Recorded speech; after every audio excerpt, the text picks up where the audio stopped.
Hi, welcome back guys. This is your friend, the Saiyan Fanfics, back with amazing fanfiction. This is the series of What If Deku Got Multiple Element Quirk. Now before starting, please give this video a like and subscribe to the channel if you want more videos like this. Now let's get into the fanfic. Shota Aizawa never really liked the entrance exam. He never bothered to pay attention to it due to how biased it was. He found it illogical that it favored physical and combat type quirks over mental type ones, rather than having a balance of both. So when it came time to spectate the entrance exam, he never bothered to pay close attention to it. He was, however, not expecting to recognize a boy with long green hair tied into a ponytail with a single purple butterfly hair clip. He remembered seeing him about 10 months ago. Needless to say, it was not a fond memory. He got off the wall and walked up to the control panel while turning towards Nezu. The kid in sight C with the butterfly clip, what's his name? Sure, while he technically met the kid 10 months ago, he never stayed around for the aftermath and just let Tsukachi handle it.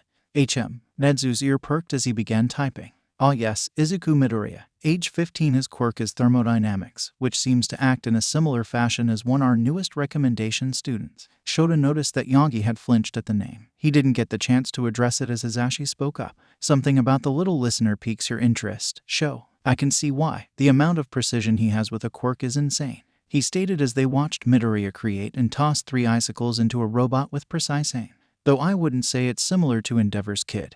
He seems to lack the same amount of raw power he did. Shota turned towards Mike with a passive expression. No interest. I recognized him from an incident 10 months ago. Trust me, he doesn't lack the raw power Endeavor's kid has. If anything, he might have more. Shota thought. The area of the incident was not a pretty sight. And pray tell, how do you know that, partner? It was Snipe that chimed in while Nezu silently chuckled to himself as he drank a cup of tea. I know this because the incident 10 months ago was mostly done by him. He spoke, noticing Yagi shiver in the background. And it was such an issue that Best Jeanist himself had to respond before I got there. Butterfly. Izuku honestly didn't know what to expect from the entrance exam, but it definitely wasn't robots. So even UAS entrance exam would have been biased against her. He sighed at the thought as he melted another 3-pointer. Though something about this exam is fishy. No way it's just destroying robots, right? He didn't get to continue his thought when the ground shook, snapping his attention back to his surroundings. At first he had no idea what it was before the ground shook again and he looked behind him. What the fuck, UA, he thought to himself. Looming down the street was a giant robot the size of a building that just placed its hand on top of a building as if it was casually petting a dog. Now the normal thing to do here would be to run, and by all means he would have. Until he heard a scream and saw a girl stuck underneath rubble about to be crew, and he's already moving. He probably should have made a plan first. This was a 10-story tall robot, but hindsight was 20/20. He came skidding to a stop in front of the girl and instantly acted, placing his hand to the ground and swiping to send an ice spike right through its chest. He then placed the same hand on top of the spike and sent a sea of white flames to melt it in the robot's torso. He let out a heavy breath, emitting a small amount of smoke and frost before turning towards the girl. Butterfly. Achako Uraraka officially hated robots. She didn't know what to expect from the entrance exam, but she didn't think she would be trapped underneath rubble about to be crushed while everyone else ran away. Wasn't this the hero course entrance exam? Fucking cowards. Hopefully the robot wouldn't actually crush her or the teachers would activate the kill switch to holy crap, is that kid sprinting towards the robot.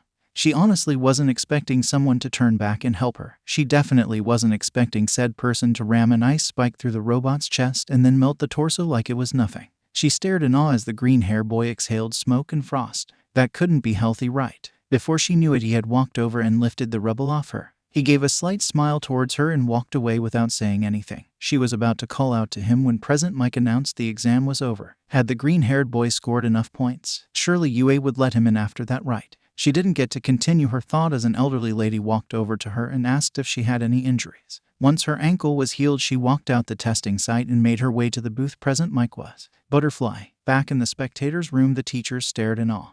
This kid had just dealt with the 0-pointer in less than a minute and didn't even look winded. Dibs, Vlad King said, being the first to break the silence. I want this kid in my class. Now wait a minute. Aizawa protested. Class is meant for the kids that have difficult to train quirks or quirks that are more likely to cause a quirk incident. He would fall underneath that category, meaning he's in my class. Nice try, but UA also keeps kids with similar quirks in separate classes. And since you already have the Todoroki kid and I'm not willing to trade any of my recommendation students, the kids in my class, Ken countered. Nezu took a loud sip of his tea, drawing their attention to him. What Ken said is true, Aizawa. So by all means Izuku Midoriya is in 1B. Aizawa grumbled but conceded. Fine, but if Ken gets him, I want the kid in Side with the copy quirk. Nedzu instantly pulled up the file. Ah yes, Nito Monoma age 15 Quirk copy. Seems like a fair trade-off to me, don't you think, Vlad King? Kan gave a huff and simply nodded. Fine by me. That Midoriya kid seems to prefer controlled attacks rather than large-scaled ones. He'll do fine in my class. While the conversation was wrapping up, one Toshinori Yagi stood in the back slightly pale. He had failed that boy and his family. Shota Aizawa was annoyed and wanted this meeting to end. He really should have paid attention to the entrance exam before he made a bet with Nimuri. 5 kids with non-combat quirks or quirks useless against robots passed the entrance exam he failed and previously called biased. He would be damn proud if it wasn't for the fact 3 of them weren't even in his class. So now he had to sit through the meeting as Kan smiled smugly the entire time. And with that, the last student has been placed. Any objections? Nedzu chimed in with a clap of his hands. Oh well, better to ask now just in case. I have one. Are you positive I can't get Shihei Kiwaro? He asked. Stealth training would essentially do wonders for the kid. The fact Kan's face was even more smug than before was astonishing. You already have Toru Hagakure for that reason, and who honestly needs it more? And if I recall, you said class is mostly meant for the kids that have difficult to train quirks or quirks that are more likely to cause a quirk incident, meaning I have first pick on him. He heard Hisashi and Nimuri snicker in the back. Traitors, the lot of them. He simply sighed and shook his head. Vlad was gonna hold this one over his head for a while, along with the fact he also got the Midoriya kid. Fine, I have no other issues. Excellent. Nedzu clapped his hands. We can now begin sending the letters out. However, since this year Kan and Aizawa were more vocal on who they wanted in class, it has given me a wonderful idea. The staff team paused. Nedzu's idea were one of 2 things. Brilliant or scary and headache-inducing, but still brilliant nonetheless. I purpose more joint exercises from the beginning of the year. That way you can still teach the students you didn't get and build unity between the hero courses early on. That actually was a great idea. Why hadn't they done this before? It would have saved so many headaches in the past with hero students fighting and annoying each over petty rivalries rather than making healthy ones. I'm all for it, Vald King said. But ultimately it comes down to All Might since he's the main one who teaches heroics. The room turned towards Yagi, who seemed to shuffle nervously. I see no issues with it. Though since I'm new to teaching, we should make it where I teach joint heroics classes while Kan and Aizawa focus on individual class heroics. I see no issue with that. Nedzu spoke. Anything to add, Kan? Aizawa. When both shook their heads no, Nedzu continued. Splendid. Now Yagi, I do believe you have 36 acceptance letters to record. Yagi's face paled at the number. Oh, this was gonna take a while. Butterfly. Izuku sat on his bed twirling a yellow butterfly clip in his hand as he thought of new ideas for ultimate moves. While he knew he wouldn't wear any other ones beside his purple one, it still was a nice memory of what once was. It had been nearly a week since the entrance exam and he was starting to get impatient. His mom wouldn't let him head to Takoba Beach to train since she didn't want him overworking himself so soon, so he was stuck in the house for the time being. He was about to get up to grab a snack when his mom came bursting into his room. Izuku, it's here, it's here. She didn't get the chance to continue as she suddenly noticed the letter was no longer in her hand. She looked towards Izuku's bed and noticed there was nothing there besides some fading frost and small flames. She turned towards Izuku's desk and saw him sitting there right as a small disc dropped onto the table. Izuku was practically vibrating in his seat as he watched the projector pop up. Booyah, I am her. Izuku swiftly put his hand over the projector, stopping it as his eye twitched. Inko noticed a small flicker of black flames on Izuku's shoulder and went to calm him down. Now honey, I know you don't like All Might, but we have to at least finish the video to see your results. Izuku frowned but relented. He grabbed the disc so he could rewind the video and set it back down to play. Booyah, I am here as a projection. The number 1 hero exclaimed before backing up from the camera and clearing his throat. Now you may be wondering what I'm doing here. It's simple really. You're looking at UAS newest faculty member. Well fuck. But enough of that, let's get on to what really matters, the results. You passed the written exam with flying colors guaranteeing you a spot in Gen Ed, however it's the practical exam you excelled at. The projection changed to 3 clips off Izuku during the entrance. One involving him firing off icicles into 3 robots. The other where he freezed the floor around him and punched the stun robots with a flaming fist that released on impact, and the final clip was him quickly forming a spike made from ice and jamming into a robot that had managed to get too close. Inko nearly flooded the room right there. She was proud of the amount of progress her son made with his quirk over the years. The projection switched back to All Might. In total you scored 67 villain points, which would place you in 5th. Izuku gave a slight smile. He had passed. But wait, there's more. Or not. Fuck. Notice how I said villain points. What type of hero school would we be if we didn't award our participants for their heroic action? The projection switched to show Izuku creating a burst of fire under his feet to quickly catch a small purple-haired boy that had fallen off a building while trying to scale it.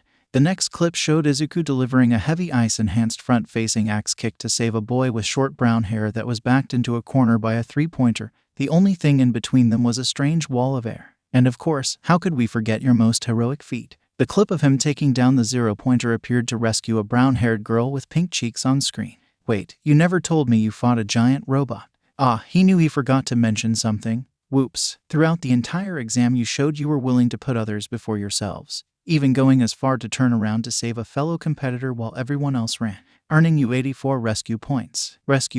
So there was a chance for her to pass the exam after all, Izuku thought with a smile. This brings your final score to 151, making it my pleasure to say, welcome to your Hero Academia. He passed. He was going to be a hero for both of them and nothing was going to ruin that for him. In the underground, a masked figure gained an idea. An awful idea, a wonderful, awful idea. Izuku, it's almost time to go. Are you all set? She called out. Her response was a white blur towards the front door, a frosted floor and her phone buzzing. She walked over to the counter and unlocked her phone. Green Fox, I got everything. I'll see you when I get home. She gave a soft smile. It was nice to see him happy, especially since he took the incident the hardest out of the two of them.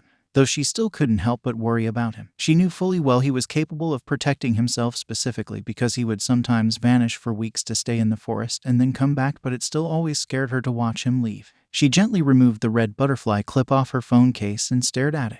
But he always came back, and that was enough to put her mind at peace. Butterfly. Izuku was excited to be attending UA. It had always been the both of their dream to attend, and now it's real, even if it was only halfway.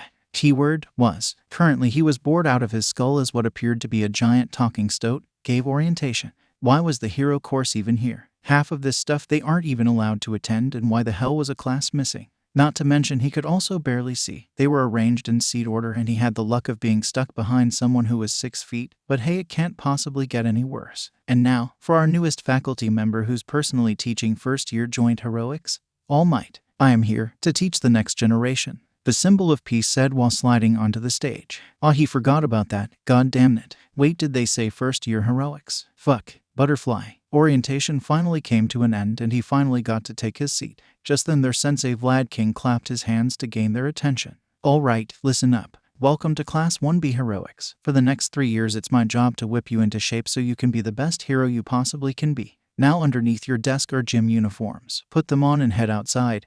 Any questions? He noticed a girl with green hair raise her hand. Vlad King didn't even bother calling on her and just said, yes, the uniform works with your quirk package. Same goes for you, Kirwaro. She promptly put her hand down. Any other questions? When he saw no one else raise their hand, he continued. Good. Be outside in 5 minutes or be prepared to run laps around the entire campus. And with that he walked out. When he got to the hallway he felt a cold and warm breeze pass by him. Looking forward he saw Midoriya speeding down the hallway towards the changing room. On closer inspection he also saw Kirwaro traveling through the shadows on the wall along with multiple parts of Takage flying by. Coming through, he heard the monotone voice of Yanagi and the apologetic tone of Tsunotori from behind. He stepped to the side just in time to see Yanai and Kodai traveling on a floating enlarged book and Tsunotori on her horns. The sheer amount of pride he felt could not be expressed in a single smile. Those kids understood the assignment. In heroics every second counted. You can't waste too much time getting ready. Those kids understood that, and best of all they didn't even hesitate. This was gonna be an interesting 3 years. Butterfly. Vlad was shocked to see that he was actually the last one to the field. On closer inspection to the surroundings he saw that there was a vine ladder, steps made from air and multiple mushrooms growing down the wall, all trailing from the window and into the direction of the changing rooms. Holy fuck, these kids jumped out the window. He clapped his hands to gain their attention. Alright you hellions, you should have done a physical assessment test in your middle school. We'll be doing something similar to that. He walked over to the ball throw basket and took one of the balls. Since most of you have barely got the chance to train your quirks, this test will let us see how well you can use them so we know what to focus on. Let's see. Heads up, Midoriya. He quickly threw the ball at the green-haired boy. Not enough force to hurt him, but just enough it would catch his attention. He gave a wide smile when he saw Midoriya frost his hand over and catch the ball in a single movement. Kid has some nice instincts, but how well does that translate to quirk control? You placed first in the entrance exam and set a new record for it. Step into the circle and throw the ball. Once Midoriya moved into the circle, Vlad noted that the frost the kid originally made now covered the entire ball and that the temperature suddenly dropped. Izuku knew exactly how he was going to do this. He kept the ball ice cold, drew his arm back. He tossed the ball and at the last moment he rapidly heated it up while releasing a sea of white flames. Boom! The air around the ground quickly expanded and went wild. Vlad watched as the other students instantly hit the deck and covered their faces to prevent damage to their eyes. At least that's one less lesson they had to cover. When the wind and dust finally died down, it revealed Midoriya standing in the circle, the fire fading from his right arm. Here in UA you'll learn how to use your quirks in the most effective way, Vlad stated as he turned the device around to show that the ball went 905.7 meters. That's what it means to go beyond. He watched as his students readied themselves, none of them willing to back down. Let the test begin. Butterfly. The test went well in Izuku's opinion.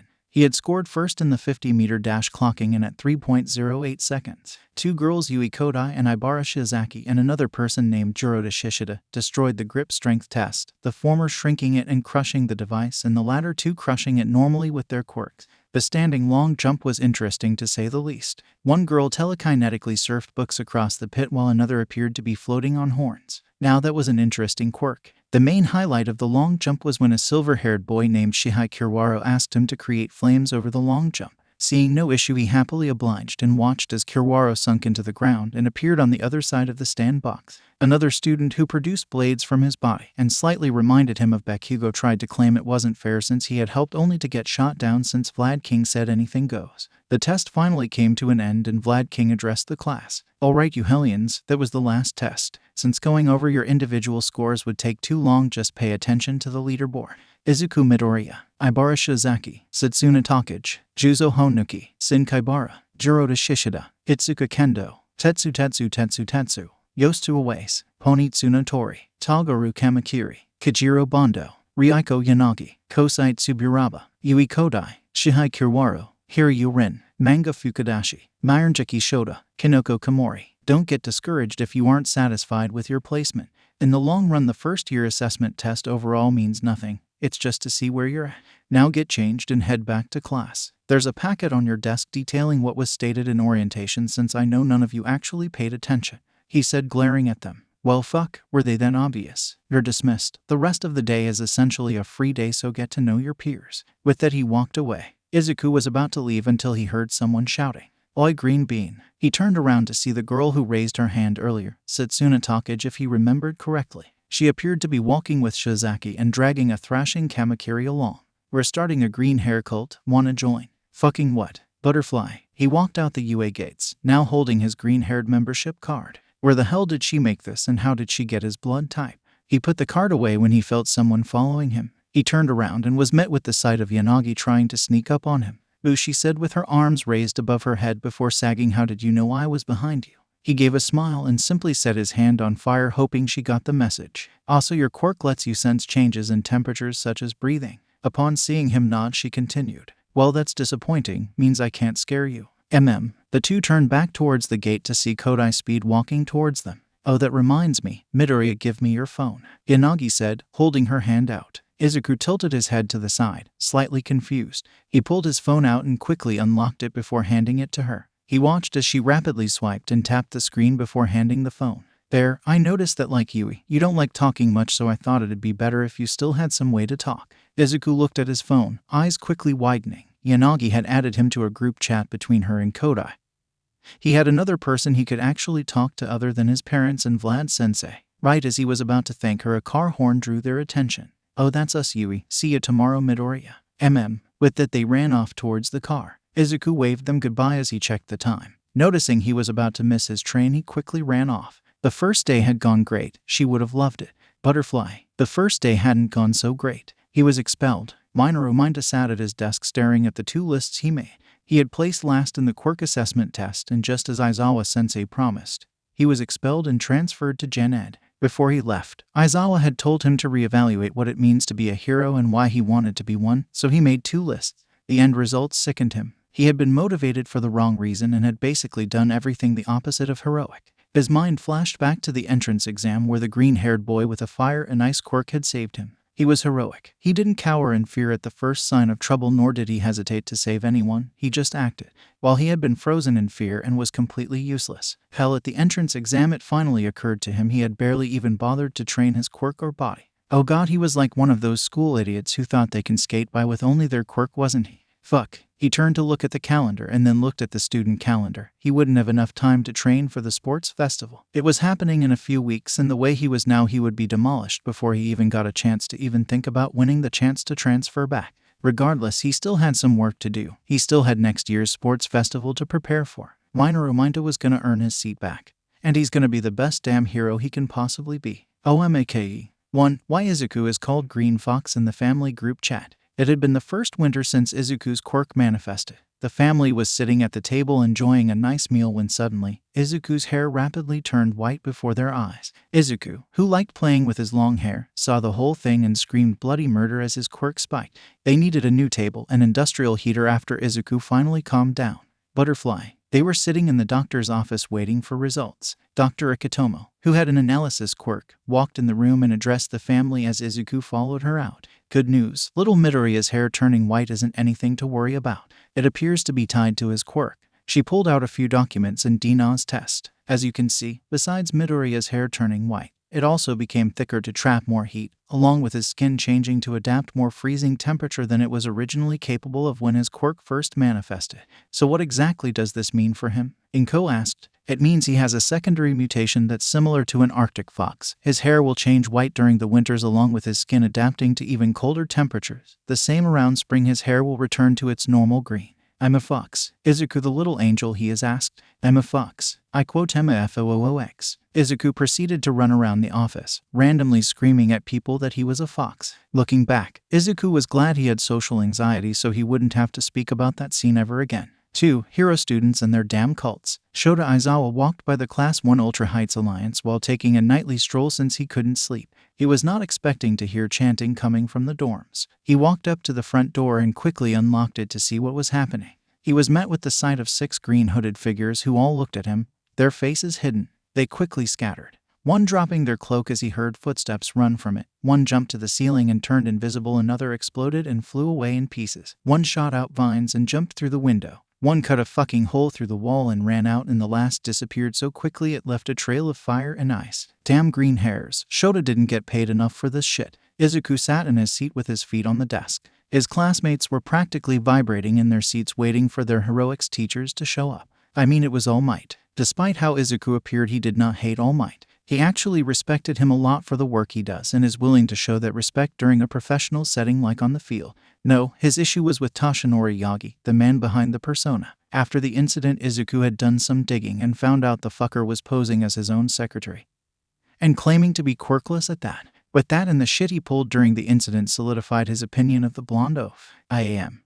Coming through the door like a normal person. He's actually here. Hey look, he's wearing his Silver Age costume. So retro. His various classmates chatted as the number 1 hero walked towards the front of the class. Hero Basic Training. The class that will put you through all sorts of training to mold you into the best heroes you possibly can be. No time to dally, today's activity is this. He pulled out a card that simply said Battle Training. Various students gained a grin at the thought. And while no one would prove it, they could have sworn Izuku smirked. And for that, you'll need these. He pressed a button on a remote. Costumes designed specifically for your quirk. He was cut off when one of the students popped out the wall and grabbed the seat for suitcase. Snooze a lose. Hirwaru called out. A voice he recognized belonged to Tsunotori called out. He watched as she grabbed the seat 11 suitcase and surfed away on her horns. Now hold on a second. All Might said as he tried to get the two to stop with no luck. Cram it, All Might, Kamakiri said as he grabbed the seat 3 suitcase and jumped out the window. Soon after, the rest of the class followed. Inagi and Kodai grabbed the seat 6 and 19 suitcases and surfed out the door on them. A hairy boy with glasses that Izuku recognized as Juro Shishida grabbed the seat 9 and 17 cases, handed the latter one to Kajiro Bondo as they both jumped out the window. Hey, you just can't stop that. Sit back. Do All Might's protest died in his throat when he suddenly felt cold as Midoriya suddenly appeared behind him. He attempted to stop him only for Midoriya and the number 18 suitcase disappear into fading flames. He really had to ask how he kept doing that. He sighed and turned back towards the class only to notice they were all gone as well, using young Midoriya as a distraction. He sighed again and walked out the door, grumbling how 1A hadn't been this difficult. Butterfly. Izuku walked out the changing room, still amazed at how accurate his costume was to what he submitted, since one of his major concerns was the company changing it. He had gone for efficiency over style, so it wasn't anything too major. At first glance, it appeared to simply be a plain white hooded cloak, a fox mask, and some snow boots. But underneath the cloak, his costume consisted of a black full-body jumpsuit with burnt orange knee pads and elbow pads, along with white fingerless glove that was made to withstand his quirk. Around his waist was a white belt with 2 cable wires. Overall, perfect for Twilight heroics. He turned towards where an annoyed All Might was standing next to Vlad-sensei and what appeared to be a hobo. Oh, Class 1A was here as well. Now, before I was so rudely cut off 1B. He stared at the class with a glare. I was gonna inform you that today's heroic class, along with a few future ones, were gonna be done with Class 1A. Oh, maybe they should have stuck around instead of running out, Tsunotori said in English, the few that understood her snickering. All Might quickly responded, causing Tsunotori to pale as Izuku held back the urge to laugh. Get on with it, we don't have all day. The hobo teacher next to Vlad said. Izuku wasn't exactly sure who he was. He looked familiar, meaning he probably heard of him in passing from one of her rants. He just couldn't place a finger on it. Sensei, this appears to be the same area used for the entrance exam. Will we be performing cityscape procedures? A boy in armor that looked similar to Ingenium asked while chopping the air. Nope. You'll be moving on to Step 2, Indoor Anti-Personnel Battle Training. All Might responded. Vlad-sensei stepped in front and began speaking. While it appears most villain battles are outside, statically the majority of crimes and villain battles happen inside. That's why today you'll be split into villain teams and hero teams and face off in a 2-on-2 indoor battle. So no basic training. He turned to see a girl from 1A with green hair and frog-like costume had asked the question. Hopefully she had the chance to run before Takage grabs her. Practical experience teaches the basics. The distinction here is you won't be fighting disposable robots. Holy fuck, was he for real? Just throw 40 teenagers, most who haven't had any chance to train their quirks properly or safely, into battle with each other. Were they asking for injuries? What determines victory? Can I just cut everyone away? Are you going to expel someone like Aizawa-sensei did? How do we divide ourselves into teams? How fabulous is my cape? How bad can we hurt others? Wait a damn second. Was that fucking Bakugo? He didn't get to continue that thought as the hobo teacher eyes flashed red, his scarf lifting to reveal yellow goggles. Silence. Oh fuck, that was the Erasure hero, Eraserhead. Now he remembered where he saw him from. She had always been obsessed with him, always going on a rant about his fighting style. It was also the last thing he saw before he passed out the day of the incident. Now if you all would stay quiet, allow me to explain. Teams have already been decided and aren't up for debate. The villain team will be hiding a bomb within one of the various buildings. Their objective is to make sure the heroes don't get to the bomb while also making sure they're out of the building before the bomb goes off. He saw multiple hands raise up as Eraserhead sighed. The bomb isn't a real bomb. When the time's up, it will simply release a non-harmful smoke. If the villains are still in the building by the time it goes off, both teams lose. So the villains need to protect the bomb along with getting far away from it. That's one hell of a disadvantage. That being said, the hero continued. The hero team objective is to not only locate and defuse the bomb by cutting the wires, they also need to capture and restrain the villains, so you can have the bomb completely defused. But if the villains capture you shortly after, you lose. Oh, well fuck, now that's a major disadvantage. The villains could just stall for time and go for a draw if things get rough. A villain is only considered captured if they are unable to move, unconscious, or wrapped up in capture tape. Right as he said that, Vlad walked up with a box full of capture tape and proceeded to toss them to each student.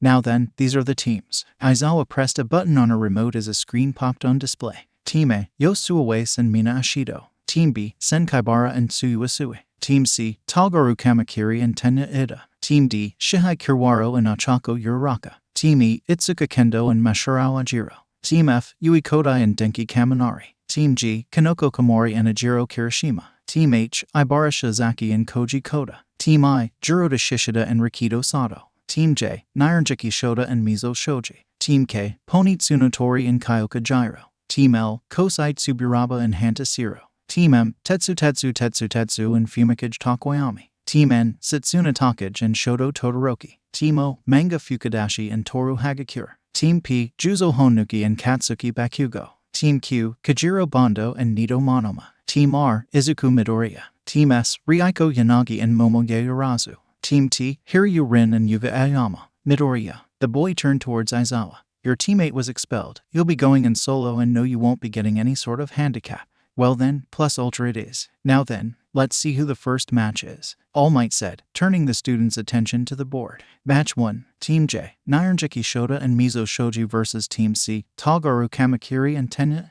The match had already begun, and needless to say it was a lot more brutal than anyone had expected. Fire! Nyaranjiki screamed as he punched Ida, who promptly went flying through a wall. Shoji, get to the bomb. Shoji quickly ducked out of the way as Kamakiri bounced off the walls to lunge at him. Working on it, he extended an arm and caught the green-haired boy by the leg before throwing him down the hallway. Once he was sure Kamakiri was out of the way, he started sprinting down the hall. He didn't make it far as suddenly a recovered Ida sped by Shota and swiftly kicked Shoji backwards. "You won't stop us, her AGH." He was cut off as Shota tackled him to the ground and wrapped the capture tape around him. Young Ida has been captured. 10 minutes before the bomb goes off, All Might's voice came in their earpieces. Tagaru propped himself up against the wall as he stood up. "Damn it, there's only 10 minutes left and it's now 2-on-1. I won't be able to stall them or capture both of them before the timer runs out." He started running down the hall. "I may not win this, but I can still make sure neither of you beat me as well." Shoji prepared himself for Kamakiri's attack, only to be confused when the Mantis kid jumped over him and ran past Shota. His eyes widened in realization and took off after him. "He's gonna set the bomb off early. Stop him." Shota quickly got himself off Ida and started chasing after his classmate, only to stop and dodge a piece of falling ceiling. "He's trying to slow us down. At this rate I won't be able to catch him." "Shoji, extend your arm now." Shoji did just that, but it was too late. Kamakiri had already reached the bomb room and was already jumping towards it. "If I can't have victory, no one will." With that, he thrusted both arms forward and stabbed the bomb. The entire building flooded with smoke. Butterfly. Match over. The bomb has gone off with both teams inside. Both teams lose. All Might called, but the students didn't really pay attention as a new realization hit them. This entire scenario was actively against the hero teams. If the villains could just set off the bomb early, it meant they now had to act even faster, as the timer was now useless. There was nothing stopping the villains from throwing the match in a last-ditch effort to stop the heroes like Kamakiri did. It also means they had to be a lot more careful when they fought around the bomb to not accidentally set it off. "I see you all realize this isn't going to be as easy as you thought it would be." The class turned towards the voice to see it was Aizawa. "In heroics, the odds are against you most of the time. You won't have the luxury of easy." Vlad King spoke next. "We'll review what happened during the matches after lunch during individual heroics, since there's 10 of them we have to get through." With that done and said, "Here's the next match." All Might pressed the remote as the next match popped up. Team R, Izuku Midoriya versus Team M, Tetsu and Fumikage Takoyami. Izuku stood up straight, seeing his name. Just his luck that he would not only end up on the team with the biggest disadvantage, but also in what appeared to be 3-on-1 if Takoyami's quirk was actually as sentient as it appeared. He let out a sigh and started formulating a plan. He could make this work, he just had to play to his strengths. Fast and efficient. Butterfly. As Izuku was preparing his match, his classmates were discussing. "I kinda feel bad for Midoriya. He was already at a disadvantage by going in solo, but now the match is actively against him." Zero said. Bakugo scoffed. "The shitty nerd would have lost regardless anyways. He's a coward that constantly runs." Inagi raised an eyebrow at that statement. While minor, she could tell that the boy's words were laced with a certain tone. Fear. Not only that, he spoke as if he was familiar with Midoriya, so that raised the question, what exactly did Bakugo fear about Midoriya? "I think he'll be fine." Ryuko turned to see it was Kaibara who spoke up. "It takes a lot of skill to have that much precision with an elemental quirk, let alone the two that are known to be the most difficult to control amongst the type, along with being polar opposites." "I can vouch for that." A boy with blonde hair that had a black lightning bolt spoke up. "I may not know which one he specifically has, but I can attest that elemental quirks are extremely violent. If what you say is true, it most likely means he trained like hell to get them under control." Shoto Todoroki stared at the screen, more interested in the match now. There were only 3 element-type quirks that fell under the hard-to-control category. Electricity-type quirks, since most were known to harm their users, along with being the most violent of the 3, since one out-of-control shock could result in the death of many. Fire quirks, for obvious reasons, as most like Endeavor's and his left side don't come with the ability to control the flames once released, resulting in a chance for the flames to spread and cause severe damage to surrounding areas or bystanders if left unattended.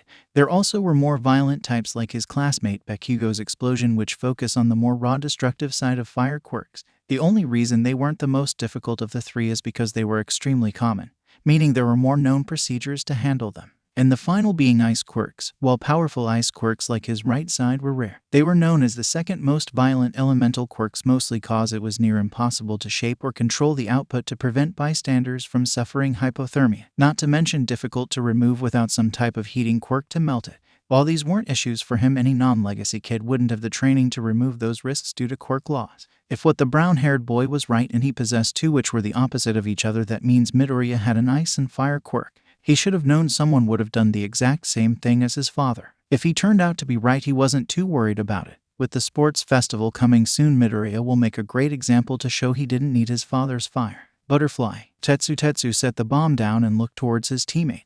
This should be a good spot. It'll take a while for him to find it if he somehow manages to get past us. Indeed. That being said, do you have any valuable info about our foe? Fumikage spoke. Not much, unfortunately. All I really know is his quirk lets him create fire and ice, and that he's silent and fast. You can be looking right at him and he'll just vanish. It's extremely manly. So it seems our foe is one with the shadows. In that case, we should probably look for him together. Even if he manages to get past us and disable the bomb, the chances of him overpowering the two of us are slim. Their earpieces buzzed to life. The match has begun. Heroes may enter the building. With it, they ran off. Butterfly. They already messed up. Juzo said. Oh, how so, Honuki? Yae Arazu asked her fellow recommendation student.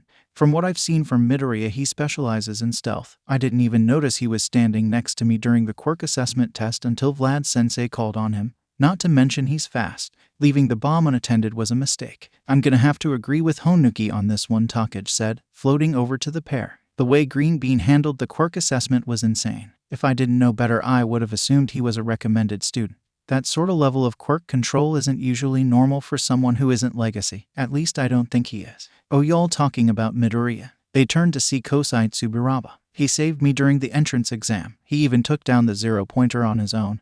It was like he wasn't even trying. The recommendation students all looked at each other confused. 0-pointer. The recommendation exams must have not had them. It was essentially a giant robot the size of a building. Takage whistled. Glad I took the recommendation exam instead. The bomb has been disabled. They all turned towards the screen to see Midoriya stand up and vanish from the camera's view.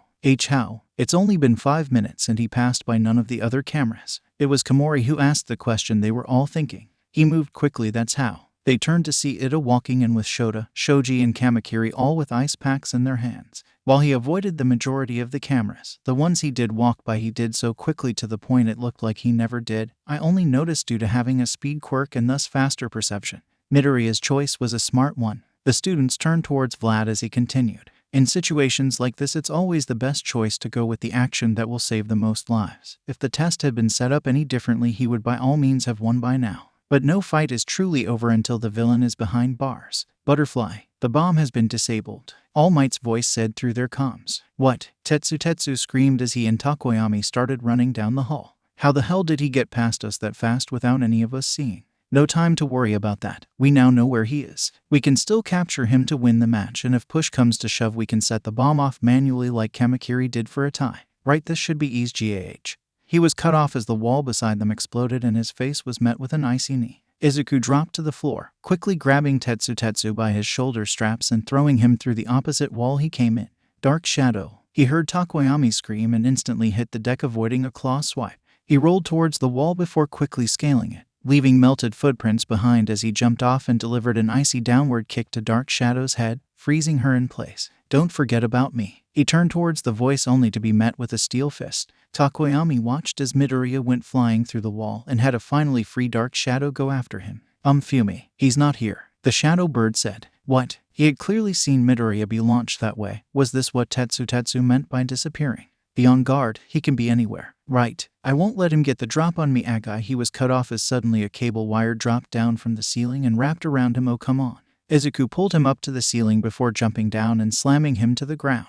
He quickly threw the steel boy down the hall and let the wire return. You won't get away from me this time. Dark Shadow lunged at him only to falter as Midoriya's cable wire ignited with white flames and lashed at her. The wire forced Dark Shadow back as Izuku quickly ran up to Takoyami and kicked him down the hall. He quickly let the flames on the whip die down as he turned around while pulling out his second wire and wrapped them both around a recovered Tetsu who was sprinting at him. Tetsu's eyes widened as he watched Midoriya frost over the whips before heating them up, a small explosion meeting his steeled skin. Ouch, did you just try to blow me, UGAH? He didn't get to finish as Midoriya suddenly appeared behind him and delivered an iced over elbow to the back of his neck, knocking him out. Run free, Dark Shadow. Izuku turned around to see Dark Shadow clearly bigger than she originally was. As Dark Shadow went to swipe Midoriya, she was only met with confusion as the boy vanished into small flames and ice vapor. He vanished again. Fumi. What do you mean he vanished? You were looking right at high. He didn't get to finish as suddenly he felt a warm and cold breeze pass him. He turned around and was met with Midoriya delivering a roundhouse kick. Izuku raised his hand, sending a wave of flames at the newly enlarged Quirk, and watched as Dark Shadow screamed and retreated back into Takoyami. Seeing his theory confirmed, he quickly wrapped Takoyami in both his wires and ignited them. Fumikage was about to scream, but he soon noticed the flames didn't have any heat and were just emitting light. His eyes widened as he realized they weren't meant to harm but were meant to stop Dark Shadow from coming out. He tried to wiggle out the grasp only for Midoriya's to pull them back as they tightened around him. He winced in pain and only gave up trying to struggle when All Might's voice appeared in his ear, confirming his worst thoughts. Young Takoyami and young Tetsu are unable to continue. With the bomb disabled, it means the hero team wins. Butterfly. Izuku walked back into the viewing room and was quickly met by Yanagi and Kodai. Well done, Midoriya. You do have to tell me how you do that disappearing trick one of these days. Her phone buzzed as she saw Midoriya had pulled out his phone and texted in the group chat. Green Spy number 6. That's for me, no, and you to never find out greater than D.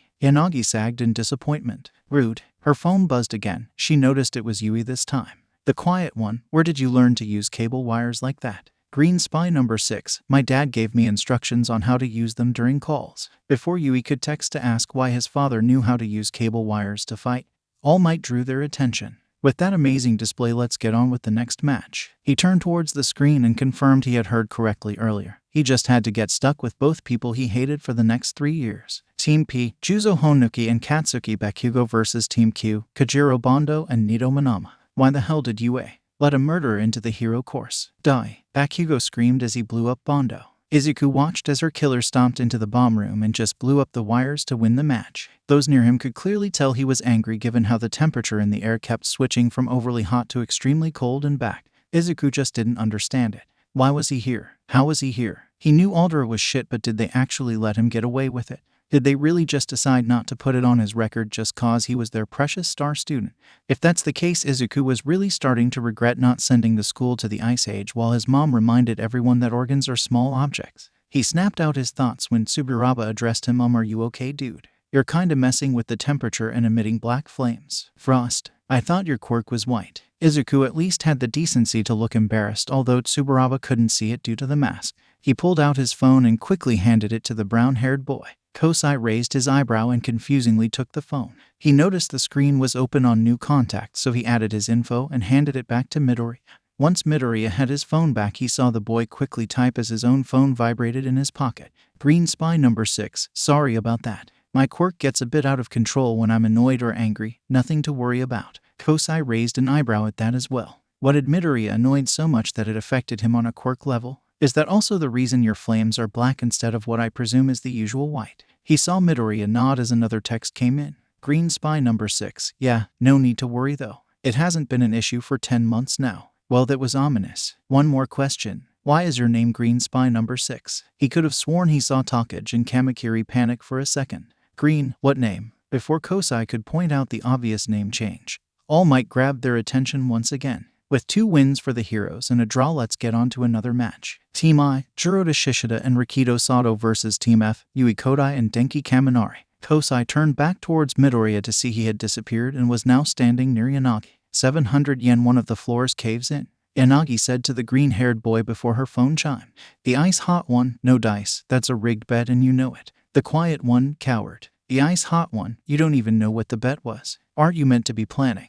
The quiet one, perhaps. The haunted one, Yui, your partner is sparking, focus. The quiet one, fine. The quiet one has logged off. The ice-hot one, 700 yen villains wins their first match of the day. Yanagi looked up from her phone and glared at the fox-masked boy. And you got on me for trying to rig the bet. He snickered and quickly vanished as she went to kick his shins. The haunted one, how do you do that? There was no ice or fire that time. The ice-hot one, my dad taught me it when I was 4 and no, I won't teach you just so you can scare people easier. The haunted one, rude. Butterfly. Denki Kaminari was a little bit nervous as he prepared for his match. Both his opponents were built like a brick wall. And while sure he had plenty of training thanks to being a legacy kid, it didn't help ease his worries. Also didn't help that his partner didn't talk as well. Now he didn't have an issue with that, but it had been the main reason Monoma and his partner had lost, since apparently Bondo didn't talk either.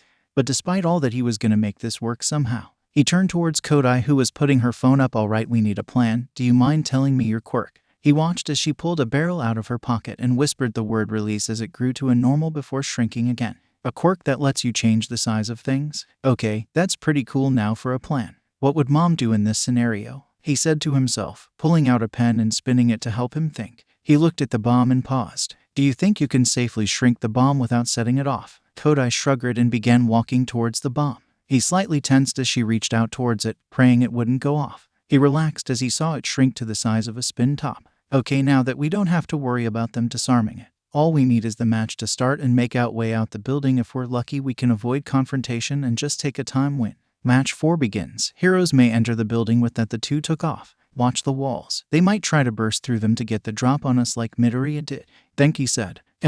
They continued to make their way down the hall only to freeze when they heard someone yelling. Sugar rush, Sato screamed as he came bursting through the floor. He quickly grabbed Kaminari by the leg and threw him back down the hall. Now shishida. Jiroda gave off a beastly roar as he came through the hole Sato made and slammed his hand onto the ground. Yui's eyes widened as she saw the surrounding floor crack and then cave in. They're trying to bury us. She reached into a pocket and pulled out a miniature pillow release, she calmly called as she used the now enlarged pillow to cover her head as the debris fell. Jiroda and Sato quickly jumped down onto the debris, seeing no sight of Kodai or Kaminari. Good work, sir. Sato, I do believe the plan worked perfectly, he said, shrinking out of his beast form. Agreed. Hopefully they aren't too injured. You made sure to only collapse this room's floor, right? Why, of course. He was cut off when he heard the sound of cracking as the air became static. He turned to see what it was, only to shield his eyes as debris went flying. Denki popped out of the rubble, his quirk fully surrounding him as he quickly slammed his fists together, charging the gloves his mom designed for him. Shock wave. He slammed both arms to the ground as he let his lightning wave over the floor towards the two heroes. Shishida bulked back up just in time as he and Sato were met with a nasty shock. Denki quickly moved up to Sato, coating his fist in electricity as he punched the sugar quirk boy in the stomach to keep him stunned while he destroyed the boy's belt and kicked him away. Well, isn't this a shocking twist, heroes? He gave a smug grin right before a recovered Shishida swatted him away. Sir, Sato, are you all right? Rikito stood up, slightly twitching. I'm fine. He destroyed my sugar canisters though. That is an issue. We should head to the bomb. He won't be able to use his quirk effectively in the room unless he wants to risk an early explosion. He was cut off as an enlarged marble hit him in his head. Sato's eyes widened as he turned to see a bruised up Kodai throwing something at him. Release. Suddenly 3 metal discs expanded and were flying at him. He rolled out of the way only to hear Kaminari's voice behind him. Hey there, big guy. Jumped onto Sato's back and slammed both his hands onto the boy's back as he amped up his voltage. These lightning rods Mom designed are really great. Sato twitched rapidly before he slumped over and passed out. Denki quickly took out the capture tape and wrapped it around him. Young Sato is out. 15 minutes remain. All Might's voice called. That's one down. WOAH. He jumped out of the way as a piece of rubble flew at him. He turned to see it was a battered Shishida. Denki prepared to attack only for Shishida to turn away and run down the hall. What is he doing? And then it dawned on him. He quickly moved over to Kodai and stopped her from chasing after him. He's gonna try to set the bomb off early, even if he does somehow find it while it's small. As long as we're out the building when it goes off, we win. Kodai gave a nod as they both took off for the entrance. Butterfly. Jiroda was not having a great time. He dug through every room and when he reached the last one he saw it. The bomb was in the middle of the room, only it was small. Fuck. Hopefully it still going off would still be enough for a draw. He raised his arm and brought it down, only to stumble when the bomb expanded to normal size and his claws ripped right through, leaving him with a face full of smoke. The bomb has gone off with the villains out of the building. Villain team wins. All Might's voice ranged. They were out, so he blew up the bomb for nothing. Butterfly. Izuku and Yanagi walked into the medbay to check on Kodai. He quickly spotted an unconscious Bondo and a bandaged Monoma. He felt bad for them. Bakugo never did know the meaning of the word restraint. He really did a number on them. He internally winced when he saw that Tetsu was still knocked out. His arms were wrapped in bandages, indicating Izuku's explosion had pierced through his steel skin. They approached Kodai and saw she was one of the few without bandages. I see you're fine, Yui. Congrats on the win. Yanagi spoke. Kodai quickly pulled out her phone. The quiet one, thank you, Ryuko. The ice-hot one. You know, when I saw the pairing I expected a wall or two to be broken, not an entire floor collapsing. Agreed. Nice job with the pillow. The only talked of the group spoke. The ice-hot one, speaking of pillows, did you really request a pillow with your hero costume? The quiet one, it came in handy, didn't it? She has a point. The bomb has gone off with the villains inside. It's another draw. Wait, what? The three turned towards the screen just in time to see Todoroki remove his hand from the building wall and wave away the smoke. On closer inspection, they saw that the entire building was frozen. Did Todoroki ignore what happened in the first round? Man, was Takage was gonna tear him a new one. Better question is, how the hell did they miss the match announcement? Had they really been here that long? Well, that's impressive. Can you do that? Yanagi asked. The ice hot one. I can but prefer not to. As you can see, wide attacks like that aren't really practical. It set the bomb off early. That makes sense. You should probably go help them melt the ice. The ice hot one? I don't think that's necessary anymore. Ryuko turned back towards the screen and witnessed Todoroki melt the ice with his other side. The quiet one, so he has fire as well. Well, that's convenient. 2 first years with ice and fire quirks. The ice hot one, well, he is Endeavor's son. It makes sense he has a fire quirk. They turned back to the screen as All Might began talking. With that quick match and the ice all melted, we can hop right into the next match. Team B, Senkaibara and Tsuyu Asui versus Team S, Ryuko Yanagi and Momo Yaoyorozu. Villain team, I guess it's time to start the hunt. With that, she took a few lug nuts out of her pockets and surfed out the medbay. The ice hot one, did she say hunt or hunt? The quiet one, yes. Izuku looked up from his phone and glared at Kodai, who simply gave a smug smile. The ice hot one, that's it. I'm teaching Yanagi to disappear so she can scare you. The quiet one, wait, no. Senkaibara stood in front of the building as he and Asui looked over the building layout plans. You said Yaoyorozu's quirk lets her create things, right? If that's the case, we're in a bad position. Yanagi quirk is some sort of telekinesis and Yaoyorozu is unlimited ammo. Tsuyu placed a finger on her chin. What if we split up Ribbit? Majority of the hero team stuck together in fear of being overpowered and letting the villains escape the building. But if one of us enters from the front and distracts them without actually engaging, the other can enter from the back using a window and deactivate the bomb. Kaibara finished. With the bomb disabled, we can then focus on capture. The match has started. Heroes may enter the building. All Might's voice called. Let's hope this works. Kaibara spoke as the two split up. Butterfly. It did not work. It really did not work. Sen thought as he ducked behind the wall to avoid a cannonball. Apparently Yanagi and Yaoyorozu also had the idea to split up, and with just his luck, he ended up against the recommended legacy student. He flinched as he heard the cannon fire off again, the wall he was behind starting to crack. Well, fuck. He started spinning his body and drilled himself to the next floor down. He wasn't in the position to be taking on Yaoyorozu just yet. His fighting style was close combat, a style he had no chance at if he couldn't even get past the cannon fire. His best choice was to fall back and meet up with Asui until he could come up with something that worked. Butterfly. Meanwhile, in the bomb room, Asui also was having a bad time as she dodged around a flying disc. She had made her way into the bomb room easily, only to be met with Yanagi and a swarm of discs she was just barely avoiding. She finally caught a break and shot her tongue out towards Yanagi, only to notice she couldn't move her body at all. Her eyes widened as she finally noticed the purple glow around herself. Got you, the monotone voice of Ryuko said right before she waved her arms and threw Asui through the wall. Tsuyu gave a groan as she stood up to shake the rubble off her. This was an issue. If she stayed still, it meant Yanagi could use her quirk on her and just throw her out the bomb room. If she kept moving to avoid being hit, it left little room to attack from range, which meant she had to get up close, and she had to get up close fast. She rushed back into the room and decided to take a page out of Kamakiri's book from the first match and constantly jumped around the room in random patterns. Ryuko watched as Asui blurred through the room, trying to keep her eyes on her. The moment she lost sight of Asui, she felt a swift kick to her back. When she went to attack with her disc, it was too late as Asui was already bouncing off the walls again. She then felt a kick to her sides as she staggered for a second.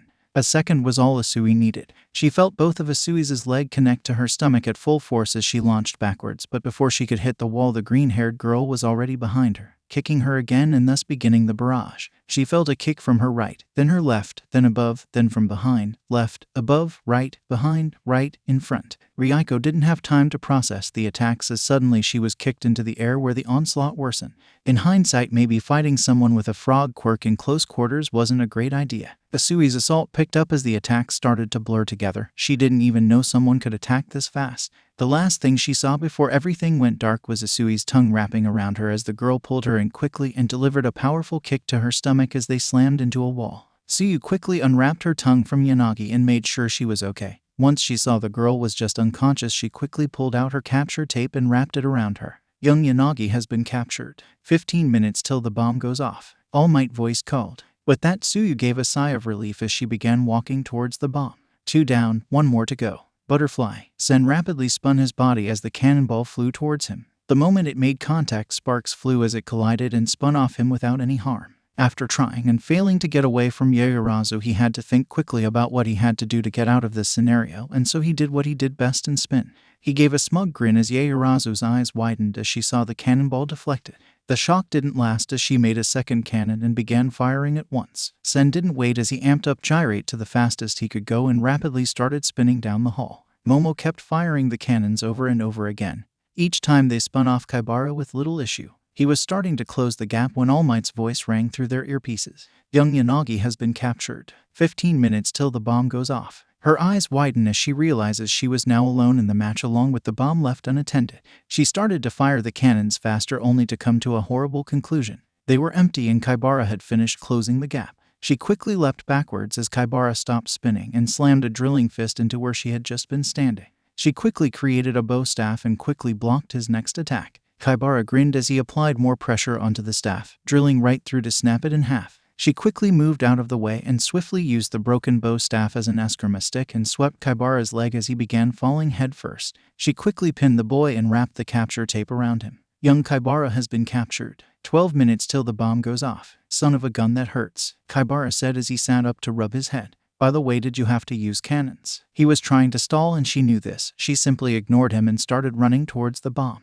She could do this. She just needed to capture Asui and they could still win. The bomb has been disabled. She froze. If the bomb was disabled, a win was impossible now. Her only option now was to either to manually set the bomb off and go for a draw or accept a complete loss. A draw is better than a loss. She started running down the hall again and entered the bomb room. She didn't have time to think of a plan when she suddenly heard Asui scream "Ribbit." As the world went dark, Butterfly, Ryuko's eyes snapped open as she sat up and quickly realized she was in the medbay. She turned to her left to see Midoriya and Yui playing odds and evens before they noticed her and pulled out their phones. Her following suit. The quiet one, how are you feeling? I'm not hurt. Asui hits hard but I don't think I broke anything. The ice hot one, Yanagi, you broke 2 ribs. Oh, she didn't know that part. She guessed it did make sense given how many times Asui had actually hit her in the side.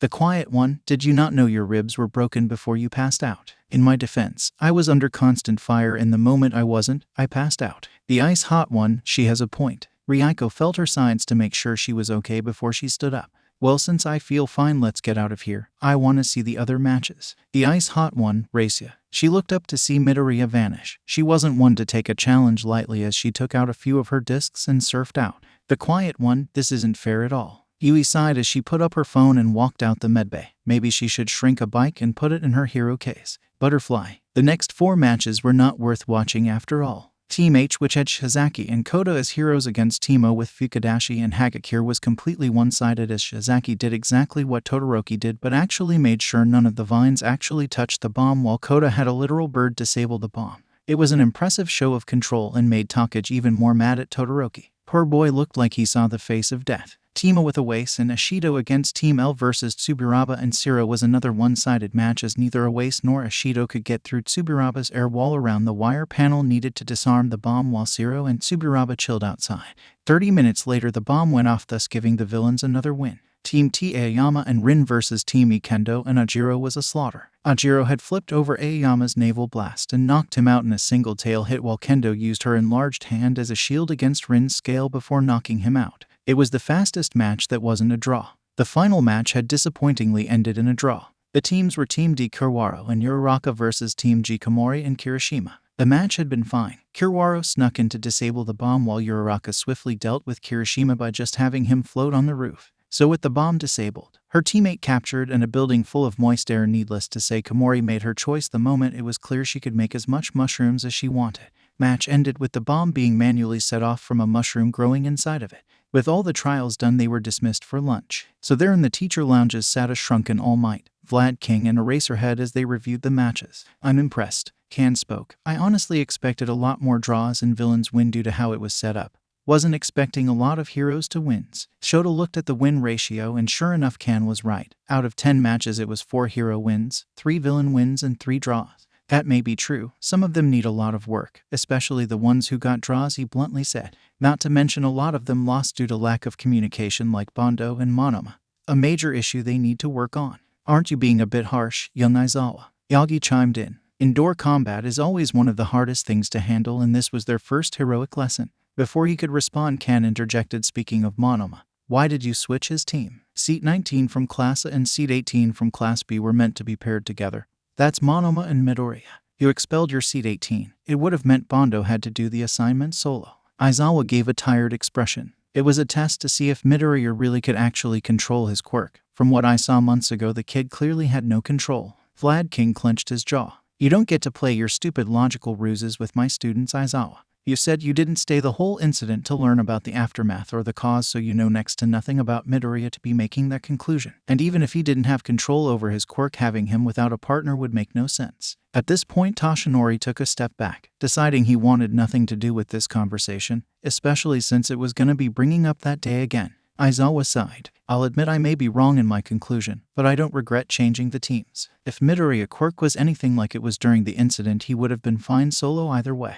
And how exactly do you know that? Shota looked Ken dead in the eye and spoke. That kid managed to hold off 7 pro heroes before Best Jeanist got there. And even he was struggling to contain the kid's quirk until I got there. Vlad paused and looked down at Midoriya's file. 8 pro heroes. He knew Midoriya was good, but he wasn't giving 8 pro heroes a run for their money good just yet. More importantly, why wasn't this incident on his file? Yagi looked at the floor as he remembered that day. He had already used all of time and pushed his limits already during that day.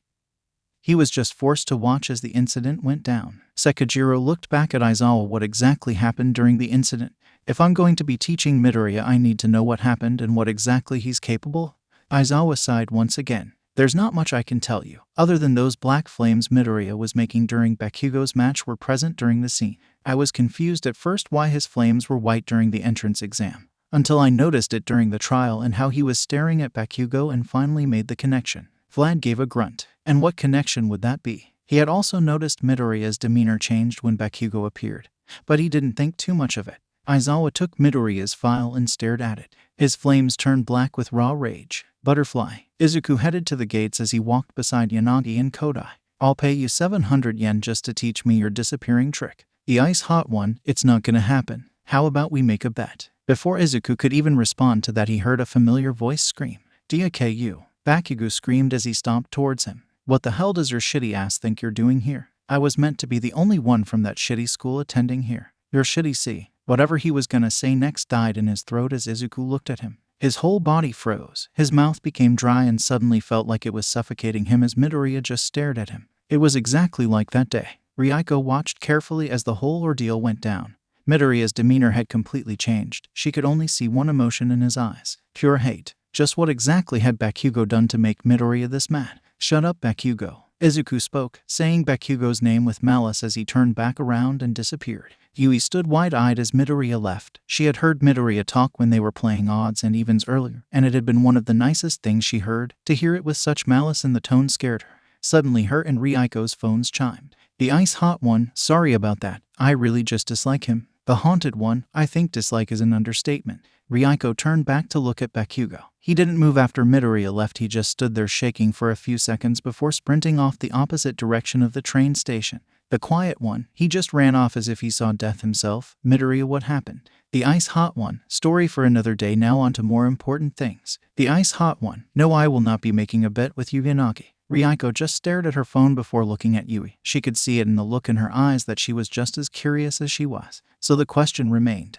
what happened between Midoriya and Bakugo? The next day in class was pretty mundane in Izuku's opinion. Vlad King had them choose class presidents, and for some ungodly reason he had one vice. Now he would have simply resigned, but Yanagi stole his phone before he could tell Vlad Sensei, and when he went to get it back, Kodai shrunk it. Traitors, the lot of them. So now he was at lunch with the traitors, Takage, Kamakiri and Kendo, who were desperately trying to get him to go over their presidential duties as he just sat there banging his head on the table until he was enveloped in a purple glow. Stop that, you'll split your head open, traitor number 1 said. I still say you're over-exaggerating. It's just a stupid class position, not the end of the world. Kamakiri spoke. Takage was next. He's right, Green Bean, you'll do fine. Besides, you could always just shove off all your work onto class pres here. What? Either way, you got 7 votes for a reason, Green Bean. The class clearly trusts you. Itsuka glared at Takage. As difficult as she is, Takage is right, Midoriya. If you didn't vote for me and voting for yourself wasn't allowed, you would be the class president.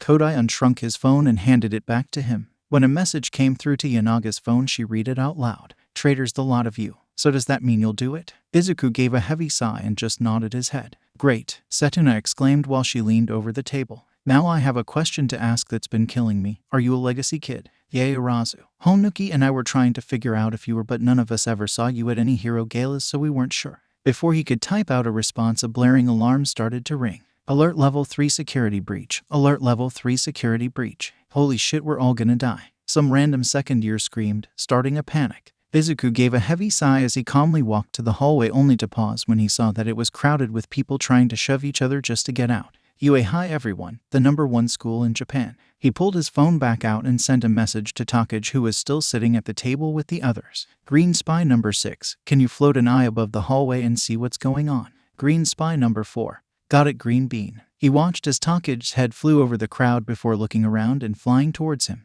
Well, I found the intruder, it's just the press. The press? Sure, they were annoying earlier, but there's no way they would have gotten past the UA barrier. Something doesn't add up. His body suddenly ran frigid. He felt it. Setsuna watched as Midoriya randomly perked up. Hey, you okay, Greenby? She didn't get to finish as Midoriya quickly vanished. She gave a disappointed huff. Well, that's just rude. Butterfly. Izuku sprinted down the empty hall as he made his way towards the true intruder. Despite how thermodynamics appeared, it wasn't just a simple ice and fire generating quirk. While he couldn't physically see them, Izuku was instinctively aware of every atom around him, every shift in temperature made to them, every new one and every shift made in them. He had to in order to use his quirk properly. When he was younger, he was aware of every slightest movement, and it was extremely annoying as he would be actively aware of even the slightest breeze of wind. As he got older, he got better in determining important changes and filtering through useless ones, eventually getting it to the point it was sixth sense. It was the actual reason he felt Yanagi sneak up on him rather than a simple shift in temperature. So when he felt a heavy shift appear in one of the office rooms out of nowhere with no prior movements, he knew something was up. As soon as he reached the source, his hair ignited to hide his identifiable green hair and busted down the door to All Might's office. His attention instantly snapped to the hooded intruder. As soon as he saw they were holding a piece of paper, Izuku didn't hesitate. His fist ignited on fire as he sent a simple compressed ball of white flames right through the paper. What the hell? The hooded intruder yelled while dropping the burning paper. Sensei never said there was a random NPC guarding the schedule. Schedule? What does he want with All Might's schedule plan? Izuku didn't think about it too much as he quickly vanished, appearing behind the intruder to deliver a swift roundhouse kick to send them into the table. He watched as the intruder stood up, placing their hand on the edge of the desk that slowly turned to dust under their grip. Well, that wasn't good. I don't know who you are, but if I can't get away with the schedule, I can at least get away with hurting UA's pride. With that, the intruder was quickly in front of him, 5 fingers reaching towards his face. Izuku's body went rigid. The room was too small to vanish, and now that the intruder was actively aware of him, he quickly spotted the remote to the costume cases on All Might's desk and the sliding wall panel that held them. If he was gonna fight, he was gonna need more room and a way to make sure the press didn't identify him. Thank God UA made it so that teachers could give students their hero costumes anywhere from campus. With the plan now in mind, he quickly stomped his foot onto the floor. Butterfly. Shota really hated the press. You all need to leave before we arrest you for trespass. He didn't get to finish as suddenly the building behind him had a glacier explode out from it. Why did everything about this scream Midoriya? Suddenly he saw a teal-haired boy launch out from the glacier and hit the ground. He was about to see who exactly that was because he knew for a fact it wasn't a student, until the press started swarming around him even more, now trapping him in. He really hated the press. Butterfly. Tamura hated everything about this. This was meant to be a simple in-and-out quest. He wasn't expecting a goddamn mini-boss. He needed to get out of here, but he can't reveal Kurogiri to the public. If knowledge they had a warper got out, it would make their plans for tomorrow useless. Luckily, the press once again made a perfect distraction as he darted to the wall to climb over it. He didn't get far as white flames rained down in front of him, a white figure in a fox mask jumping down shortly after. The fox brat slowly stood up and stared at him, all while cracking what appeared to be wires across the ground as they ignited in white flames. Well, that was intimidating. It's only the 3rd day of school. What the hell were they teaching these kids? If he wasn't so annoyed, he would have found it impressive, but as of now, he just wanted to leave. He dodged to the side as one of the wires lashed out of him. He decided to get close to decay the kid again, only for him to vanish. Oh great, the mini-boss was a fucking rouge. He quickly felt a swift kick to the side of his head. As he went tumbling, he felt the wires wrap around him and pull him back towards the brat as they froze over to restrict his movement. No getting out of this one without help. Kurogiri. He screamed as purple clouds surrounded him and severed the wires while pulling him through. He may have revealed their hand, but it was better than getting captured before the level even began. He'd just need something to counter the mini-boss. Butterfly. Izuku stomped the ground in anger as the mystery intruder disappeared. Not only did they get away, they also had a person with a warp quirk on their side, making them more dangerous. He turned around to see Vlad King and Aizawa walking up to him. Looks like they finally got the crowd under control and slowly got them out of here. Mido Vlad started to speak, but was quickly stopped as Midoriya rapidly shook his head. 19. What happened? Izuku sighed in relief and pulled out his phone. This was gonna take a while. Midoriya. While the students were panicking in the hallway, my quirk alerted me to someone randomly appearing out of thin air, so I went to investigate. And you didn't inform a teacher why? Midoriya. Simply given that they appeared out of nowhere in the matter of seconds. I didn't want to waste time in case they got away. Shoto leaned over Kan's shoulder to read the message. And what exactly was the intruder doing? Mido. His mouth was quickly covered by Vlad. Alright, why are we not saying his name right now? Vlad simply pointed to the press and said Twilight Program.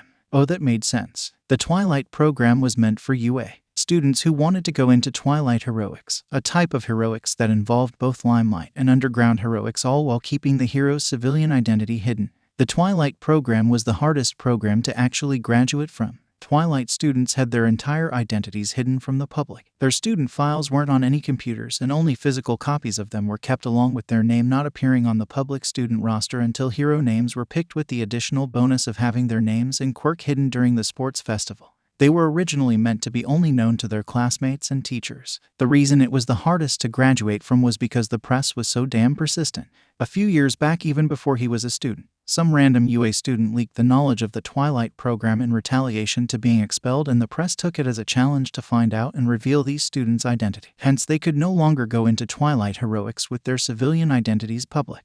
The last group of people to actually succeed in graduating from the program were present Mike, Vlad King, 13, and Snipe. They were also the last ones to even enroll in the program. So imagine Shota's surprise to see someone actually enroll in the course again. My apologies. 19. Do you know why the intruder was there? Midoriya. I found them in All Might's office holding a paper. When I destroyed it, they mentioned it was a schedule. All Might's schedule? What could they want with All Might's schedule? Did they mention why they needed it? Midoriya. They mentioned a sensei, but other than that, no. After I burned the paper, I kicked him into the desk. Vlad chimed in this time. Yeah, about that. What exactly led you into bursting a hole through the building using a glacier? You listed you preferred controlled small attack when you signed up for Twilight.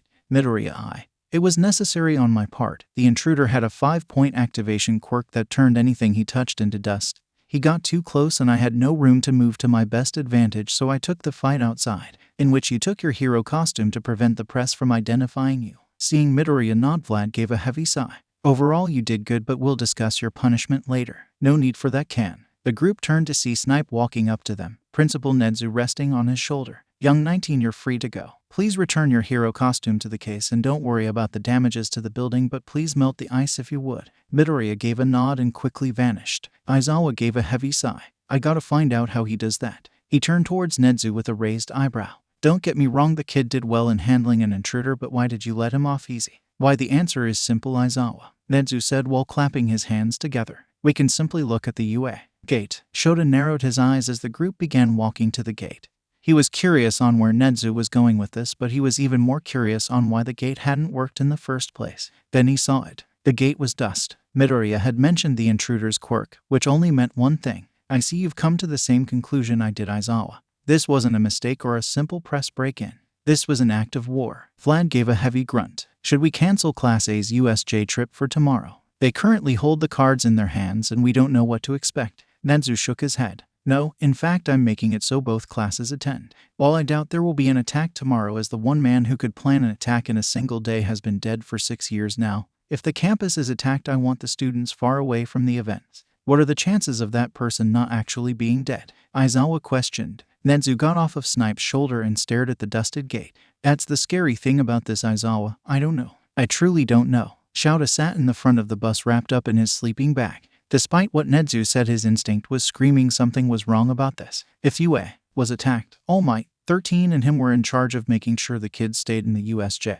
Vlad had been selected to stay on the main campus as extra muscle in case the campus was attacked. But everything about this felt wrong, as if there was this looming sense they made a very huge mistake. And it scared him. Butterfly. Izuku was worried about this trip. Originally, his class was meant to be going next week, but it had been bumped to today and none of them knew why. Except him. He hadn't told anyone about the events of the break-in as he didn't see a reason to. He knew Principal Nedzu was preparing in case the campus was attacked by keeping the first years far away from the attack. But he couldn't shake the feeling that something was wrong. He really wished he had retrieved the schedule to read over it so he would have an idea of when and where they were going to target All Might rather than destroying the piece of paper. Midoriya. He was snapped out of his thoughts when he heard Asui address him. Once she saw that Midoriya was paying attention, she continued. I tend to say what's on my mind. You and Todoroki's quirks are nearly identical. Ribbit. Are you two related? He shook his head no, pulling his hood back a bit to show his green hair. Right after he did, Takage joined the conversation. It's kinda cool that you two have the same quirk without being related. I mean, what are the odds? Next to join was Kaminari, who Izuku recognized as Kodai's battle trial partner. Wait a sec, Takage. It's not the same quirk exactly though. Midoriya can make fire and ice from either side of his body while Todoroki can only use one or the other. He also does that cool disappearing thing. A boy with red hair he recognized as Kirishima joined the conversation as well. It's kinda nice to have not one but two simple elemental quirks though. You can do a lot of flashy stuff. He watched Kirishima raise his arm and hardened it. My hardening's strong against others, but unfortunately, it doesn't do much. Don't say that, Tetsu said as he stood up from his seat to officially join the conversation. Your quirk is awesome, bro. We're basically the sword and shield of our classes. He finished the statement by turning his fist to steel and slamming them together. Kirishima smiled and copied the gesture. Yeah, you're right. But if we're talking about flashy and strong quirks, Bakugo's quirk fits the bill as well, huh? Izuku reined his anger as Bakugo's name was mentioned. Kaibara was the one to join the conversation this time. Yeah, but he's so angry all the time. Ribbit, yeah, he doesn't seem like he'll be popular. Asui chimed in. What the hell? Bakugo screamed as he jumped out of his seat. You wanna fight? See, she said, pointing at him without even looking. Kaminari nodded his head. We haven't known each other for that long, so it's amazing that everyone knows his personality is crap steeped in sewage. Katsuki gripped the railing in front of him. What the hell is that vocabulary? I quote LL kill yo. He stopped himself as he felt the temperature change. He turned towards Deku and noticed how he had his hand clenched as if he was restraining himself. Katsuki could only think one thing. Thank God. He gave an angry huff as he sat back down in his seat.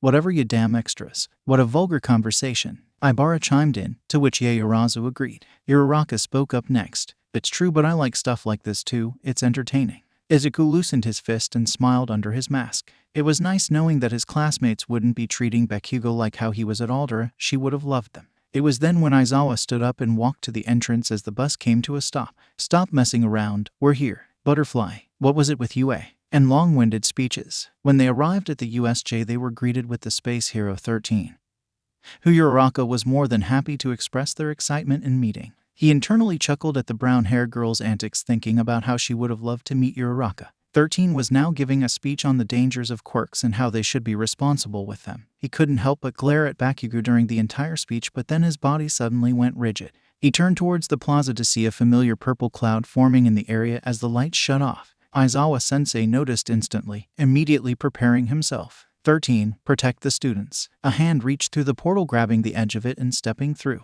Izuku recognized him instantly and everything clicked. The attack was never planned for the campus. The USJ was the target. Denki was one of the first students to realize what this was and reached for his earpiece, but nothing. Aizawa-sensei, I tried to contact the main campus. No dice, they have someone blocking the signal. Aizawa grumbled and kept his voice to a whisper. Gyro and Shoji, if either one of you can hear me, tell Midoriya to break down the door. Then immediately tell these 5 to get out and run to the campus to get help.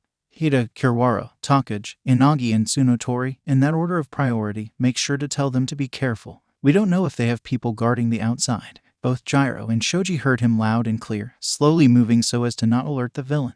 As more villains stepped through, Kirishima spoke up, not aware of what was going on. Is this like the entrance exam where the lesson already started? Aizawa quickly shook his head. No, those are actual villains. Despite most of them knowing, once he confirmed it, the situation became very clear. They were officially under attack. 13 and Eraserhead, huh? The intruder from yesterday, now covered in severed hands, said as he walked by a giant black bird. The schedule said All Might was here. Did that cheating fox brat get it changed? Aizawa put on his goggles. That confirmed all their suspicions from yesterday. Izuku turned to see Gyro tapping him on his shoulder before leaning in to whisper. With the message received, he gave a nod and prepared to slam his foot on the ground. As more villains came out the portal, the hand villain continued. And I went through all the trouble of getting a crowd for him. I wonder if he'll come if we kill some kids. Aizawa was about to jump down at that statement, but was cut off as he heard an explosion happen behind him. He quickly turned around, expecting to see a villain, only to be relieved to see a small ice trail leading from the wall's remains to Midoriya, who had blown up the entire thing. We got it covered here, Aizawa-sensei, Shoji called out as the 5 he ordered made their way out the wall. Deal with the villains. He quickly gave the boy a nod and jumped down. No kids were dying on his watch. Everyone out the door. 13 called as she redirected the students. I'm afraid I can't allow that. The students froze as the purple clouds formed in front of them. With so many students escaping, I simply can't allow more to leave. Bakugo, Kirishima, and Tetsu instantly moved to attack the villain, ignoring 13's protests. Farewell, students. The mist villain called as their purple clouds filled the surrounding area. Izuku instantly attempted to use Prowl to avoid the clouds, only to be swarmed instantly. Suddenly he felt himself falling. Butterfly. Tsuyu landed on the flood zone boat when she arrived. When she stood up, she noticed Kodai and Kaibara had landed with her. Kaibara groaned and looked over the boat. Well, looks like the mist guy messed up his aim. Confusingly, both girls looked to see what he meant. That's a lot of villains, ribbit. She then paused as a thought dawned on her. How do we know that none of our classmates actually fell in and only we fell on the boat? Kaibara's eyes widened. Oh fuck, should we jump in to check? Before she could answer, the water began to boil. I guess not, ribbit. What the hell? The water is heating up. What the, none of you mentioned you could do this. The water is turning to ice over here. Which of you bastards are doing this? And watched as the villain who was talking got pulled under. What was going on if it wasn't them messing with the water? What the hell? What happened to Larry? How would I know? I barely know. Hi GAH. Kodai watched as more villains got pulled under. There was only one explanation she could think of. Suddenly a white figure shot out of the water and landed on the boat. They froze only to relax to see who they saw. It was Midoriya, who had a villain wrapped in one of his cable wires and pinned under his knee, steam trailing off him indicating he had evaporated the water that soaked his body. The villain he had captured kept screaming, "You damn brat. When I get out of this, I'll fucking kill yo GAH." His eyes rolled back as Izuku delivered a quick elbow strike to his head. Looks like we didn't need to jump in to save him. Sin chimed. Midoriya stood up and pulled out his phone. Tsuyu's phone buzzed. She pulled it out of her costume, ignoring Kaibara's cry about them having waterproof phones, and went to read the message Midoriya just sent her. Ribbit, apparently there are 16 villains left down there. Midoriya knocked out 6 before he jumped out. Kaibara blinked. They had only been here for like 5 minutes and he already ambushed 6 of them. Okay, first off, did he just leave 5 villains floating underwater to drown? Her phone chimes again as she reads the next text. Unless those gills were just for show, they should be fine. Wait, didn't most water quirks have fake gills? Okay, second question. How the hell did you guys get each other's numbers? It's only the 4th day and you've legit never talked to each other. Asui looked him dead in the eyes and spoke bluntly. The green tells no lies, ribbit. He watched as Midoriya nodded sagely and turned to Kodai, who looked done with this. She pulled out her phone and texted Izuku. Red and white. When the disc lands, jump down and freeze the water. Green and white. Got it. The two approached the edge again as the villains started screaming. Hey, you damn kids, what did you do to Lars? Shut up about fucking Larry. Larry was a good man. Izuku watched and waited as Kodai pulled out a disc and threw it into the air. She placed her hands together and spoke. Release. The disc enlarged to be the size of the boat and immediately slammed into the water. He watched as the now spiraling water pulled the villains in. As soon as they were all in the center, he jumped down and slammed both his hands into the water. Sen watched in awe as all the water in the flood zone was encased in ice, only to snap out of it when Asui started to shiver and curl up. Wait, what was her quirk again? She's basically a frog. Fuck, she's cold-blooded. Hey Midoriya, chill with ice. Asui is cold-blooded. He shouted over the boat as he wrapped his jacket around her. See, call me Tsu, and thanks, the girl said through a shiver. He was about to say it's not an issue when the surrounding area heated up. He quickly turned to see Midoriya right next to them. He instantly jumped in surprise. Holy F, don't do that, he said, glaring at the boy who had the audacity to snicker as he typed on his phone. Tsu's phone buzzed once again as she looked at the text. Green spy number 6. We should probably leave now. You and the others head towards the entrance. I'm gonna help Mr. Aizawa. Tsu nodded her head. I agree, but if you're gonna help Mr. Aizawa, I'm coming with you. Kodai gave a nod indicating she was also coming. Kaibara nodded his head. Well, while you guys do that, I'm gonna head to another zone and see if anyone needs help. Izuku gave a nod and sent a text that said meet you there before disappearing with Prowl. Kaibara watched as the fox-masked boy vanished. Do you think he would teach me how to do that if I asked? No, Yui said bluntly before walking out of the zone, Tsu jumping after her. He sighed. Man, I hate walking. And with that he headed to the mountain zone.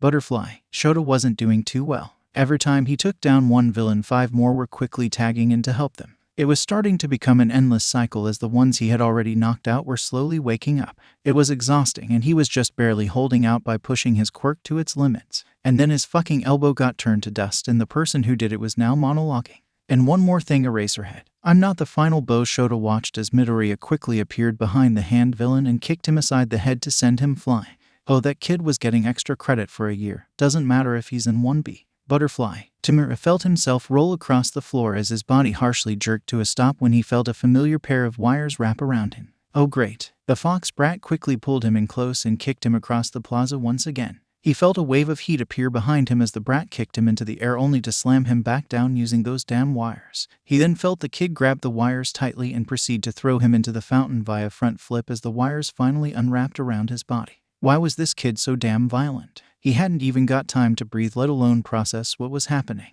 And then he saw it. Izuku ignited his closed fist with white flame. Flash heat, hunt. He thought to himself as he swiped his arm forward and curved 2 fireballs that slammed into both of the intruder's sides. Shigaraki felt his body ache as the flames hit. Before he could even begin to process the fact this brat attacked him with fire without hesitation, he felt himself getting kicked through the fountain statue and rolling across the plaza once again. Okay, that was it. He was the one meant to kill All Might. He wasn't gonna let some first year ruin his whole plan. Namu, kill the fox brat. He watched with glee as Namu instantly appeared behind the unaware brat and slammed his fist down, only to be disappointed when the brat sidestepped the punch without looking and disappeared again. The brat was cheating. No way he would have been able to avoid Namu without looking. Namu stopped playing around and killed the brat. But no matter how many commands he gave, Namu just couldn't touch him. The brat was nimble and avoided him with ease even when Namu wasn't in his line of sight. It's like he knew he was behind him. When he saw 2 more brats walk onto the plaza, he gained an idea instantly. You hero brats are all the same. You may be able to avoid Namu, but can you avoid him and save them?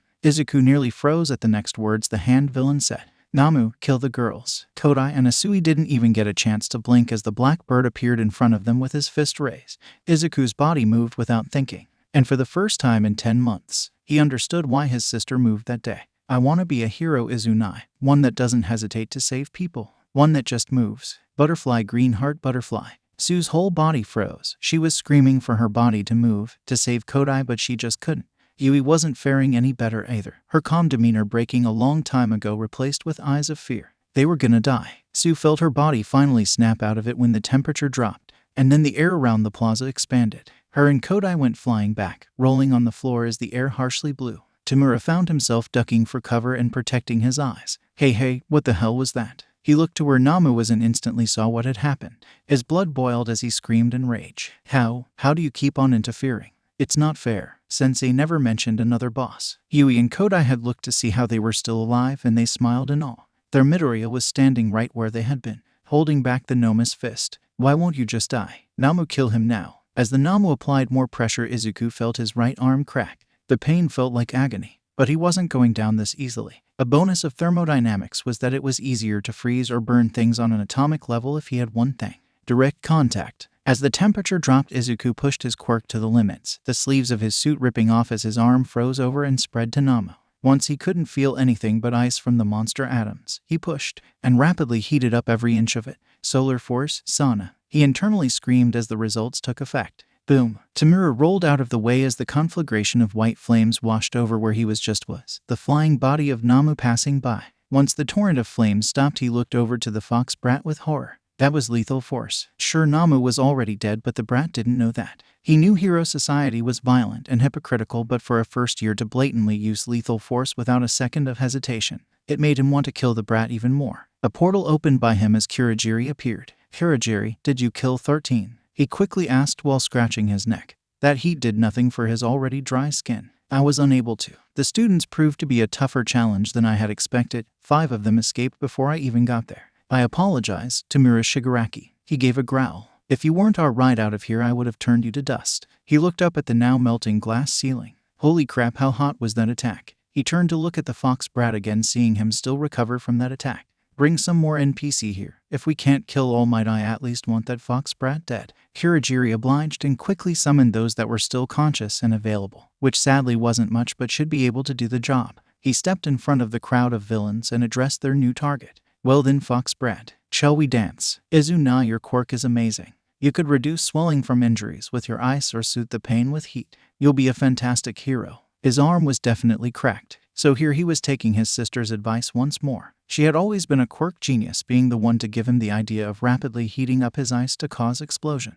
He hissed in pain as he froze over his entire arm again and let it rest. It was still usable at least. He held his whip tightly as the hand villain, now identified as Shigaraki, addressed him. He had no time to waste. Instantly disappearing with prowl, he appeared in the center of the crowd and slammed one of the villains to the ground head first. The people with ranged quirks would be first. He instantly sidestepped as another person attempted to punch him and delivered a quick elbow to their stomach before throwing them into a large crowd that was huddled together.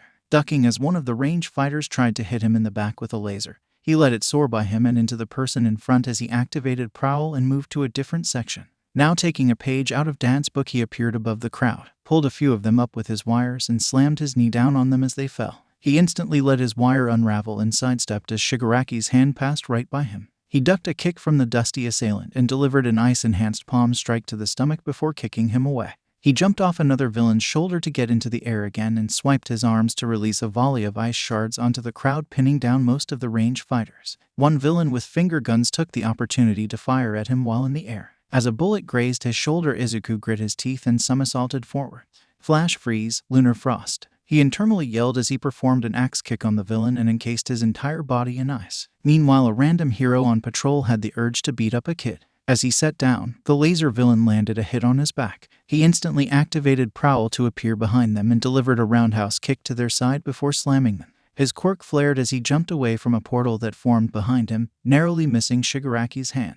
Okay, that may be an issue. Another portal formed as he backflipped away, only this time a claw villain was waiting for him and slashed right through his mask. He instantly covered his eye and got out of the way of the second attack with Prowl. Now outside the crowd and standing on the other side of the plaza, he took a moment to catch his breath and made sure his eye was okay. The cut wasn't deep enough so he didn't lose his eye, but knowing that didn't help much with the pain or keeping blood out of it. He didn't get time to worry about his eye as his body went rigid as something appeared behind him. Igniting his now revealed eye to soothe the pain and keep it hidden, he stepped out of the attack and turned to see who it was. It was Namu, moving perfectly fine and without any signs of damage. He activated Prowl and got far away from it. It didn't make sense. He had frozen him on an atomic level and then burned him. Noma's body went limp as Shigaraki stepped out a portal next to it. I see you're confused. Noma's quirk is regeneration along with other quirks specifically given to him. He was made explicitly to kill All Might. Tamura scratched his neck in glee. But after the break-in you were a threat to the whole operation. After all, burnt cells don't regenerate. So I made a special request to Sensei. Namu screeched and charged at him. When he went to burn it, his eyes widened when the black bird absorbed the flames into its skin. Fire absorption. Shigaraki cackled. Isn't that just wonderful? The perfect anti-symbol of peace and the perfect patch to deal with cheaters like you.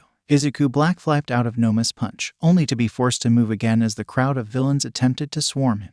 He couldn't deal with Shigaraki, the portal villain, and Namu right now, but he could deal with the crowd of villains. Celestial Force, Spring Fountain, he internally said as he slammed his foot onto the ground. A large glacier instantly emerged over the crowd, an explosion following soon after as white flames heated it up. Tamura flew back as the air around the plaza once expanded, this time on a larger scale. Useless NPCs, he grumbled. Namu, let's settle this, he said, rushing the brat once more, Namu following behind. Izuku gripped his wire and internally grumbled. This is actually worse than the field trip to the Japan Hero Museum. He paused. No, it's not. With that he vanished with Prowl. Tamura instantly turned around expecting the brat to appear behind him, only to be forced to duck when the kid appeared on his side. He's gotten slower, he thought as he watched the kid backflip away from Namu. He closed the gap and stretched his hand out to the boy's face, while Namu appeared behind him. Let's see you get out of this BR, huh? The kid grabbed his wrist and forced his hand onto Namu right before slamming him to the ground. Right as Izuku went to knock him out, a portal opened up below them and separated the two. Namu, who had finished regenerating his chest and stood back up, prepared to charge. Izuku wrapped his cable wire around his cracked arm and gripped his second one tightly. Come on, Izuku, you can do this. You just need to hold on a bit longer. All you need to do is... Boom. Izuku's thoughts were cut off as he turned towards the front entrance. He gave a heavy sigh of relief at who he saw. Damn, Oaf couldn't have shown up sooner. Fear not, students. Why? Because I am here. All Might had finally arrived. All Might walked through the door, anger clear on his face. He could see 13, the back of her costume missing along with Aizawa, passed out on the plaza steps, his elbow in horrible condition. And then he saw young Midoriya. The boy's shoulder was bleeding out, while his other arm hung limp, clearly injured in some way, along with a part of his fox mask broken, his eye only hidden by white flames. If Toshinori had to guess from the blood that was running off the mask, the boy's eye had been cut. His fist clenched in anger as his eyes met the hand villain. He wasn't gonna fail this boy's family again. Ignoring whatever speech the villain was giving, he rushed forward, crossing his arms. Carolina smash, he yelled as he slashed his arms as the black bird met his attack. Tamura watched with glee as All Might's attack met Namu, only for it to turn to horror as he rolled out of Namu's path as it skidded back. That shouldn't be possible. Namu has shock absorption. Your punches shouldn't be able to affect him. All Might never acknowledged his whining and continued. Toshinori swung another punch at the beast's stomach, this time putting his back into it as he lifted it off the ground before delivering another and punching it back down. He then grabbed the black bird by its leg and threw him across the plaza. He followed after it, jumping through the air and slamming down it under his fist before addressing the hand villain. Was this meant to kill me? This abomination you used to cause harm to my students, he said, almost snarling. Shigaraki only laughed as he looked All Might dead in the eye and simply spoke. Namu, release. Toshinori confusingly looked at the villain before a white glow from the black bird caught his attention. Suddenly his entire body was engulfed in white-hot flames. He gave a painful scream as his entire body was washed over his body. The pain worsened as the Namu quickly punched him in his injury with an ignited fist before grabbing him by the face and throwing him across the plaza. Namu was about to continue the assault only to be held back by cable wires. Izuku quickly froze over his wires trying to put out the flames as he pulled back on his wires and threw Namu to the other side of the plaza away from All Might. He let his wires roll back to him as he tried to get his panting down.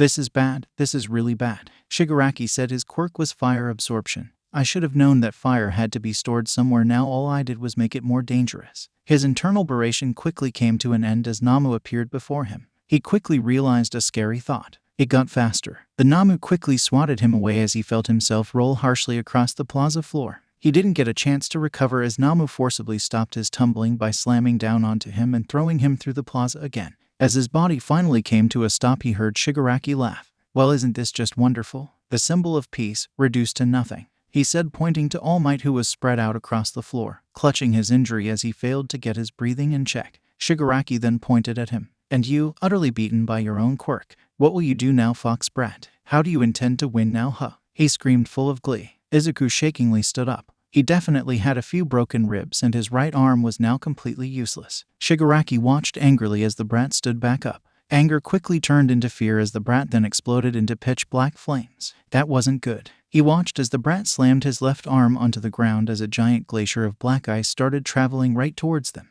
The moment he saw Namu get engulfed with little ease, he turned the opposite direction and started running. Kurogiri. He let the purple mist surround him as Kurogiri moved him out of the way of the icy onslaught. He looked back to see the glacier he made this time was a lot larger than the one he used against those NPCs. That brat was still an issue. Butterfly. Toshinori laid on the ground clutching his injury. The pain was agonizing as he felt nothing but a horrible burning feeling from it. Some symbol of peace you are. You couldn't even be here to your student and now you've been reduced to a pathetic display cause of an old silly injury and a time limit. He silently berated himself. He only stopped when he spotted young Midoriya standing over him. He gave a smile, but just as he went to say something, Midoriya kicked him in his old injury. He gave a scream of pain that slowly died down as he realized his injury was no longer burning but actually felt numb. He looked down at his side to see it fully covered in black ice. He gave a wide smile and looked at young Midoriya. Thank you, my boy. But was it really necessary to kick my injury? He said, tilting his head. Was it necessary for you to kill my sister? Izuku snapped back aggressively, his ignited eyes shifting to black for a split second. All Might fully flinched at that tone, memories of those black flames still clear. My boy, you know I am not your boy. Midoriya cut him off while practically sneering, his calm demeanor long gone as the flame that covered his eye permanently turned black. We have bigger issues to attend to you than trying to avoid responsibility. As Toshinori went to respond, he was cut off as the plaza exploded into white flames, Namu removing the entire glacier to free himself. The two turned their attention as Shigaraki and Kurogiri appeared next to Namu. Oh great, he ran out of fire. Shigaraki grumbled. Let's finish this. He rushed forward, leaving Namu behind. Those two were on borrowed time. All it would take is 5 fingers. Warp refraction. He screamed in pain as a multicolored light blinded him as he quickly felt his body be restricted in ice. Once his vision finally cleared, he saw a girl with multicolored reflective hair stand up and adjust her jacket. Oh great, more brats. Oh man, I really have to thank Uncle X for helping me with my quirk, the newest brat said. But he didn't really care. He just needed to get out this block of ice. Kurogiri. But Kurogiri never came though. He turned his head the best he could to see a purple hair brat fire a sound wave from their boots to keep Kurogiri away while a blonde brat kept closing the distance with explosions. He didn't even get to scream about more useless NPCs interfering when suddenly the air became static and the ice around him exploded. Denki stepped into the plaza, hands cracking with electricity as he stood next to Todoroki. You know electricity is pretty hot, perfect for heating up ice so that the air expands, he said, giving a smirk as Toru landed next to them in a perfect backflip. All Might, Midoriya. Todoroki spoke, addressing the two in a monotone voice. Ieyasu is currently attending to Aizawa's injuries. We'll handle these two. You're free to deal with the bird one with no interference now. Toru practically vibrated where she was standing. Oh, it will be just like that hero gala when we were 9. You and I remember that gala very differently. Hagakure, oh Buo, that's because you stayed back that time. And how many times do I have to tell you to call me Toru? Did you say something? Denki quickly cut in before she could respond.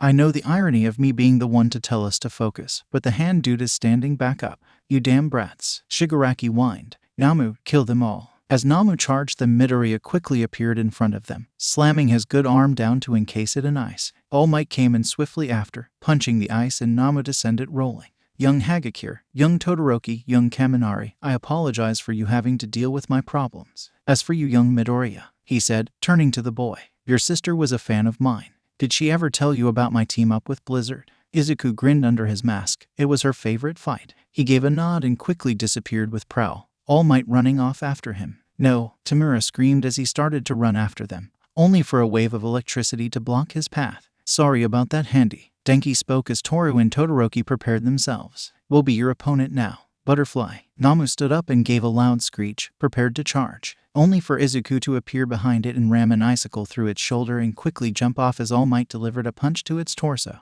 Namu's shock absorption tanked the punch and quickly went to deliver a punch to All Might's injury. Izuku appeared instantly between the two and gripped Namu's fist, repeating the same process from earlier and freezing every inch of it. Let's try this again, shall we? He said, crossing both his arms. Carolina smash. He slammed both arms on the Noma's frozen body and bisected it, letting its upper body shatter in half as it hit the floor. Suddenly Shigaraki hit the floor in front of him as his body twitched as small sparks of electricity danced off him. Hagakure landed on top of him and pinned down his arms, allowing herself to be visible again. Not so funny fighting a 1v3 when it's against you, isn't it, mister? Dusty. Tamura aggressively struggled to free his wrist from underneath the brat. You damn hippo. Kurogiri, said Mist Villain quickly abandoned his fight with Bakugo and Gyro, a portal now appearing under Hagakure and Shigaraki. The portal dropped him off in the air. As the two fell, Shigaraki started to stretch his hands towards her face. Let's see you dodge, bang. Shigaraki screamed in pain as he recoiled his hand and hit the floor with a thud.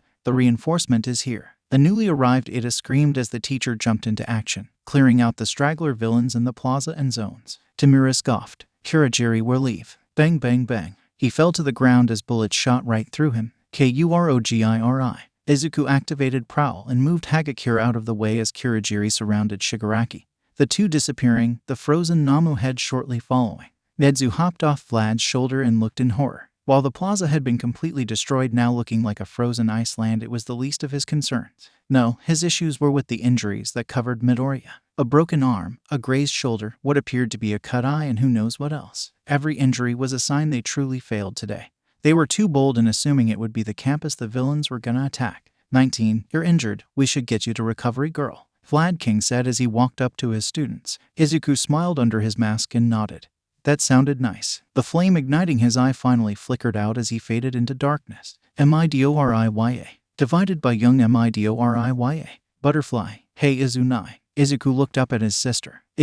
What do you think your first big villain fight will be like? Izuku raised his eyebrow and started typing. Green Fox. Don't you mean our first big villain fight since we plan to be partners? She flinched and started to stutter out an excuse. Oh, of course, but I was mostly referring to your first solo big hero fight. He narrowed his eyes and started typing. Green Fox. Never really thought about since my plan was underground heroics. The Fox of the Shadows. Green Fox. But if I had to pick, perhaps someone who can reflect fire. I mean, with how many people are born with fire-related quirks, that surely has to exist. She smiled at Izuku and shook her head. You always wanted to fight another fire user, huh? Before he could respond, another text came in. Green Parakeet. Aren't you two meant to be in bed? Both siblings paused as they realized they had been talking in the family group chat. Green Butterfly.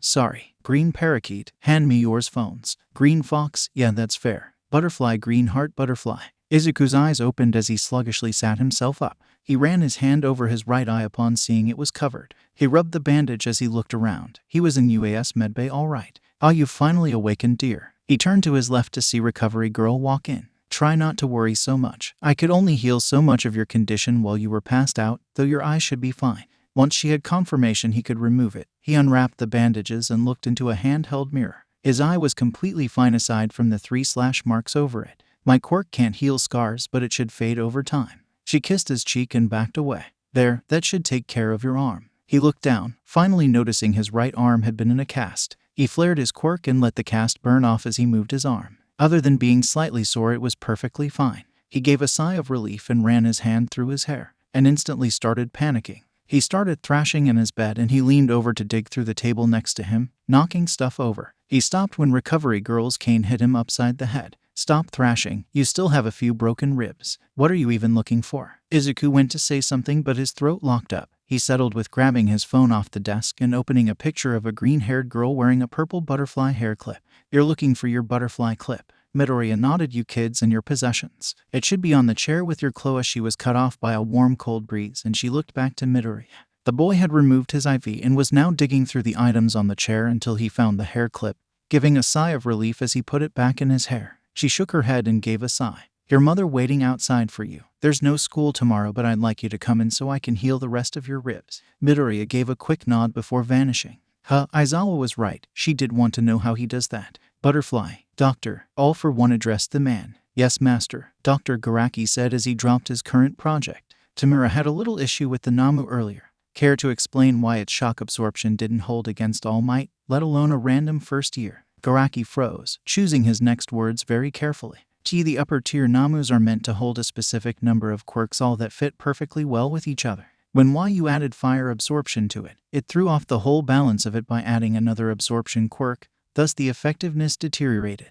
All for One's tone grew dangerously. Oh, so you're saying it was my fault? He paled as he frantically started waving his hands. And no, it's my fault for providing a Namu that couldn't handle your perfect changes. That seemed to please All for One as the man's voice returned to a calm tone. Doctor, drop everything you're doing. Restart Project Nimbus. Everyone out the door. 13 called as she redirected the students. I'm afraid I can't allow that. The students froze as the purple clouds formed in front of them. With so many students escaping, I simply can't allow more to leave. Akugo, Kirishima and Tetsu instantly moved to attack the villain, ignoring 13's protests. Farewell, students. The mist villain called as their purple clouds filled the surrounding area. Butterfly. Shoto silently cursed himself for getting caught as he fell through the air. He braced himself to hit the hard ground only to fall right through it and sink down. Without any time to be confused, he saw Honuki swim up to him and pull them back up above. Once above, he watched as Honuki solidified the ground they were just under and turned towards him. You okay, Todoroki? He gave a slight nod. I'm fine, thank you, Honuki. That's good, Juzo said as he opened his helmet's mouthpiece. It appears we're in the rockslide zone. We should probably see if anyone else landed. He was cut off as he saw someone fly by and slam into rock. The two boys quickly jumped back away upon seeing it was one of the villains on the mountain. The villain regained his senses and instantly started to stammer. GG Ghost. The man said. He backed himself up against the wall. Before either of them could question what he meant by that, the villain screamed in pain and hunched itself over as if it had been kicked in the stomach. Toru allowed herself to be visible and let the villain slumped over before turning towards her classmate. Hey guys, she excitedly called as she waved at them. Toru, Honuki asked before turning to Todoroki. Did you know she could become visible? Todoroki blankly stared at Hagakure. I didn't even know she was in my class. Looking at her now, he realized this was the girl that stood right next to him during the quirk assessment and wasn't using a quirk. Toru giggled at their reactions. I finally figured out how to make myself visible a few months ago. I was waiting to see which of my fellow Gala kids would know it was me before someone said anything. I actually thought the battle trials were gonna ruin it. I really should have paid more attention to the battle trials. Todoroki mentally thought to himself. Please don't call us Gala kids, Hagakure. Suddenly Hagakure was right next to him and ruffling his hair. Oh, come on, Todoroki, no need to be ashamed. And how many times do I need to tell you to call me Toru? We've known each other since we were 8. Shoto gave a lazy sigh and removed her hand from his head. This woman was gonna be the death of him. He had hated attending those galas with his father and saw them as a pointless waste of time. Eventually, despite his best efforts, he had been roped up into Hagakure's gala group of legacy kids and the mayhem that followed. He refused to touch the memory of the one when they were 12 even with a 10-foot pole. He looked Hagakure dead in the eyes, no matter how weird it was being able to do that now, and calmly spoke without breaking it. Did you say something? Hagakure promptly swatted him. Worth it. Honuki quickly separated the two of them. Stop teasing the poor boy, Toru. We have incoming, he said while pointing right behind them. Shoto followed where Honuki pointed, and sure enough, a group of villains were running right towards them. He lazily walked towards them, creating a small ice trail at them. The villains gave multiple cries of frustration as their bodies were slowly encased. He gave a slight scoff as he addressed them. Aren't you embarrassed to lose to a child? For God's sakes, you're an adult. Put up a real fight. He watched as the ground below them liquefied, as their bodies started to sink before they were trapped halfway into the ground. They trapped us right as we got here. These aren't kids, these are monsters. He ignored the villain's cries and turned to see Honuki walking up and stopping by him while Hagakure walked past and stood straight in front of the trapped villains. Now, Toru said as she crouched in front of one of the villains, looking them dead in the eyes. We have a few questions, and you're gonna answer them. Butterfly, the number you have dialed is not in service or temporarily disconnected. Please check the number and then try again. Thank you. Toshinori gave a sigh. Can't get in contact with Aizawa or 13. Then again, they are teaching. Unlike me, who's skimping out on my duties just because I spent the entire commute being heroic. Maybe I should just show up at the end and say something inspirational. Get a good 10 minutes out of my hero form. He stood up and quickly puffed up his body. Haha, time to join me, student. He stopped talking as his body coughed up blood and shrunk itself. He sat back down right as Nezu opened the door and walked in. Hold your horses, Toshinori. You can't be there for your students if you can barely stand. Principal Nezu, Toshinori greeted. That's me. Am I a mouse, a dog, or bear? But more importantly, I'm the principal, Nezu said with a smile. Your fur looks very well groomed and glossy today, sir, he said as he got his breathing under control. While it had been almost 6 years since he got his injury, he still had difficulty breathing, more specifically when his injury was under stress. The secret is keratin. I'm not sure if humans can get this level of luxurious shine, but we can talk about grooming later, Nezu said as he pulled out a tablet. Look at the news. Nezu held up the screen to Toshinori. Shall I read it to you? It says you resolved 3 whole incidents within an hour. Toshinori gave a full body flinch in which Nezu just sighed. The fault mainly belongs to the ruffians who still caused trouble to the city despite you being here in the city, but you really should learn how not to react to every incident you hear. You really haven't changed in all these years. Nezu put the tablet away and sat down to make a cup of tea. You've always been proactive, but things are different now. You really shouldn't be putting so much stress on your body, especially when you have yet to pick a successor. He watched as Toshinori flinched once again and took a sip of his tea. Speaking of successors, do you have anyone in mind? Toshinori gave a heavy sigh as he remembered that day. None so far. The person I did have in mind is no longer alive due to my actions, and other than young Midoriya, none of the other students have shown that certain spark I'm looking for. Nezu promptly spat out his tea at the mention of Midoriya being an option. I'm sorry, would you mind repeating that? Toshinori gave another heavy sigh as he shrank into himself. Relax. Even I know if I offered young Midoriya one for all after what I did that day, there's nothing in the world that would stop him from beating me to a pulp. He placed his hand over his wound. Even without being involved in the fight, his wound still acted up at the sheer heat of Midoriya's fire. It was honestly terrifying how hot his flames burned. He probably would punch me the moment I say I have a transferable quirk and never actually make it to the offer. Nezu cleaned up his mess and just nodded. Yes, he does hold a lot of animosity towards you for a very good reason, if I may. But I'm more concerned towards the animosity he holds towards young Bakugo. Toshinori snapped his finger and sat straight up. That's where I recognized young Bakugo from. I had been so caught up in the aftermath that I nearly forgot he was also there. He gave a sigh and then sagged back into his seat. Although I don't know his involvement in the situation that would cause young Midoriya to hate him more than he hates me. Nezu took a sip of his tea and lowered his head. Although it's nice to know young Bakugo had some involvement in the incident, it's unfortunate we don't know what specifically. I had attempted to get the security footage from Aldera, the school the 3 of them went to, but had no such luck in finding anything. I suspect the footage was either doctored or just fully removed. Toshinori frowned, which means no one knows the full situation other than young Midoriya and young Bakugo. Nezu nodded, and neither of them would be willing to talk about it. For young Bakugo, he doesn't appear to be one to come to others when he has an issue or he's hiding what his involvement was on purpose. Toshinori rubbed his hand through his hair and leaned back. And as for young Midoriya, it's such a sensitive subject that he's most likely just bottling it all in. Nezu gave a heavy sigh. This really is a predicament, but enough about your failures, Nezu said while taking a loud sip of his tea to draw Toshinori's attention. What are you going to do about your lack of a successor? Toshinori lowered his head and frowned again. I had planned on watching the students complete the USJ to help my decision. After all, rescue is the core foundation of heroics, and it was how I decided on my original choice. He sank into his seat as he remembered his mistake. But now I messed it up by wasting my time limit. Some teacher I am. Nezu put his tea down and clapped his hands. Now, no need to be so harsh on yourself. You are new to this after all. Nezu pulled his tablet back out and started scrolling. If you want to watch the USJ, we can simply do it here through the security feed. Toshinori made his way over to Nezu and watched over his shoulder, only to see nothing but static. Is everything okay, Principal Nezu? Nezu tilted his head confusingly. I don't know Toshinori. It appears the cameras in the USJ aren't where he was cut off when the room was busted open. And it is you. Present Mike screamed as he ran in. 5 students just came running onto campus. The USJ's under attack. Nedzu didn't even get a chance to register what Yamada said, as he felt himself flying across the room as a loud boom followed. He stood up and looked around to see the room was a complete mess with all the furniture scattered around everywhere and the walls cracked. He turned towards one wall to see a newly formed hole in it, with Toshinori missing. He quickly grabbed his tablet and sounded the silent break in alarm to the teachers. They didn't need a repeat of yesterday. Hopping onto Mike's shoulder, he started making the announcement to the teachers. There's been a break-in at the USJ.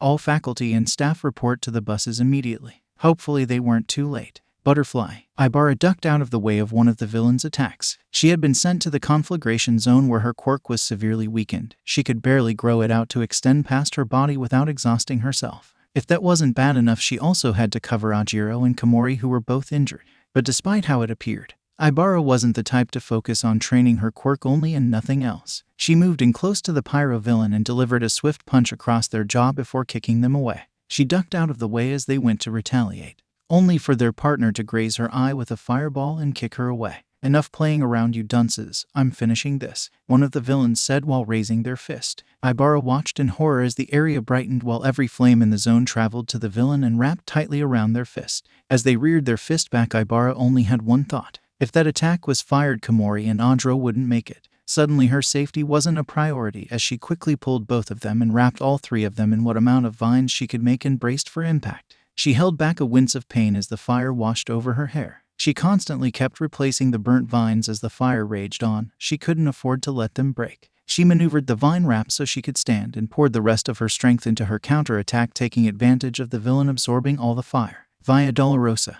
The entire zone erupted into a viney jungle. Ibara looked around to see if there were any sights of the fire villains. She gave a sigh of relief when she saw they were knocked out and tangled in one of her vines before everything faded to black. Butterfly. Denki groaned as he hit the ground. Note to self, ask mom what to do when you suddenly find yourself falling. He grumbled while standing up. You won't need to worry about that kid. He quickly turned around to see a group of villains were coming right at him. Looking around some more, he noticed he was completely surrounded. You won't be making it out here alive to see her again. One of the villains spoke. He turned to see if any classmates were nearby. When he saw the coast was clear, he gave a cocky smirk. Indiscriminate shock. His entire body was instantly covered by his quirk. 2,000,000 volts. Butterfly. Momo nimbly dodged out of the way out of a throwing knife while swatting another villain away from her. Try dodging this, one of the villains called, throwing a boulder at her. Thankfully, she didn't have to do anything as a sound wave from Gyro instantly shattered it. There's too many of them, Gyro called as she swung her sword at a villain with a bat. Momo flipped a villain over her shoulder and trapped them in a net. Just hold out. Someone will come for us. Sushi was cut off when she heard a loud crack of lighting as the air became static. She looked up the mountain and instantly started to panic. She instantly undid her back zipper and grabbed Gyro. Stay down, she whispered to the girl as a large white blanket covered them. Is that a fucking blanket? What is that meant to be, a shield? The villain's taunts instantly stopped as a yellow wave of electricity washed over them, their laughter instantly turning to screams of pain. Momo peeked out from under the insulated sheet and looked around to see if any more villains were still standing. Upon seeing them all knocked out, she stepped out from underneath the blanket and looked up the mountain. Well, look at that. I even got the guys down here. She watched as Kaminari walked down from the top of the mountain zone. Kaminari then looked at her impaled. Oh god, are you guys okay? I didn't know you guys were down the mountain. Holy shit, I could have accidentally hit you. Momo chuckled as Kaminari kept apologizing. He was always wary of his quirk ever since he found out electricity quirks were the most dangerous elemental types. Relax, dude, Gyro said, cutting off Kaminari's rambling. You got all the villains in the end, we're fine. Kaminari rubbed the back of his neck. Yeah, I guess your rig. He stopped when the interference in his earpiece picked up. The signal jammer was here. He heard the ground start to crack and instantly moved out of the way as a hand reached out where his leg was just. I recognized that hair pattern anywhere. The villain popped out of the ground, revealing his skull mask. You're Electra's son, aren't you? Momo could have sworn she heard Kaminari growl. Looking at him, she could see his whole demeanor had changed. Kaminari glared at the skull villain while calmly speaking. Raya Kazuchi, former E-rank villain Tesla, now a ranked. His quirk lets him absorb electricity and weaponize it, meaning he's immune to most electricity-type quirks. Tesla chuckled. So you know me? Not surprising given what I did to your mother last year. Suddenly it finally clicked for Momo, her eyes widening in fear. Kaminari, is this the villain who put my mom in the hospital last year? He said, cutting her off. Yeah, it is. It's how the bastard earned the A rank status. Tesla gave a wide grin. Ah yes, the one that got away. Tell me, what do you plan to do? As you said, my quirk makes me immune to electricity-type quirks, so what do you expect to accomplish? That's not what I said. At this point, Gyro and Yaoyorozu had both stepped away from him as he began to spark. When Tesla tilted his head in confusion, Denki continued. I said most electricity-type quirks. And not most. Right as he said that, Denki quirk instantly sparked to life around his body as he rushed up to Tesla and punched him. Tesla rolled to his feet and dodged out of the way of Kaminari's axe kick. Please, I'm an A-ranked villain, kid who beat your own mother. You don't stand a chance. He sparked his own hand and connected it to Kaminari's chest. Denki didn't even flinch. He simply grabbed Tesla's wrist and twisted it. As Tesla head shot up to scream, he swiftly headbutted him before kneeing him in the stomach and throwing him into a rock. Tesla groaned as he slid off the rock and slumped to the floor. Don't let that A-rank status get to your head, the lecturer's brat said as he walked towards him. The only reason you won that fight is because my mom can't absorb electricity. And you got a lucky hit in. The brat placed their foot on his chest and applied pressure. I don't have that issue, being one of the few electricity quirks that work as both a generator and absorber, he said, giving a cocky smirk. You getting lucky in that fight is the only reason you have that rank. As far as I'm concerned, you're still E-ranked. So in other words, he said, raising his hand, you're fried. 1.5 million volts. With that, he slammed his palm into Tesla and tore through his absorption. Once Tesla was knocked out, he stopped his quirk and stepped away. He then proceeded to take out his phone and take a selfie with the unconscious body. Are you seriously taking a selfie right now? Gyro asked. Denki shrugged, giving a smile. I need the proof to win a bet. Otherwise my mom would never believe this. Yaoyorozu gave a heavy sigh and rubbed her forehead. Kaminari, please tell me you in MS. Unari did not bet on who would be the first to catch a dangerous criminal who has hurt many civilians. His smile grew. Okay, I won't. I see you haven't changed at all, Kaminari. The three of them turned to see Todoroki and Hagakure walking up to them. Toru, Todoroki, were you sent here as well? Kaminari asked. Shoto shook his head. No, we came here from the rock slide zone to see if anyone needed help, while Honuki went to help those at the front entrance. Yaoyorozu gave a nod. I see. We're all fine. We should probably make our way to the entrance. No. She was cut off when a giant black glacier erupted from the central plaza. Holy crap, was that Midoriya? Denki asked. Why would he be at the central plaza with Aizawa-sensei? Gyro asked. Momo walked past them and started heading down the mountain. Whatever reason, we should check it out. He may need our help. Agreed, Todoroki said, following her. With that, the rest joined in as they ran down the mountain. Butterfly. The group exited the zone and looked in horror at what they saw. Both Midoriya and All Might were standing in front of the villains, looking worse for wear. That's impossible, Denki said as he stared at All Might. All Might was the symbol of peace, a hero that was always seen as unbeatable. What villain could possibly put him in the condition he needed to ice his side just to stand? Where's Aizawa-sensei? Wasn't he fighting the villains? Toru asked. Gyro quickly stabbed her jacks into the ground and started looking. When she finally found him, she stood up and pointed towards the stairs. He's over there. He's alive, but I think he's injured. Todoroki was about to speak before he was cut off by the sound of explosions. Move it, you damn extras, Bakugo screamed as he rushed past them. Well then, I guess we're helping just to make sure he doesn't make anything worse. Gyro grumbled. Todoroki nodded. Agreed. Yaoyorozu, make some first aid equipment for Aizawa-sensei. Gyro, make sure Bakugo doesn't do something stupid. Hagakure, Kaminari, we're gonna help Midoriya and All Might. Right, the group called as they split up. This attack had gone on for too long.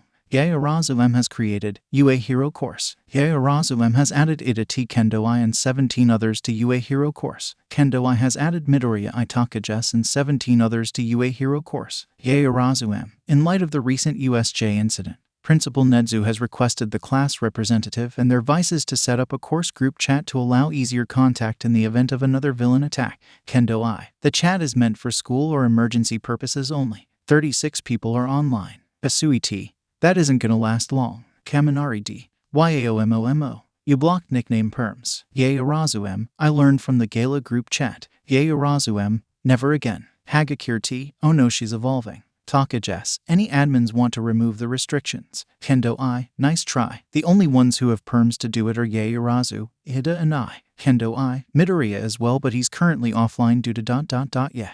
I doubt he would remove them anyways. Takages. Speaking of Green Bean, did you see how he looked when they carried him out? Kodai Y. I don't think I'll ever get the image out of my head. Asui T. I feel bad. Me and Kodai watched him get those injuries while we practically just sat there. Yanagi R. Nope, no self-defamation. Like I told Yui when she told me, you two nearly died. No one blames you for not being able to move and help him. Kaibara asks. They nearly WHAT. Kodai Y. We're fine, we didn't even get hit. Asuiti. It was terrifying but we're mostly fine thanks to Midoriya. Ajiro M. Speaking of injuries at Shizaki I, how are you doing? You had a lot of burn marks on you before I passed out. Shizaki I. Rest assured I'm alright. Other than the burns all I had was quirk exhaustion. Komori K. That's good to hear. Sorry you got hurt covering us. Shizaki I. None of that. It was no issue and I would happily help again. Midoriya I is online. Midoriya I lived bitch. Takaj Green Bean. Hida T. Midoriya. Such language is unbecoming of a vice rep and future hero. Yanagi R. It's good to see that you're okay Midoriya. Kaminari D. You are okay right. Those injuries were brutal. Midoriya I. Tis but a scratch. Asui T. Midoriya I watched you get cut in the eye. Takaj S. What? Midoriya I. Snitch. Asui T. Bite me. Answer Kaminara's question. Midoriya I. My eye is fine and so is my arm. I just need to come in tomorrow to get my ribs healed. Kaibara asks. You broke your ribs? Midoriya I. You should see the other guy. Midoriya I. Also at Asui T at Kodai Y. Stop feeling bad for not helping me. Midoriya I. You two nearly died to that abomination. No one's gonna blame you for not wanting to fight it right after. Midoriya I. And if someone does let me know, I need glacier practice. Hida T. Midoriya. Kodai Y. Fine. Asui T. Please do not trap people in glaciers Midoriya. Midoriya I. Fine. Kaminari D. Moving away from near-death experiences. Kaminari D. Unlock nickname perms Midoribro. Yaorazu M. No Kaminari. Hagakure T. Okamanya Momo. Kendo I. Give it up. Midoriya is responsible enough to know how bad adding nicknames would be. Eda T. Agreed. None of us admins will be allowing nicknames. Midoriya has granted 35 members nickname perms. Kendo I. Midoriya. Yaorazu M. Midoriya. Ida T. Midoriya. Takaj S. Yees. Kaminari D. Haha. Takaj S has changed their name to Dinosaur Lover. Yanagi R has changed their name to Haunted Ghost. Hiroraka O has changed their name to Newton's Bane. Asui T has changed their name to Kermit. Kaminari D has changed their name to Pika Pika. Ashido M has changed their name to Alien Queen. Kodai Y has changed their name to Quiet One. Zero H has changed their name to Scotch. Kamakiri T has changed their name to Razor Stabby. Monoma N has changed their name to Phantom Thief. Komori K has changed their name to Shrooms. Shizaki I has changed their name to Holy Water. Takoyami F has changed their name to Revelry in the Dark. Hagakure T has changed their name to Peekaboo. Kirishima E has changed their name to Manly Rock. Tetsu T has changed their name to Manly Steel. Gyro K has changed their name to All Ears. Oase Y has changed their name to Bandana King. Kaibara S has changed their name to Human Vibrator. Tsuburaba K has changed their name to Airlock. Fukadashi M has changed their name to Screamer. Sato R has changed their name to Baker Boy. Aoyama Y has changed their name to the star of the show. Todoroki S has muted the chat. Todoroki S is offline. Bakugo K. Stop blowing up my fucking phone you damn extras. Bakugo K has muted the chat. Bakugo K is offline. Midoriya has changed Bakugo K name to Garbage Excuse of a Human. Bandana King.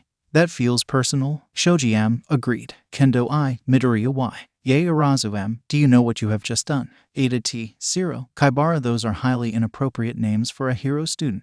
Screamer seems fine to me. Scotch like the tape. Human Vibrator. Can't stop me now Engine Boy. Kendo I. Just why? Kendo I. Why did you do this Midoriya? Midoriya I. Should have let me resign. Dinosaur Lover. LOL. Kendo I. You did this for revenge. Midoriya I. Yes. Quiet One. Valid. Kendo I. I'm gonna kill you. Quiet One. Also valid. Heda T. Kendo. Such behavior is unjust of a class president. Kendo I. Kramit Ida. Ida T.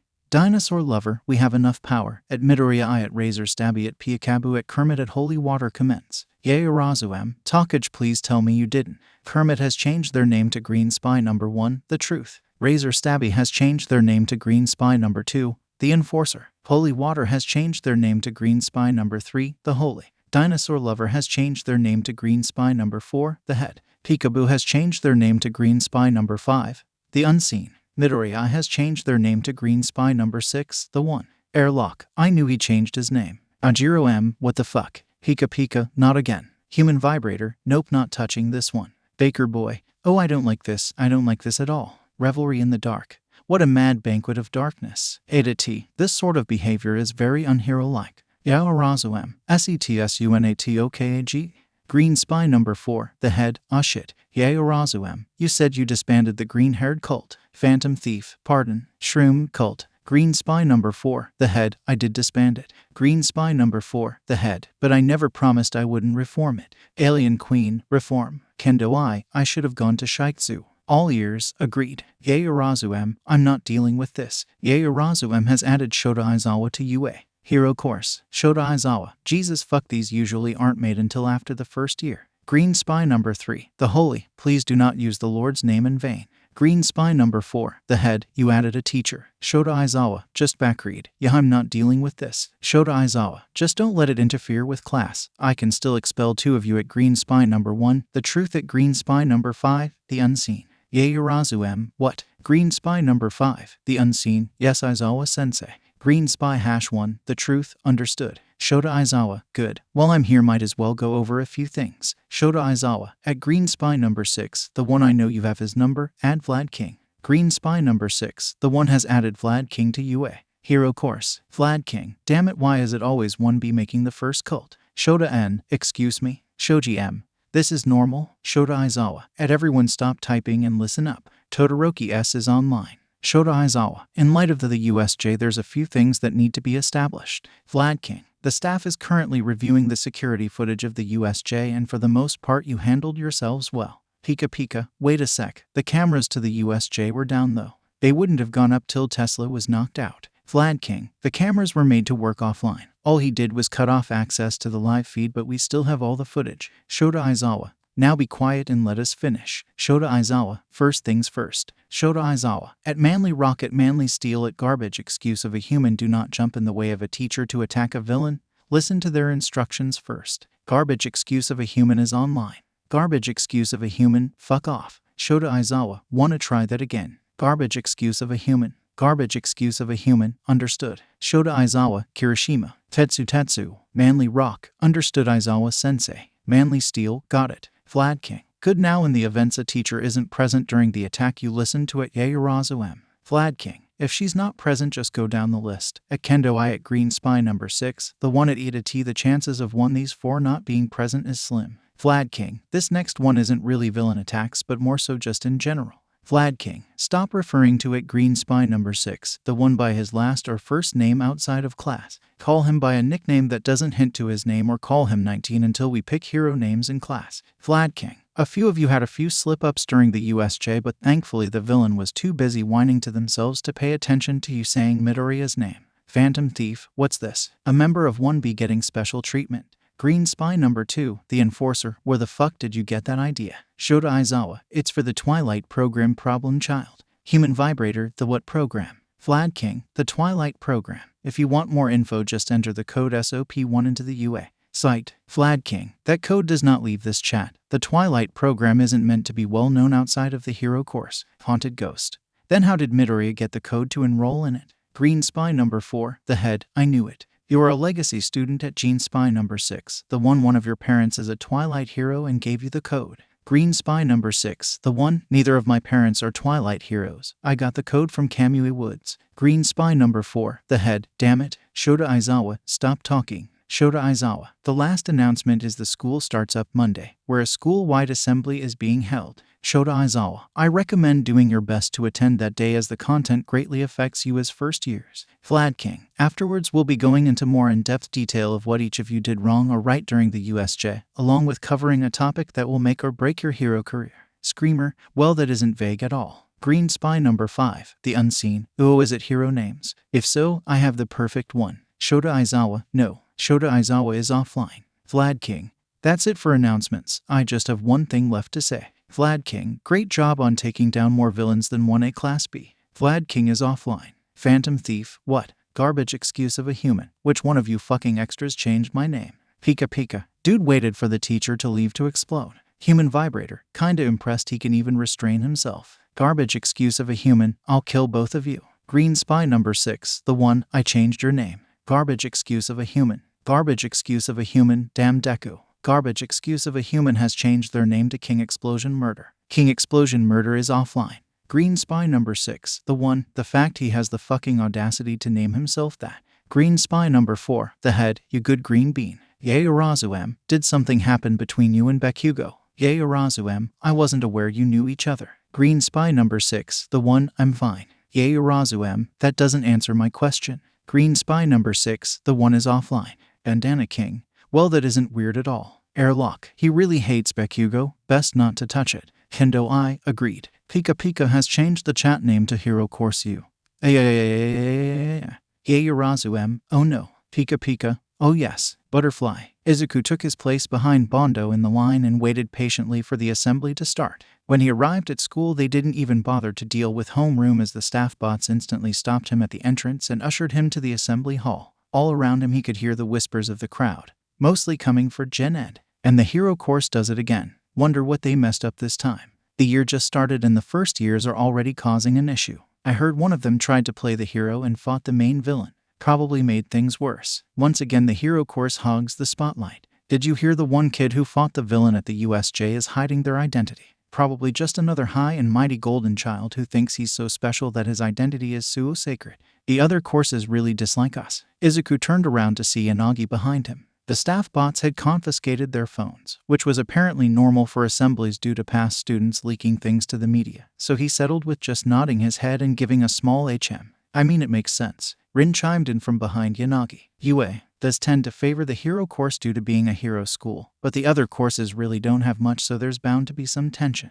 The wait soon came to an end when Aizawa walked up to the stage and approached the microphone looking more tired than usual. Shoto let out a heavy sigh and leaned into the mic. The sports festival is cancelled, go home. The entire hall paused in short silence. Keyword, short. It's what? Echoed through the room before chaos erupted. What about transfers? How is the support course meant to get offers for their inventions now? What about second-year internships? Shoto watched as Mike walked onto stage and took a deep breath. Hey, all chatter quickly came to an end as the hall turned back to see present Mike glaring at Aizawa. Just then Principal Nedzu walked on stage and lowered the mic. Forgive Mr. Aizawa, he explained the situation rather poorly. As you know, the annual UA Sports Festival would have been hosted on April 6th, 2 weeks from now, starting with the first-year stage. However, in light of the USJ attack, I successfully convinced the HPSC to delay it to May 4th, a month later than from its original date, to ensure the safety of the participants in the event of another attack.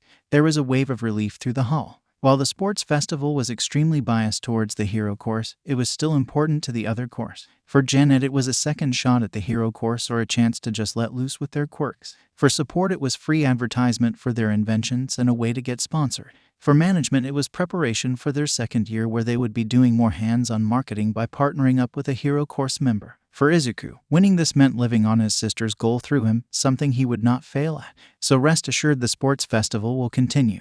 The second topic is revamped security. You can read about it in the packet that's being passed out by the entrance. In the meantime, I would like to ask everyone but the first-year hero course to exit the hall. That drew a lot of confusion, but the other classes quickly cleared out as Vlad King walked onto the stage and stood by Aizawa. Aizawa took the mic away from Nedzu and sat on the edge of the stage. Listen up, cause I don't feel like repeating this. Along with delaying the sports festival, we are also adding more protection for the first-year stage overall. He held up one finger and continued. Number 1, your training uniforms will now include a hood to hide your hair. Other than Shizaki, for obvious reasons, you're required to keep your hood on during the entire festival. If it falls off, put it back on as quick as you can. When Tsunotori raised her hand, Vlad chimed in with a grunt. Your hood has holes so you can use your horns through it, Tsunotori. Once her hand was down, Shota continued, along with this, if you have mask or some type of face covering like glasses that is part of your hero costume, you'll be granted permission to wear them. For the few I can think of off the top of my head, that's Midoriya, Takage, Bakugo, Aoyama, Ashido, and anyone else it applies to. Helmets do not count. Holding up a second finger, he went to the next topic. The names of your quirks won't be announced, and descriptions of them will be kept vague and misleading to make sure you can't be tracked down through the quirk registry. He turned to the side and pointed at present Mike. If you want to, you can talk to Mike after you're dismissed and come up with a false quirk name as long as it doesn't resemble your actual quirk name.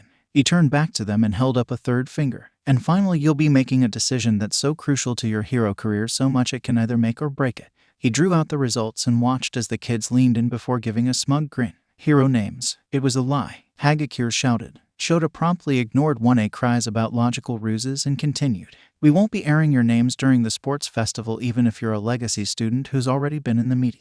Choose your names carefully, cause if you don't, there will be hell to pay. Midnight chimed in as she stepped onto the stage. She started passing out the whiteboards and markers while continuing, your hero names are a reflection of you and the hero you want to be. Don't treat these as temporary things, cause once they air during the sports festival, there's a good chance you're stuck with them.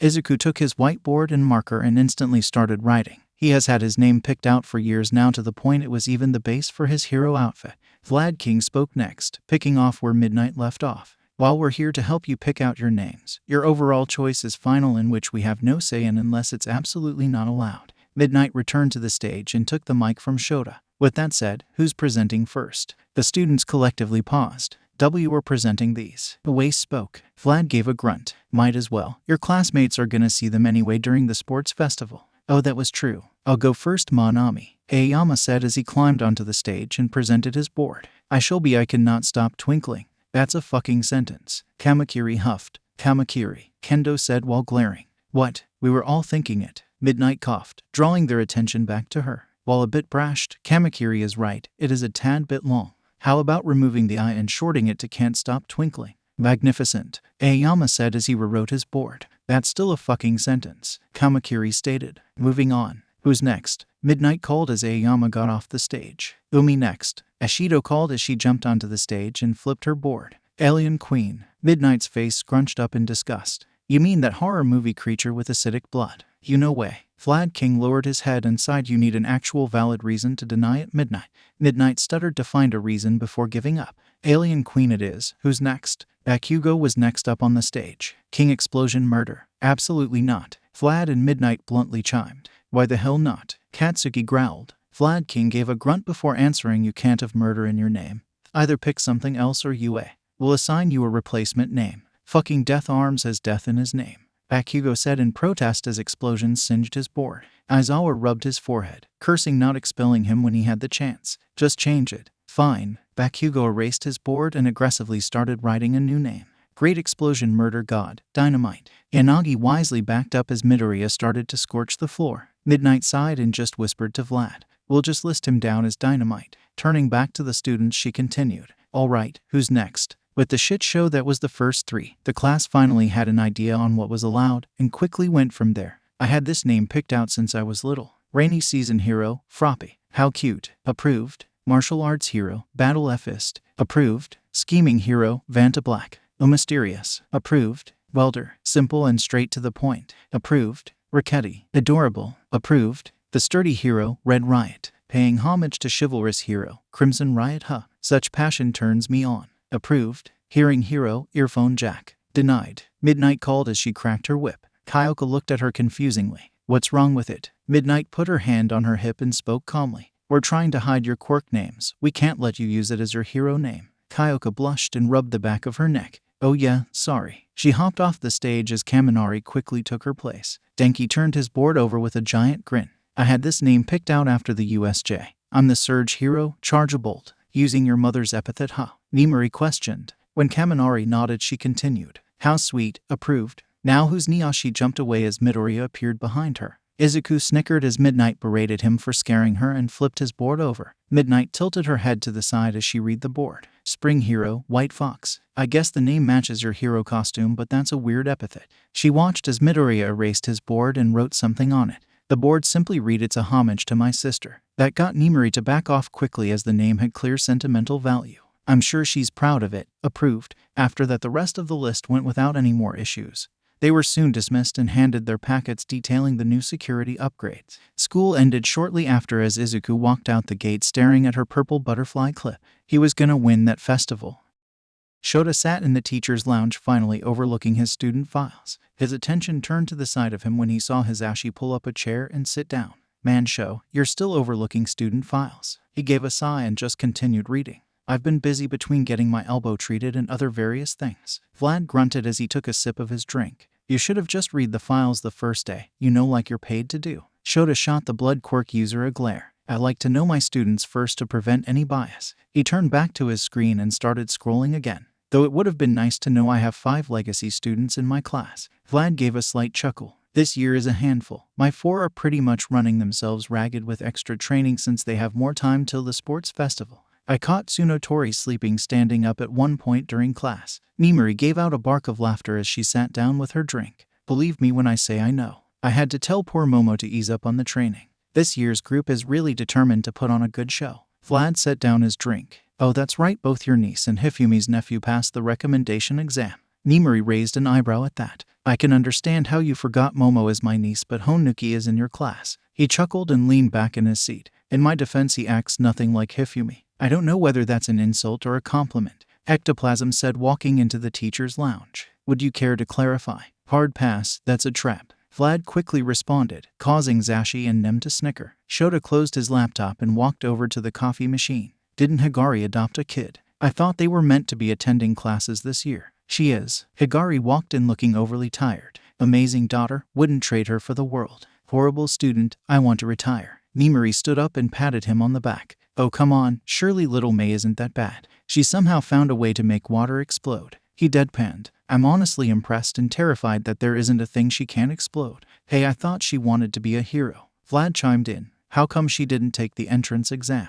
Gari took a sip of his drink and sat down. Support was always her primary goal. She plans to dual enroll, and the only way to do that is to transfer into the hero course. Also said transferring through the festival would be a great marketing strategy for advertisement, since the last support student to transfer into the hero course was me. Zashi whistled. I don't know whether to be impressed or scared the little listener is planning that far ahead. How's she dealing with the sports festival delay? Higari chuckled. Her first response was, and I quote, it just means I'll have more babies to advertise and show off with, before she locked herself in her lab. If I didn't drag her out, she probably would have run herself ragged.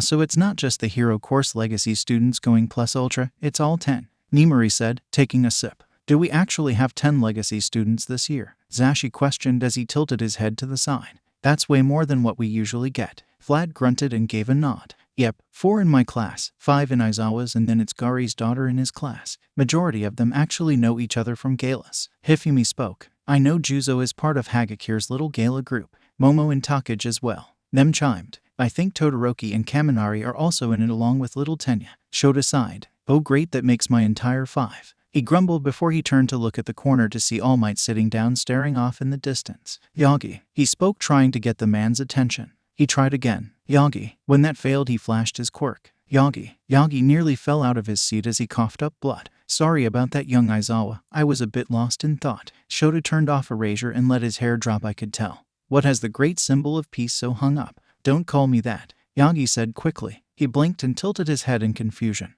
looking at Zashi and Nem to see if they knew what was going on. Call you what? The symbol of peace, Yagi replied bluntly. I haven't been the symbol of peace for a year now after what I did. He stood up. Now if you excuse me, I'm gonna go do something I should have done a year ago. With that he was out the door. The lounge was silent for a bit till Hisashi spoke. Does anyone know what that was about? Don't look at me, I'm still trying to comprehend All Might himself saying he isn't the symbol of peace. Higari said, maybe it has something to do with the date. Nem asked. Vlad grunted and crossed his arms. Today's April 5th, right? The first year stage was meant to be hosted tomorrow before the delay. Maybe he's feeling bad about the USJ. Shota shook his head. No, I don't think so. As much as an oaf Yagi is, he wouldn't let something like that get to him unless it was truly personal. He paused before standing straight up and snapping his head towards Vlad. You said it's April 5th. Vlad nodded. Yeah, what's so special about it? Shota leaned back against the counter and sighed. Tomorrow marks a year since the incident with Midoriya. Butterfly. Yui was worried about Midoriya. Despite barely showing any herself, she was extremely skilled at reading people's emotions, even if they rarely showed any, like Midoriya. All day he had been detached, slightly angry, and overall just looked grief-stricken. The biggest thing that tipped her off was his butterfly hair clip that the class had come to know him for. It wasn't its usual purple. It was white. In the short 3 weeks Yui had properly known Midoriya, she knew he was fiercely protective of that specific hair clip and practically refused to take it off for any reason, even when it came to heroics training. No one dared to touch it. So to see him randomly change hair clips out of nowhere, along with his demeanor just being overall desolate, she knew for a fact something was up. Her suspicions only grew when All Might asked to have lunch with Midoriya. Midoriya hated All Might. Everyone in the hero course knew what Midoriya's black flames meant at this point, and knew it was at an all-time high every time Bakugo and All Might even opened their mouths. Now it was clear he hated Bakugo way more than he hated All Might, but they all knew he still held great disdain for the #1 hero. So when Midoriya accepted All Might's offer to eat with him, Yui could do nothing but watch in hidden shock. What was troubling Midoriya? And why did she hate to see him like this? Butterfly. Izuku didn't know what he expected when All Might asked to have lunch. Okay, that's a lie. He half expected the blonde oaf to keep denying responsibility for the part he played in his sister's death. He was not expecting him to revert to his skinny form and bow in a full dojo position. Young Midoriya, All Might calmly spoke. 1 year ago my actions caused the death of what would have been the greatest hero Japan ever seen, and no amount of apologizing will ever make that right. Okay, that threw Izuku off any remaining expectations he had for this conversation. The truth is, everything you hate about me couldn't be more than correct. My actions that day don't make me the symbol of peace I proclaimed myself, but a hypocrite given my own quirk didn't appear till I was 50. I don't expect you to ever forgive me, nor should you. On that day you were put through more pain than most people could understand. Losing a family member is a horrible feeling, but losing a twin, someone who's been by your side through all the years, it's like losing half of yourself. On that day I watched the pain that you went through and once again idly stood by, cowering behind a corner all while you suffered. I've watched as you were broken at the sight that you saw and yet did nothing to help you, even going as far to try to avoid you when you started, all because I didn't want to acknowledge my mistake. I watched as you turned all your pain and let it fueled you into an excellent hero. What happened at the US jail alone shows it. I know I have no right to speak for her, but she would be proud of you. I know I said no amount of apologizing will make things right, but all I can say is that I'm sorry, as I also know nothing I do in this world will ever make up for taking your sister away from you. But that doesn't mean I won't try. I couldn't be there for your sister, but if you ever need my help, he said while puffing back up to his hero form while keeping his dojo position, I'll be there. There was a long silence after he finished, until he felt a warm breeze burst through the room. Looking up, he saw that young Midoriya had left, leaving the carpet burning with a small pile of flames. White flames. Toshinori gave a soft smile. It was a start, one he wasn't sure if he truly deserved. Izuku sat in her room, praying in front of the shrine. He had laid out all 10 of her butterfly hair clips in front of it.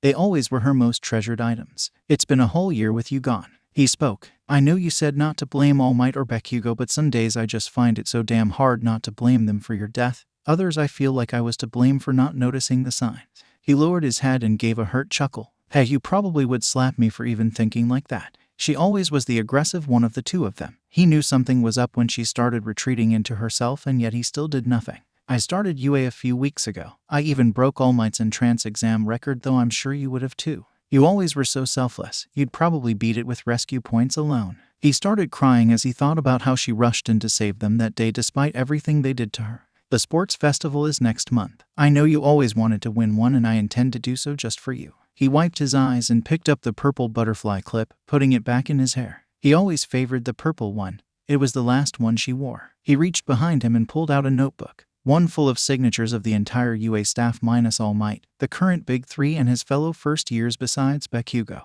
He figured she would have loved to have the first autograph of upcoming heroes along with an elusive eraser.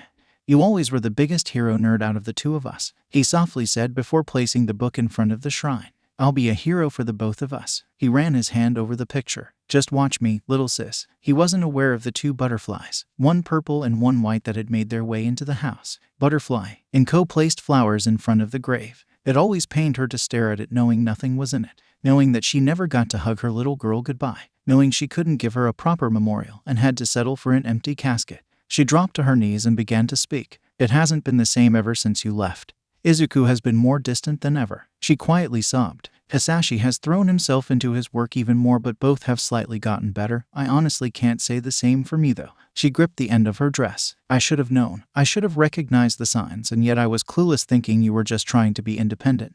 Thinking you and Bakugo were still friends. She said his name with malice. She had torn a hole through her dress at this point as her nails dug into her skin. How can I possibly call myself a mother when I couldn't see my own daughter in pain? She let go of her grip and wiped her eyes with her sleeves. Though you'd probably say it wasn't my fault. You always were selfless like that and always so forgiving. It took everything in me to not harm the Bakugos when I heard the news. You always were trying to save everyone. She ran her hand over the headstone. My little hero. She never noticed the two butterflies, one red and one white, that landed by. Butterfly. He stared at the picture of his daughter blankly. He was in pure misery. The last time he saw Izuku and her face-to-face that wasn't a video call was when they were 7, right when he was leaving. And now today was a constant reminder he would never see his little girl ever again. He had missed seeing her grow up, and now he had missed any chance of seeing her at all. He'd never get to jokingly threaten her first boyfriend or girlfriend only to show embarrassing pictures of her to them later. He'd never get the chance to walk her down the aisle. He never got the chance to tell her face to face how proud of her he was. She was gone. He held the picture tighter as he let out an anguished scream and started sobbing, white flames spewing out and scorching the floor. How could he even call himself a father? His daughter had been suffering for years and he wasn't there for her. He couldn't even call himself a terrible parent. He was barely there to count as one. So there sat Hisashi Midoriya as he violently cried, "I miss you so much." He clutched the picture harder. "My little butterfly." He never spotted the two butterflies, one gray and one white, that landed at the windowsill. Butterfly. On the shrine, headstone, and picture, the name Izuki Midoriya struck the family hard and hurt more than any wound possibly could.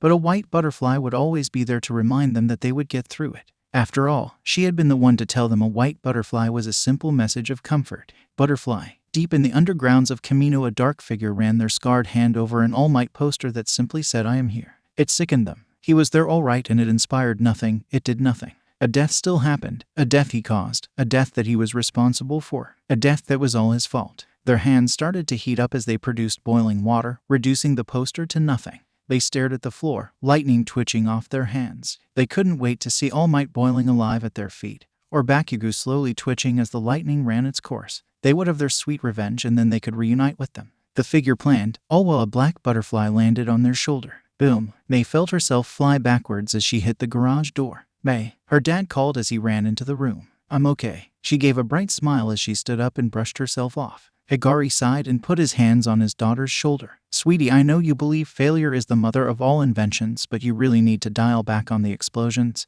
You could have seriously hurt yourself." "But I didn't." May beamed as she moved back towards her work benches. "With the sports festival around the corner, I need to make sure my babies are in perfect condition. I have no time to worry about injuries." He walked over to her bench and stood by her. "Oh, and how do you plan to participate in the festival if you injure yourself before it even begins? You can't show off your babies if you're too hurt to even use them." That got May to pause. I hadn't thought about that." She gave a small sigh and looked at her dad. "I guess I can cut back on the explosions just a little bit." He chuckled and ruffled her hair. "As long as you're safe. Don't push yourself too hard. You have plenty of time till the festival." "I guess you're right." May gave a small smile. "Thanks for looking out for me, Dad." He chuckled again. "Anytime, kiddo." Butterfly. Shizome slammed the door as he entered his rundown apartment, giving a frustrated scream as he threw his gear against the wall. He fucked up. He was hunting down fakes in Fukuoka and had made a critical mistake. One of the fucking fakes saw and escaped his quirk. He should have investigated more, and now all his goals were at risk thanks to not checking to see if the damn fake was type O.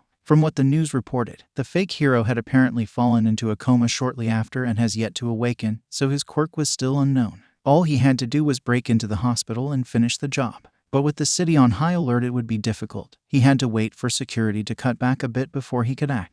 He would have to delay his hunt in Hasu for a bit. Butterfly. Tenya bit down on the rag as he pulled out his mufflers. He had been too slow during the USJ. If he had just been faster, Midoriya and Shizaki wouldn't have been as badly injured. In heroics, time was essential. He should have been faster. He needs to be faster. With the sports festival delay, he focused all his time on evolving his engines. He finished pulling out the final muffler on his left leg with a hiss of pain before relaxing in his seat. "I see you finished one leg already."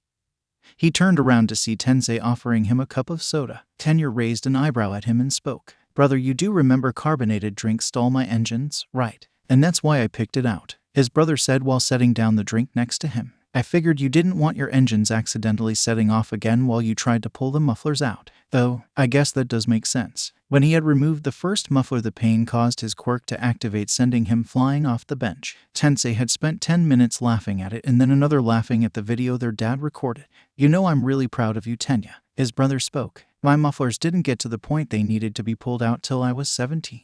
Tensei smiled and ruffled his younger brother's hair. "You're really excited about this year's sports festival, huh?" Tenya shook his head. "It's not just about the sports festival. Back during the USJ, my classmates were fighting for their lives. Some were even severely injured. If I had just been faster, Tensei cut him off. "If you had just been faster, you could have prevented it, right?" Tenya looked shocked for a bit before nodding. "I understand how you feel. The feeling of no matter how fast you are, you know you still can't save everyone." Tenya sighed. His brother had read him like an open book. "How do you handle it?" Tensei turned towards him and just smiled. "By saving the ones you can. Cause in the end, that's all you can do." Butterfly. SHOTO. Endeavor's voice roared through the house. "Don't walk away from me. How long do you plan to keep up this childish rebellion? The sports festival is right around the corner. You can't deny my fire forever." All I need is my mother's ice. I don't need anything of yours to win the festival, Shoto called back as he slammed the door to his room. His father has grown more persistent in attempting to train his left side, especially with the events of the USJ. He didn't know the full details, but after the events, the footage of the USJ was given to the top 10 and any heroes currently related to a UA student so they could review it in case they came across the leak. Unfortunately, his father fell into both those categories and saw everything in the USJ, including Midoriya's quirk. Now, while his father didn't know it was Midoriya specifically due to the teachers editing out any time his name was said, his father was still enraged at the fact someone also had a fire and ice quirk, and as much as Shoto hated to admit, he agreed with Endeavor. He assumed Midoriya lacked the raw power his own quirk had given what he saw during the battle trials, so he originally wasn't worried about it. But then the USJ happened and Midoriya showed his quirk did indeed have the same raw power he did, if not more. The aftermath of the plaza alone was proof enough, but watching the footage of Midoriya's fight really put it in perspective. Midoriya not only matched him in raw power, but he also had better control than him. Not to mention that weird disappearing thing he did, or the fact his quirk wasn't restrictive to a side like his was. Beating Midoriya was going to be harder than he expected, but it would all be the same. He'll prove he doesn't need his father's fire. He was going to beat Midoriya. Butterfly. Minoru let the weights drop to the grassy ground with a heavy breath. He had taken advantage of the sports festival delay to the full extent to prepare for the hero course. He had taken training both physically and quirk-wise more seriously this time around, and it really showed. Despite the short amount of time his hair had grown out, the 3 balls from his quirk now formed a ponytail while the rest of his hair was shockingly normal. He had also shot up like a weed, now standing at 51. Part of it was mostly due to a vestigial mutation from his dad that he originally had no clue about. Pop-Off was a mutant quirk, so it was pretty obvious what it did from birth despite them having no idea how his parents' quirks mixed like that. And given how simple it was, he never needed quirk counseling. That was the first mistake he made. His father's quirk was called Grape-like. It was pretty much as the name said. It made his skin purple and allowed him to live off sunlight and water alone if he wanted to. If he had gone to the quirk counselor, he would have realized Pop-Off wasn't just reliant on how healthy his body was, but also reliant on how much sun he got. Now, Minda wasn't the type of person to just go outside to be outside. He preferred being inside and relaxing rather than doing physical activities. Mistake number 2. In hindsight, he really should have picked up exercising earlier, given he knew his quirk relied on how healthy he was. When he was outside, it's not like he would have realized he was absorbing sunlight. He only found out after his parents took him to the hospital because someone with clear dwarfism shooting up 1.5 feet in a single month wasn't normal. That's when they discovered the vestigial mutation and an aspect of his quirk that should have been obvious. Upon actually testing what his quirk can and can't do rather than just assuming, he found out he could slightly curve the balls he made to change directions. In hindsight, it made sense. His mother's quirk, needle hair, let her pull off strands of her hair and harden it to be sharp like a senbon. While she couldn't control them like how Hawks controlled his feathers, she could still curve them with frightening accuracy. He remembered one time when he was younger, an HPSC agent was practically begging his mom to go into heroics for some odd reason. They probably would have continued, but some random hero had apparently shot the president a week later, so they never came by again. Pop-Off could do something similar. It was to a smaller extent than his mother's curving, but through training it was slowly improving. In a few weeks, the sports festival would finally start. He's been given an early shot to win a transfer, and he wasn't gonna let it go to waste. Nothing was gonna stop him this time around. Butterfly. Boom. Katsuki shattered another tree for the umpteenth time. The sports festival was a few days away, and he would finally get to settle the score with Deku. The fucking coward must have enjoyed hiding the true nature of his quirk from him all these years, laughing behind his back with that stupid defect of a sister. That damn defect learned her place already, so he would show that bastard he was just as useless as his annoying ass sister and that his place was the exact same as hers. All he had to do was win the festival and he would prove he would be number 1, not some damn coward who hid his quirk. He was gonna kill that damn Deku, and he was gonna enjoy every second of it. Butterfly. Izuku came to a stop as he threw up into the sand of Takoba Beach. The sport festival was this week, so Izuku had cut back on his more strenuous training so he wouldn't wear himself out before the festival. Currently, he was trying to decrease the strain Prowl put on his body while also trying to increase how long he could use it. While it didn't appear so, Prowl was still an unfinished technique. As of now, it was great for covering short distances, and he could use it in rapid succession to cover long distances, so by all means it was useful and perfect in heroics. But Prowl was made with the intention of mimicking speed quirks and was meant to be consecutive in long distance. He couldn't afford to use Prowl once, come to stop and start again even if it barely took up time. In heroics, every second counted. He was about to start again when a familiar voice caught his attention. Deku, is that you? Izuku turned to see it was the 3 kids that were always hanging around Bakugo back during junior high walking up to him. Oh great. Hey look, Deku is wearing a UA uniform. The one with the finger, Quirk said. Izuku mentally berated himself for not remembering these 3 names and only the stupid nicknames Bakugo gave them. The kid with the long neck, Quirk, spoke next. It sure is. How the hell did you get into UA with such a cowardly quirk? Cowardly quirk? What did he mean by that? Oh, Izuku nearly forgot that out of everyone in Aldera only Izuki knew what his quirk actually was. Now while Izuku didn't care about quirk laws, the most he did with his quirk was use prowl to save time walking, but it wasn't like he just went around creating glaciers and setting things on fire randomly. It never occurred to him that to everyone else in Aldera it looked like he had some sort of vanishing quirk. He probably told some sob story about his defective sister to get in. That snapped Izuku out of his thoughts quickly. Oh yeah, defect Izuki, I nearly forgot about her. I guess that's just how much of a waste of space she was. Hey Deku, you should just join her and take a SW. Whatever he was gonna say next was swiftly cut off as Izuku froze over the beach, trapping all 3 of them in a solid block of black ice. Boom. Izuku never moved an inch. He just let the temperature rise and the air expand as all 3 of Bakugo's goons went rolling far away against the sand. Izuku knew he probably shouldn't have done that, but those 3 were a constant reminder of the terrible things Aldera did after Izuki died. How some practically celebrated her death or how others handed out fake condolences as if they weren't part of the problem. How he had missed all of the signs before then sickened him. You know that's technically illegal quirk usage. Izuku turned towards the stairs to see a man in a trench coat, covering every inch of his face. If it wasn't for the voice he wouldn't have even recognized him. Mr. Nishia jumped off the stairs and walked up to him. You know that move is actually impressive when it's not being used against you. Got a name for it? Izuku said with a nod. He decided on the name True Spring for it, while Spring Fountain was a result of Izuki's idea of creating explosions.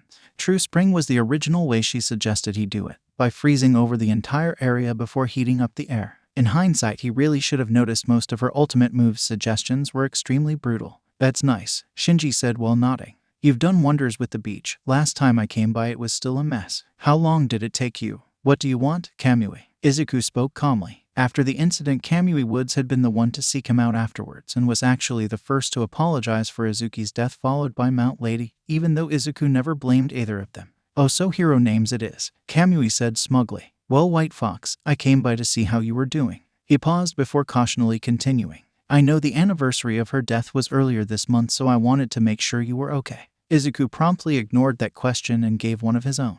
How do you know my hero name? The smugness in Kamui's voice returned as he replied. UA Twilight group chat. It's actually the other reason I wanted to talk to you. Per chat tradition, I need your number to add you since I was the one that gave you the code. They had a group chat for that. He guessed it made sense given how few of them actually graduated from the course. Hell, Kamui was the actual last one to graduate from it. Most always believe it was Present Mike along with Snipe, Vlad King, and 13 that were last enrolled in the Twilight course. In reality, Kamui had gone plus ultra. He didn't participate in any of the 3 sports festivals and delayed his debut a year after his graduation to make it look like he was a new hero who popped out of nowhere. Most people didn't even know he was a UA alumni, and that included some of the UA staff itself. Izuku took out his phone and handed it over to the hero. Kamui quickly added his number to the chat and returned the phone. Oh, and don't think I didn't realize you trying to change the subject. Izuku started to walk away as Kamui's phone buzzed. White Fox, it's getting late. I'm heading home. Shinji sighed and shook his head. You're gonna have to talk about it to someone eventually, kid. Good luck at the festival. And with that, the kid vanished into thin air. He sighed again and started to walk away from the beach. That kid still had those same broken eyes that he had after the incident. That being said, tomorrow the sports festival is being hosted, so today's the last day to do any last-minute preparation. Vlad King spoke. I recommend keeping any training you plan on doing light, so you don't burn yourself out. Dismissed. As soon as Vlad King left, the class instantly started talking. Alright then, now to the topic we've been waiting for, Kaibara said as he got out of his seat. Who's getting in on the betting pool? Kaibara, Kendo hissed. Kaibara pulled out note cards from his desk and started to pass them out. Oh come on class prez, it's just a little fun. Kendo sighed and rubbed her eyes. Be that as it may, gambling still isn't allowed during school. Help me out here, Midoriya. She turned to the green-haired boy only to see him writing on one of the note cards as well, before burning it and standing straight up while whistling. She glared at her vice rep and snatched the note cards from Kaibara. There will be no gambling. Heads up, Midoriya. The group turned to look at Awase, who was looking out the window on the classroom door. There's a large crowd forming outside the door. Izuku nodded and put his hood on. Between All Might working here and the USJ incident, the press has been stalking around the entrance trying to interview students. While it wasn't a major issue like it was during the break-in, it's still an annoyance. Word also got out that one of the first years had fought the main villains and even teamed up with All Might, so with the first year stage so close, the main focus was on them. So while the press didn't know it was him who teamed up with All Might, that didn't stop them from trying to interview every single UA student that went out the gate, hence where the hood came to play. After the events of the USJ, Principal Nedzu figured something like this would happen and gifted Izuku a modified student uniform. It wasn't too different from the regular one. It simply had the added addition of a hood he could use to hide his hair, since it's his most identifying feature. Kaibara walked up the door and looked out the window as well before giving off a long whistle. That's a lot of students. It does beg the question of what brings so many lost souls to our classroom, Shizaki asked. Kamakiri huffed and walked over to the door. Isn't it obvious? They want to see the class who survived the villain attack. I'll bet they're also swarming 1A's door right next to us as well. Sir Kamakiri is correct, Shishida chimed in. Ever since the USJ, the press has put all of the attention onto us and our sister class so much that it's even overshadowed regular hero news. The other courses see us as the primary competition. He then turned to Midoriya and pointed at him. Doesn't help that the rumors of the hero of the USJ have been narrowed down to our class. Izuku mentally groaned at the nickname the press gave him as Komori chimed in. I hate how they're practically milking the attack for entertainment. She then cautiously looked at Shizaki and Midoriya before continuing. Some of us were severely injured. Those villains were trying to kill us, and the media is acting like it's something to be proud of. Yeah, Tetsu chimed. Kiwara groaned. It's been infuriating dealing with the other courses. Don't even get me started on Bakugo and Monoma. Ever since Vlad-sensei said our class took out more villains, those two have been insufferable. Yeah, but Bakugo was always insufferable, Tsuburaba said. Monoma only started because of the USJ. Somehow he took Midoriya saving Aizawa, protecting Kodai and Asui, and then practically having to fight for his life, as all of us being stuck-ups who enjoy the spotlight.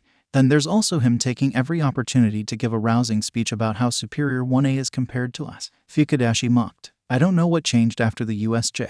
He was actually a pretty decent guy during the battle trials. Alright, we shouldn't talk bad about our fellow hero students, Kendo interrupted. No matter how eccentric they may be. But complaining about Bakugo is still fair game, right? The Wace asked. No comment, Kendo swiftly said, earning a few chuckles. Either way, unless we jump out the window and take the long way to the entrance, we still have to deal with the crowd. Honuki spoke. No one's jumping out the window this time, Kendo said as she pointed out Kamakiri, who looked offended at the statement. These are our fellow students, not a zombie apocalypse. We can just ask them to stop blocking the door. One kid just threw a tomato at the door. The Wace butted in. Out the window, everyone, Kendo said as she walked away from the door, causing the class to snicker. Midoriya removed his hood and followed the rest of his class to the window. Part of him wondered what the crowd was gonna say in the first place. Butterfly, Shoto waited patiently outside of Class 1B's door. It's been a few hours and the rest of the crowd had long left, only leaving him and a purple-haired boy from Gen Ed. Suddenly Present Mike came whistling down the hall only to stop and look at the two of them.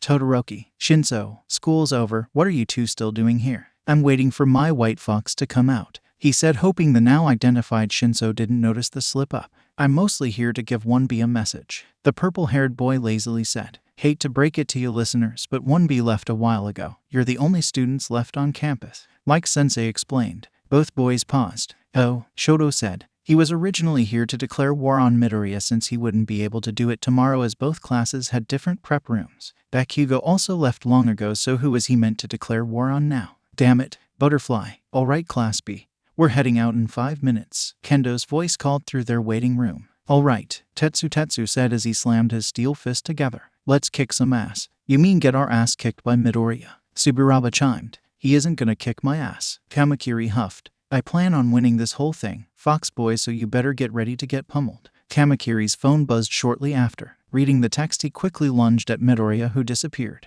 You son of a bitch, he screamed, though it was clear there was no malice in it. Well, what did he say? Awase said as he moved to block Kamakiri's path. Kamakiri spoke aggressively, though it was clear he was trying not to laugh. That fucker asked me if I save 15% or more on car insurance. There was a slight pause before Fukudashi snorted, and then all hell broke loose. No matter how many texts Izuku sent saying that's not what he typed, his classmates swiftly ignored it and if asked would say otherwise. The laughter continued until the intercom buzzed. Next up, it's their sister class, but they're second to none. They're the ones who took down the most villains in the USJ. Kendo got her laughter under control and slipped on her mask and hood. Alright everyone, hoods on. The rest of the class quickly put their hoods on, while Takagi, Yanagi, Kamakiri, Rin, and Midoriya adjusted their masks and moved to the door. Give a rousing welcome to Class 1B. Let's show them what we got, Class B. Let's win this. Right. Divided by HM. Butterfly. The festival hadn't even started and Izuku already wanted to kill Bakugo. Okay, he technically wanted to kill him all the time, but that was besides the point. The issue stemmed from the athlete's oath. Due to Izuku placing first, he would have been the one to give the speech had he not declined. So when asked who he wanted to give the speech to, he just said give it to the person in second and called it the day. Izuku didn't know who placed second. His entire acceptance letter was just his results and score. There was no mention of any sort of leaderboard besides All Might saying he placed first. He wasn't expecting it to be the one fucking person he would have never given it to. Now that alone upset Izuku. It's the actual speech that made Izuku nearly forget he was training to be a hero. Bakugo had said, "I'm gonna win, you damn defects," while emphasizing the word defects and staring right at Izuku. That fucker had used the one term he knew would get a rise out Izuku, and he did so publicly just so he wouldn't get hit for it instantly. If Kodai hadn't asked if he was okay because he looked like he was gonna combust, Izuku probably would have done it. Live TV be damned. Midnight cracked her whip and drew their attention. With that rousing declaration, "It's time for us to get started," the screen behind flashed orange, simply displaying the words "first event" as she continued. "This is where you'll start feeling the pain. For the first fateful game of the festival we have." The words on the screen spun like a roulette before finally coming to a stop. "Obstacle course. The rules are simple," Midnight called, bringing the attention back to her. "All 4 courses will run a 4-kilometer dash outside the stadium. I don't want to restrain anyone, at least in this game, so the only rule is to stay on the course, but other than that, you're free to do anything your heart desires. Now then, take your places." Butterfly. Izuki. "The festival's starting," Inko called. "Coming, Mom." A 9-year-old Izuki called back. She made her way back in the house to see everything was ready. Her dad was already there on the video call, and her brother had brought one of her notebooks out for her. Watching the sports festival was always a family tradition for them. She always dreamed of being on the stage, fighting for number 1 just like the UA alumni. She couldn't wait for the day she could stand on that stage and just say, "I did it." Butterfly, green heart, butterfly. Izuku lined up at the start and waited for the signal. He already knew, despite how it appeared, UA never picked these stages at random. He had watched enough festivals with Izuki to know the obstacle course was always a fan favorite among the crowd. While they didn't always use it, when they did they always switched up the obstacles except the very first one. The first green light went off. All he needed to do was make it out the hall as soon as possible. The second green light went off. His quirk roared under his skin as he prepared. The third light went off and the hall soon flooded with Midnight's voice. "Begin." The doorway instantly exploded into glacier ice as Todoroki made his way out. "Apologies, but I don't have the time to waste on such a petty start," Shoto said as he continued running forward. From Class 1A, Snow Torch freezes the entire competition, swiftly putting him in second place. Present Mike's voice called. Shoto nearly paused. "Second, I could have sworn there was no one in front of me." Looking forward, he could see someone running in front of him, all right. He just couldn't tell who. "It doesn't matter, they won't be able to dodge an attack from behind." He quickly slammed his foot onto the ground and let the ice trail towards his target, only to falter when he saw that the person disappeared out of the trap without even looking. Oh no, that was Midoriya. And in first place we have Class 1B's White Fox taking a major lead. But can he keep it, ladies and gentlemen? He instantly started to make an ice slide and picked up his pace. In terms of speed, Midoriya was only second to Ada.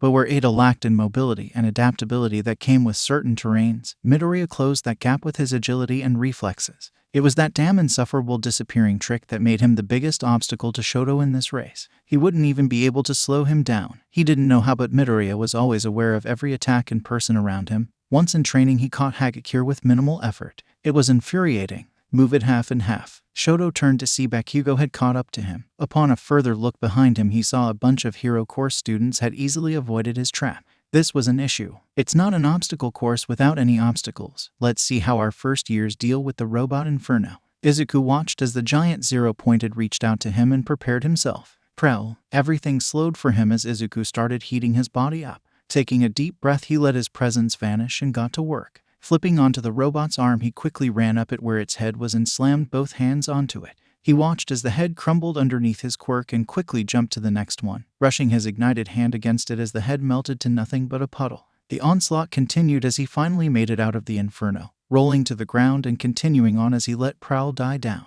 He smiled under his mask as he finally heard the first one he destroyed fall over, and as the rest followed soon. And in the shocking display of speed and power, White Fox clears the inferno in the matter of seconds. How will his classmates fare against them? Get back here, you damn Deku! Bakugo screamed as he bursted off. Shoto scowled as he froze over the remaining robots Midoriya ignored. It was bad enough he couldn't shake off Bakugo, but now Midoriya had a major lead compared to the rest of them. What's this? It seemed dynamite has flown over the inferno while Snowtorch froze the remains of White Fox's massacre. That idiot practically cleared the path for us. He heard one of the Gen Ed kids call from behind.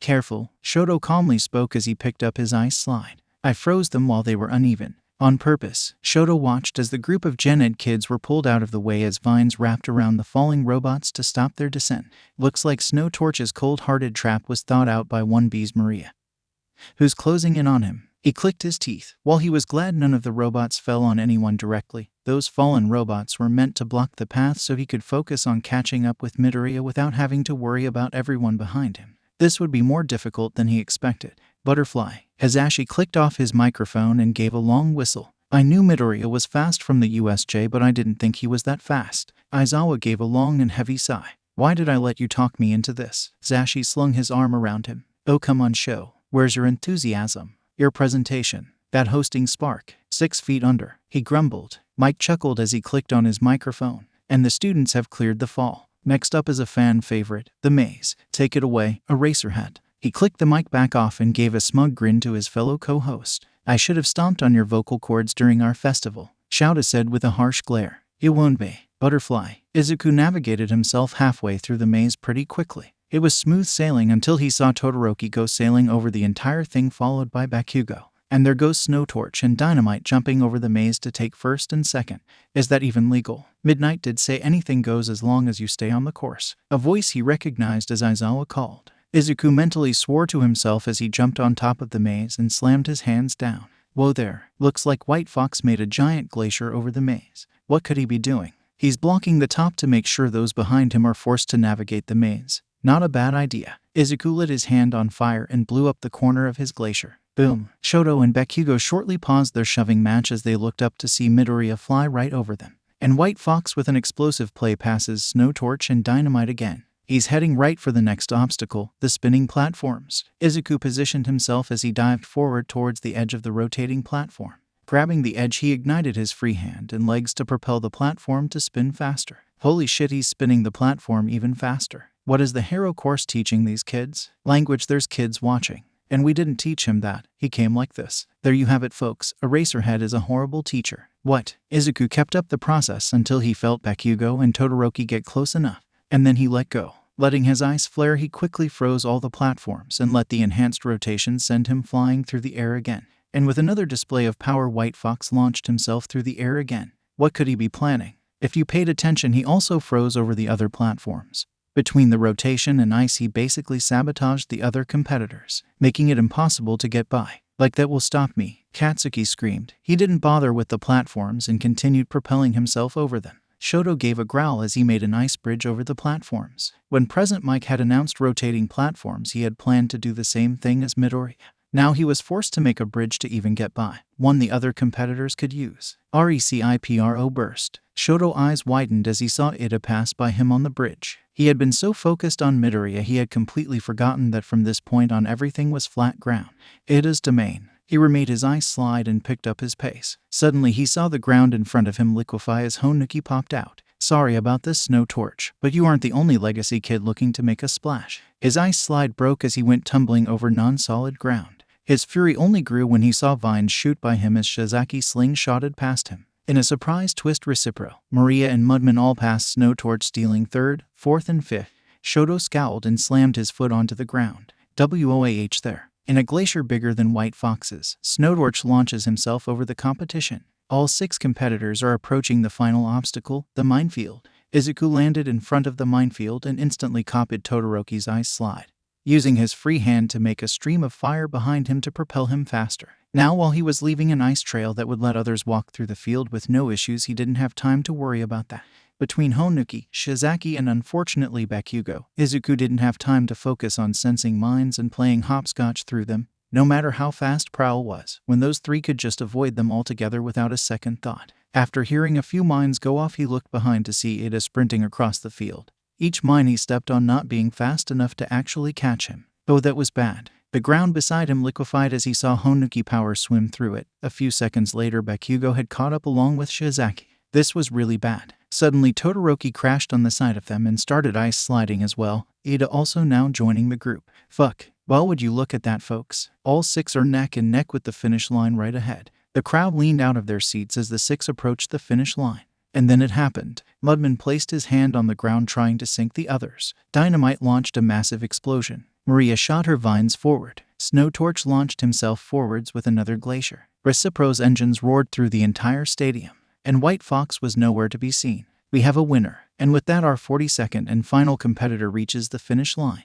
The obstacle course is over. Izuku watched as Aoyama sluggishly dragged himself into the arena. Midnight cracked her whip and drew everyone's attention. Now I'm sure all of you are wondering who our top 4 are, and it will be revealed. She drew out her sentence as the crowd and students leaned into her words. At the start of the next event, the entire stadium erupted in screams of frustration. God damn it, just reveal it already. Bakugo screamed as explosions popped in his hands. Izuku gave a tired sigh as Midnight continued talking. When the top 6 had passed the line, only 2 positions were clear. Ada had fallen in Honuki's mud trap and had won 6th place, while Honuki just barely came behind everyone else to claim 5th.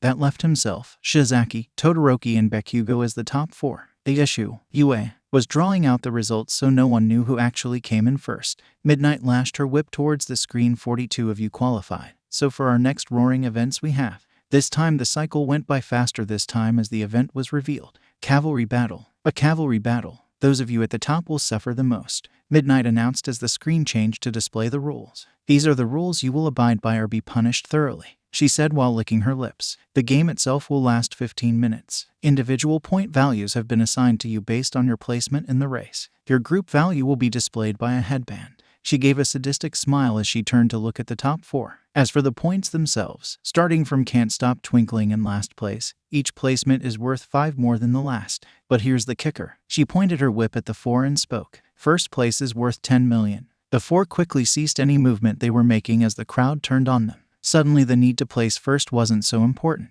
Maria, the girl in question, flinched as Midnight called on her. You placed 4th. You're safe from the 10 million. Shizaki gave a sigh of relief as Midnight pointed to the top 3. You 3, however, feast your eyes upon the leaderboard. White Fox, points 10 million. Snowtorch, points 205. Dynamite, points 200. Maria, points 195. Mudman, points 190. Recipro, points 185. Tsukayomi, points 180. Cellophane, points 175. Red Riot, points 170. Real Steel, points 165. Vintage, points 160. Tailman, points 155. Welder, points 150. Froppy, points 145. Tentacle, points 140. Sugarman, points 135. Gravity, points 130. Creati, points 125. Alien Queen, points 120. Anima, points 115. Richo, points 110. Spiral, points 105. Airlock, points 100. Chargebolt, points 95. Playmo, points 90. Emily, points 85. Lizardy, points 80. Battlefist, points 75. Jevotin, points 70. Vanta Black, points 65. Rule, points 60. Longwisey, points 55. Ricketti, points 50. Shemage, points 45. Jack Mantes, points 40. Phantom Thief, points 35. Mines, points 30. Prism, points 25. Hayes, points 20. Comic Man, points 15. Mayday, points 10. Can't Stop Twinkling, points 5. Izuku froze as he saw the list. That's right, ladies and gentlemen. Our first place winner is none other than your hero of the USJ, White Fox. Izuku mentally groaned. Now he was gonna have to deal with the fallout of that reveal. Damn it, Bakugo screamed. Fucking Deku, what did you want a major target on your back? Todoroki stared at him confusingly. I could care less about some stupid-ass points, he replied. Midnight cracked her whip and put a cease to the conversation. Enough. With that reveal out of the way, we can get back to the rules. The screen flashed to show All Might wearing a headband. Headbands are to be worn on your foreheads. The goal is to swipe as many as you can to raise your team's score before time runs out. Any stolen headbands are to be worn around your neck to make it more difficult to manage as you steal more and more. If your headband gets stolen or if your team falls down, you can get back up and keep playing until time's up. However, if the rider touches the ground, you're out. Midnight looked at the students and gave a wide grin. Now would be the time I would say trying to knock over a team on purpose is a big no-no. But where's the fun in that? She said, cracking her whip. Use your quirks to your heart's desire. You have 15 minutes to make your teams. Butterfly. Izuku watched as the teams were formed. So far his only members were Kodai and Takage, who were the only ones who weren't in on the rest of 1B's plan. His classmates had wisely decided that Izuku could not make it to the final round. Everyone knew the final rounds were always one-on-one fights, and of course letting the most dangerous person into them would be nothing but disastrous for their chances at victory. Izuku honestly couldn't be mad at that. He actually welcomed the challenge. But that still brought the issue of only having 3 members in their group, and while Kodai's and Takage's quirks were perfect for this, he still would prefer a whole team just to be on the safe side. Hey, you still need one more, right? Izuku turned around and was greeted with the sight of a purple-haired Gen Ed student. On closer inspection of his hair, he realized this was the short boy he saved back during the entrance exam. What the heck type of training did he go through to be almost near Izuki's height in under a month? He looked at the leaderboard and saw the boy came in 11th and was simply listed as vintage. Given his name was hidden, it means he was gunning for the hero course and had been allowed to hide his name.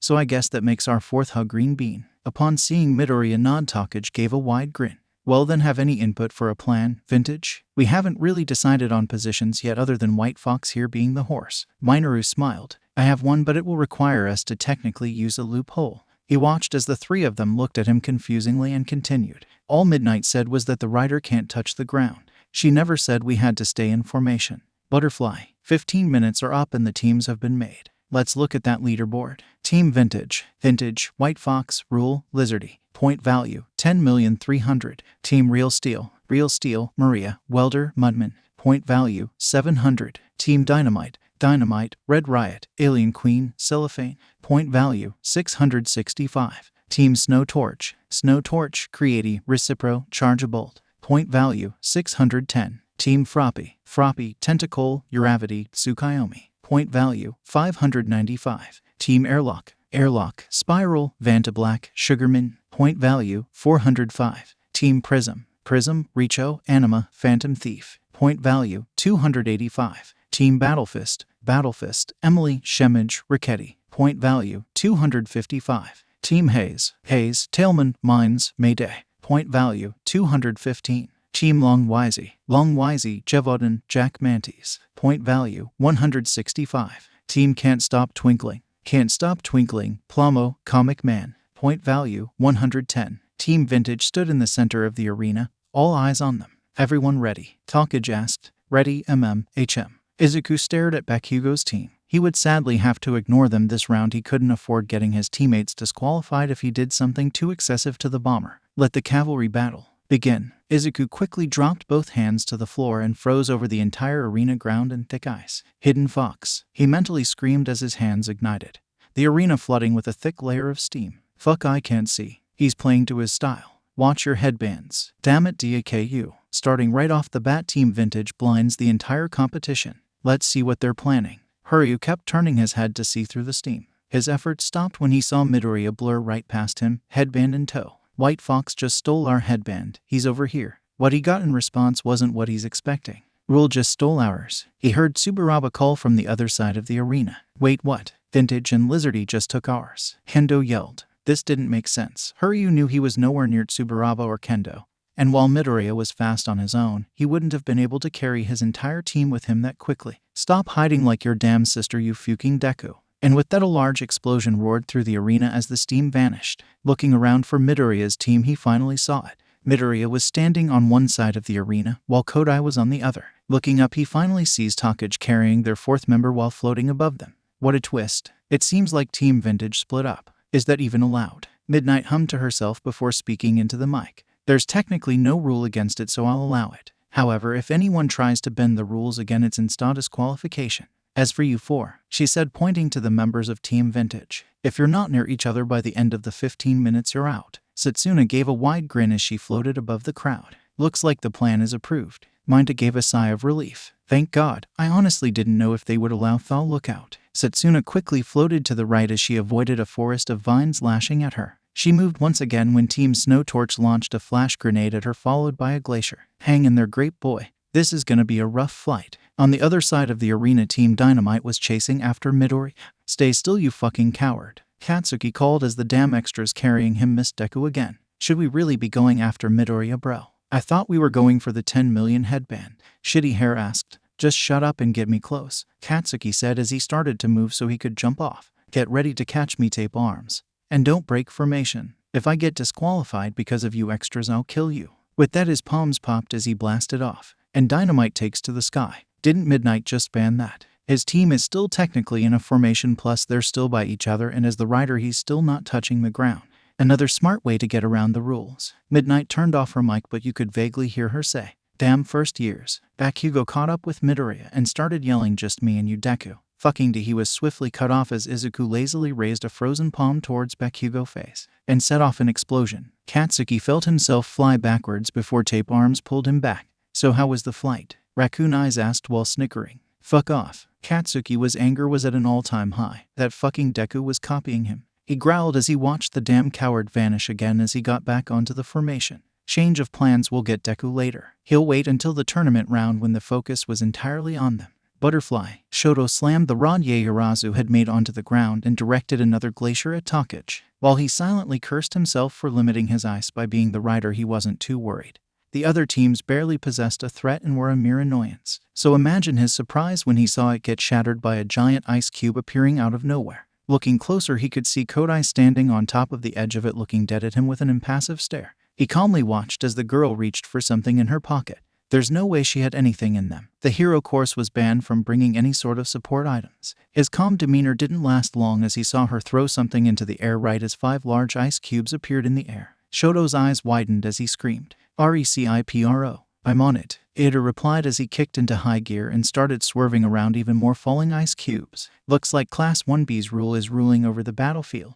She has Team Snow Torch on the ropes. This was an issue. There was no telling how many of those cubes she had. He shouldn't have assumed Midoriya wouldn't have supplied her with ammunition. To make matters worse, Ida had backed himself into a corner and an ice cube was coming right at them. Suddenly he felt Kaminari let go and run off. "Kaminari, what the hell? Don't break formation." Kaminari called back as he continued running towards the cube. "This is so dumb, this so dumb, this is so dumb." Denki ramped up his quirk to its highest point, ignoring the burning feeling as he jumped into the air. "Heat lightning!" he screamed as he kicked the incoming cube. Boom! The rest of the teams froze in awe as Kaminari kicked and exploded the giant ice cube, the ones boxing his team and shattering as the air expanded harshly. Izuku stopped and stood in pure shock. He could feel the heat from that attack from the other side of the arena. Izuki had explained to him why electricity types were the most dangerous, but they were never to this degree. What a surge! Charge Bolt lives up to his epithet by destroying a giant ice cube in a single lightning kick. Denki hit the ground with a heavy thud as he groaned in pain.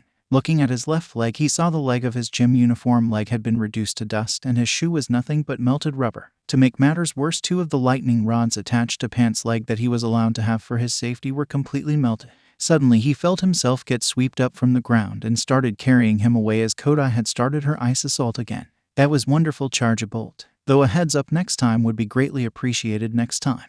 Ida called as he continued swerving around ice cubes. Denki chuckled and moved himself back into their formation. "In all honesty, I had no idea what I was doing." "Figures," Todoroki bluntly stated as he calmly snatched Aoyama's headband without a second look. "It paid off in the end, but don't do anything that risky again. What would you have done if you broke your leg?" Kaminari at least had the decency to be embarrassed as he rubbed the back of his neck. "I guess you're right. But nonetheless, good work, Charge Bolt." Yaoyorozu chimed. "Now let's focus on getting more headbands." "Right, Butterfly. He's over there." "I got him. Just stay still." "He's over here." "Give up." Izuku was currently having the time of his life. He front flipped over a wad of glue and immediately sidestepped Tsunotori's 2 horns before vanishing out of the volley of scales Rin aimed at him. Cartwheeling out of the way of Fukadashi's boom onomatopoeia, he backflipped over the swarm of 30 horns Yanagi was controlling for Tsunotori before ducking below the rope of vine Shizaki launched at his back. Activating Prowl again, he appeared right next to Tsuburava's team, running up the air wall they made and flipping right over them as he started running off. Dropping to his knees, he slid across the ground to avoid Dark Shadow's claw swipe right before jumping into the air to avoid Honuki's liquefied ground. Somersaulting through the air, he entered a nosedive, avoiding Asui's tongue and Shoji's arms. Rolling to his feet, he raised his arm into the air and torched Uraraka's meteor shower before sidestepping Shishida's punch and vanishing again. He realized their plan was to keep him away from Takage the moment Midnight announced they needed to regroup before time was up. However, they failed to see one crucial thing. They were being played. Sure, while Izuku couldn't get to Takage and Vintage right now, neither could they. As long as he kept this up, the 10 million headband was safe. Even better, Izuku could keep this up for a while. Thermodynamics' biggest drawbacks were mostly internal, as Izuku's preferred fighting style of small attacks completely avoided the other issues of hypothermia or overheating. Even then, the most he was doing now was just using prowl, so as long as he didn't overdo it and stayed well below his vibration limit, he'd be fine. How the hell does he keep doing that? Suburaba called. I don't know, but it's fucking annoying. Fight me, you furry, Kamakiri called. That was the best insult he came up with. Let me try, Kaibara said. Bakugo could kick your ass. That one got Izuku to chuckle. Hey, where our headband go?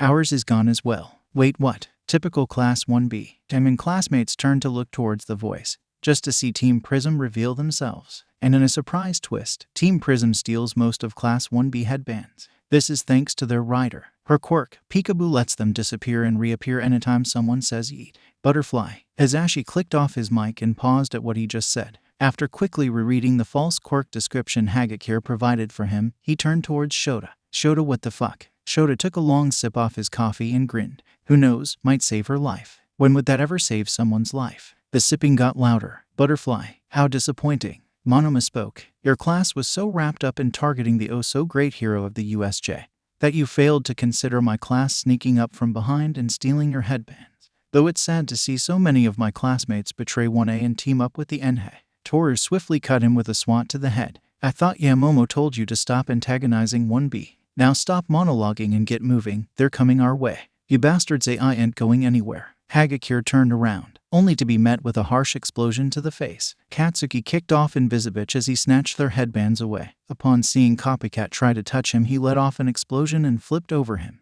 Not this time, you damn extra. Rearing his arm back, he let the explosion build up before he let it loose. Fucking die. Boom. The rest of Team Prism was caught in the crossfire, the formation instantly falling apart as all four went rolling across the ground. Ooh, and there goes Team Prism, rolling right out of the competition. Such a shame, and with only 5 minutes left in the event. 5 minutes left. That means they just needed to get their headbands back and stall Midoriya. And the tournament round would be smooth sailing. If they could find him. Where the hell did he go? Y'all were meant to keep your eye on him. He's over there. Class 1B. Team Froppy and Team Dynamite are collectively turned to see Midoriya sitting on a giant ice cube with Kodai, Takage, and Vintage all the way on the other side of the arena. Oh, he's with his team. Pony innocently pointed out before her eyes widened. Butterfly. All four members leaned over the edge as they watched all the other teams sprint towards them. Do you see this shit, Team Vintage? Satsuna jokingly asked. Minda snorted at that. This worked out way better than I expected. His teammates nodded their heads. Agreed. Did you see Todoroki's face when Kodai started dropping ice cubes on them? Takage asked. Minda gave a bark of laughter. I'm so getting that framed. You could see the exact second he realized he was screwed. The two's conversation ended as Present Mike's voice called through the stadium. The 15 minutes are up. It's all over, ladies and gentlemen. A resounding damn it from their classmates graced Team Vintage's ears as Izuku began melting the ice cube, slowly sinking to the ground. The first to confront them was Tsunotori, who was so worked up she started speaking English. At that point, Kaibara came up behind her and held her back. Look at what you three have done. Tsunotori's so worked up she switched languages. Is this normal? Minda asked. Takage simply grinned and wrapped her arm around his shoulder. Welcome to the hero course, great boy. Ahem. Midnight spoke into the mic, addressing the students. If you would direct your attention to the screen, Present Mike will announce the 4 teams moving on. Thank you, Midnight. In first place, they managed to keep the 10 million headband and practically ran the competition. It's Team Vintage. Izuku smiled under his mask as he heard a low growl from Bakugo. Music to his ears. In second place, after failing to get the 10 mil, they picked off the other teams to secure a win. It's Team Snow Torch. While the rest of his team was happy to be moving on, Shoto couldn't help but glare at Team Vintage. He was second again, and it hadn't even been close this time. Between Kodai nearly overwhelming them and getting nowhere near Takage or that Gen Ed kid to snatch their headband, he couldn't help but see that the fact his loss barely had anything to do with Midoriya, the only one here who should have posed a challenge. In third place, after making an explosive display of power in the final 5 minutes, it's Team Dynamite.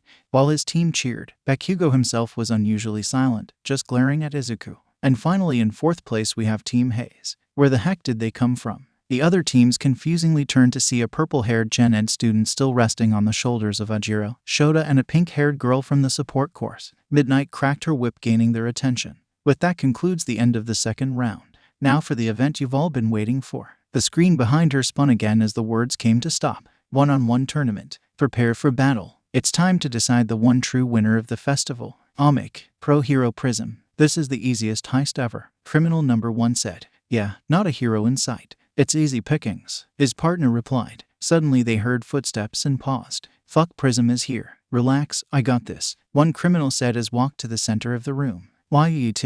The others looked around trying to see if anything changed. See, she's not here after a GAH. He swiftly cut off by a punch to the face. Larry. One called before him and the others were knocked out. Toru let herself appear as she stepped over the unconscious bodies. I guess my first year sports festival was worth it. Though she didn't know why she could hear Present Mike screaming. The lunch break had ended as the teams from the cavalry battle stood in front of midnight. Welcome back to the festival. As you know, for our next event we have the well-anticipated tournament round. Take it away, Mike, she said with a crack of her whip. That's right, everyone. It's the moment you've all been waiting for. We're taking the top 16 students from our 4 winning teams and putting them in a tournament-style fighting competition. You don't want to miss these matchups. Midnight took over soon after. There's been a few changes to the bracket, however. During the break, Tailman and Mines decided to drop out, which means we need 2 replacements. She turned her attention to Team Real Steel and pointed her whip at them. Team Real Steel, your team placed 5th. Choose 2 members you wish to move on to the next round.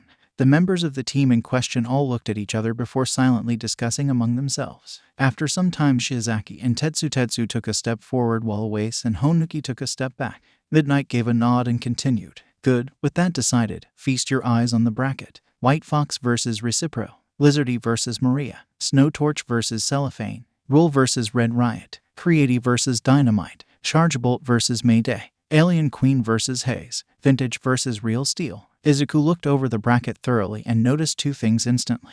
The most obvious one was that he was first up and going against Ida, a simple battle of speed. The one that wasn't so obvious was the fight against Bakugo. If he wanted to face Bakugo, both of them would have to win all their matches and get to the finals. Good. With their fight being locked to the finals, Izuku wouldn't have to worry about getting the rest of the tournament cancelled for the others if he did anything too excessive. Told you wouldn't want to miss these matchups. Let's not waste any more time and hop right on into it. Izuku quickly turned to look at Ida. While he was wary of the other opponents, Izuku found Ida the biggest threat.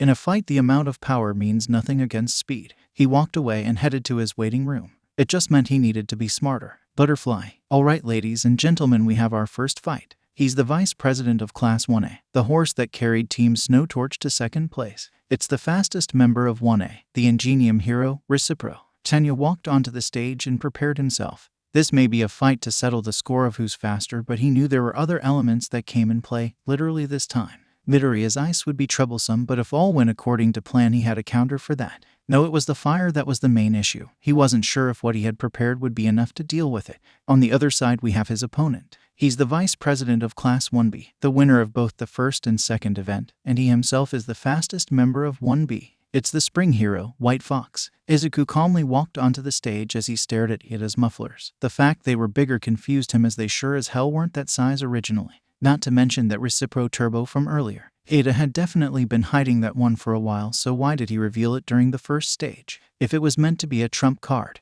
why use it for the preliminaries but not when Kodai had them cornered? Something was wrong here. There was more to this than what Ida was letting on. Midnight took her place on the platform and cracked her whip. Okay boys, the rules are simple. Your goal is to either knock your opponent out of bounds or immobilize them. If I see anything too excessive, I will stop the match. Do I make myself clear? Both boys nodded. Good, then let that match. White flames danced off Izuku's fingers as the roar of Tenya's engines filled the arena. Begin. Recipro burst was all Izuku heard before he ducked below Ida's kick, flipping away.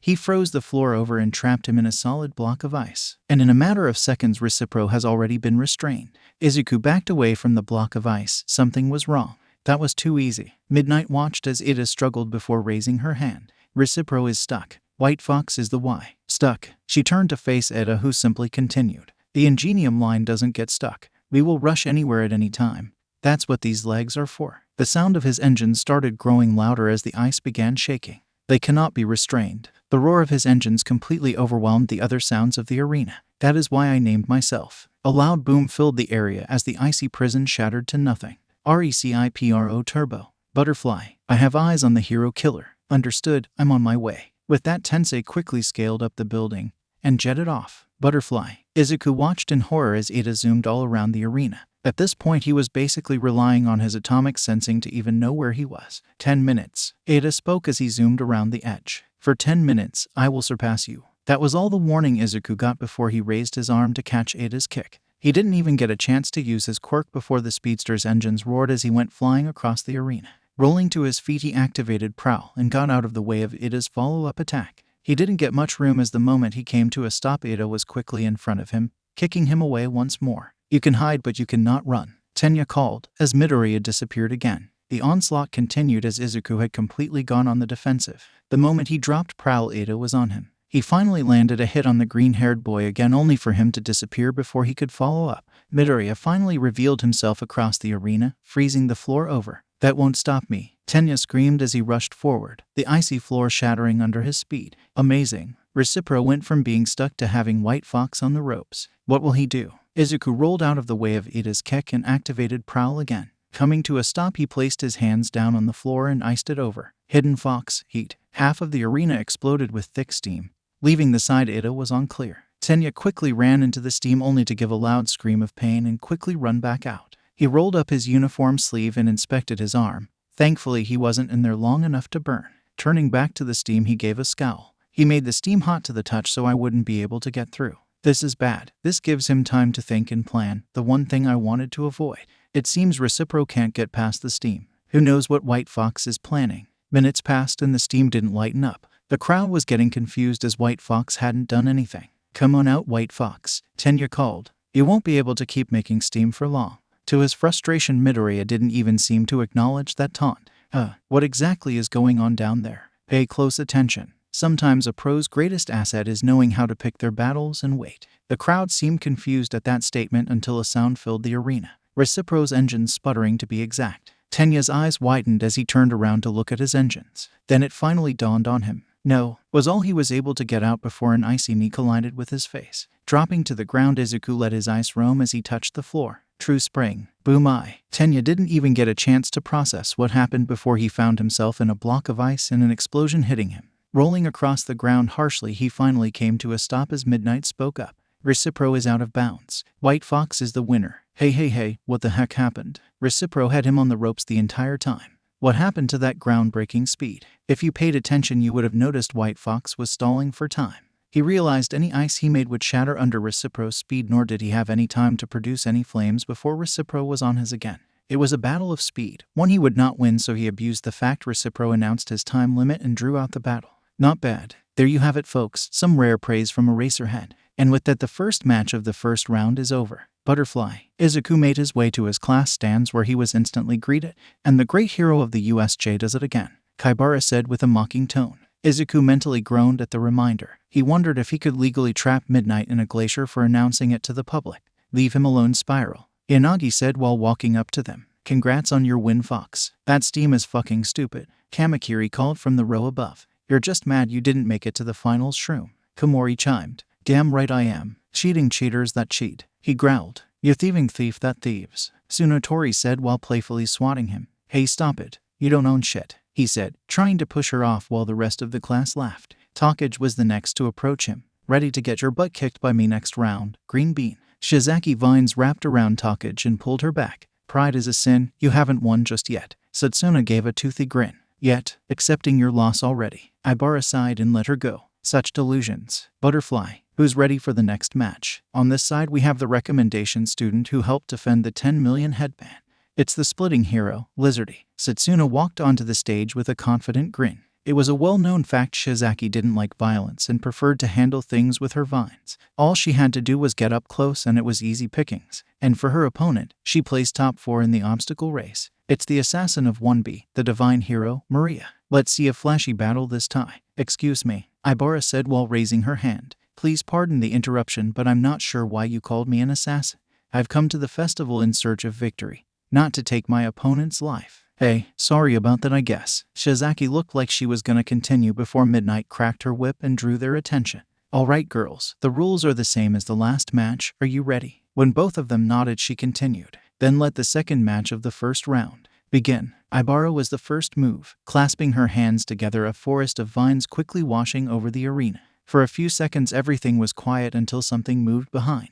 Boo! She turned around to see Takage's disconnected jaw. Moving to the side, she quickly avoided the severed fist that was flying towards her head and lashed her vines at Takage. Setsuna grinned as she maneuvered her detached parts through the onslaught of vines. Once she was finally in front of Shizaki, she brought all her pieces back to her and threw a punch. Just as planned, easy picky ho. To her shock, Shizaki sidestepped the punch and unclasped her hands to grab her by the wrist before throwing her across the arena. Rolling across the arena, she split herself apart again and floated to a stop. She turned around to Shizaki with a confused expression. Hey, what gives? I thought you hated violence. Ibara addressed her calmly. While true I do dislike violence, I have no qualms resorting to it in events I can't use my quirk as I did during the USJ. After all, even the apostles carried swords. She stretched her hand out towards Takage as her vines rapidly began moving. And like those swords, these vines have thorns. Setsuna's eyes widened as the thorns on Shizaki's vines spiked out and lashed at her. She quickly maneuvered away from the thorny barrage while mentally berating herself for getting too overconfident.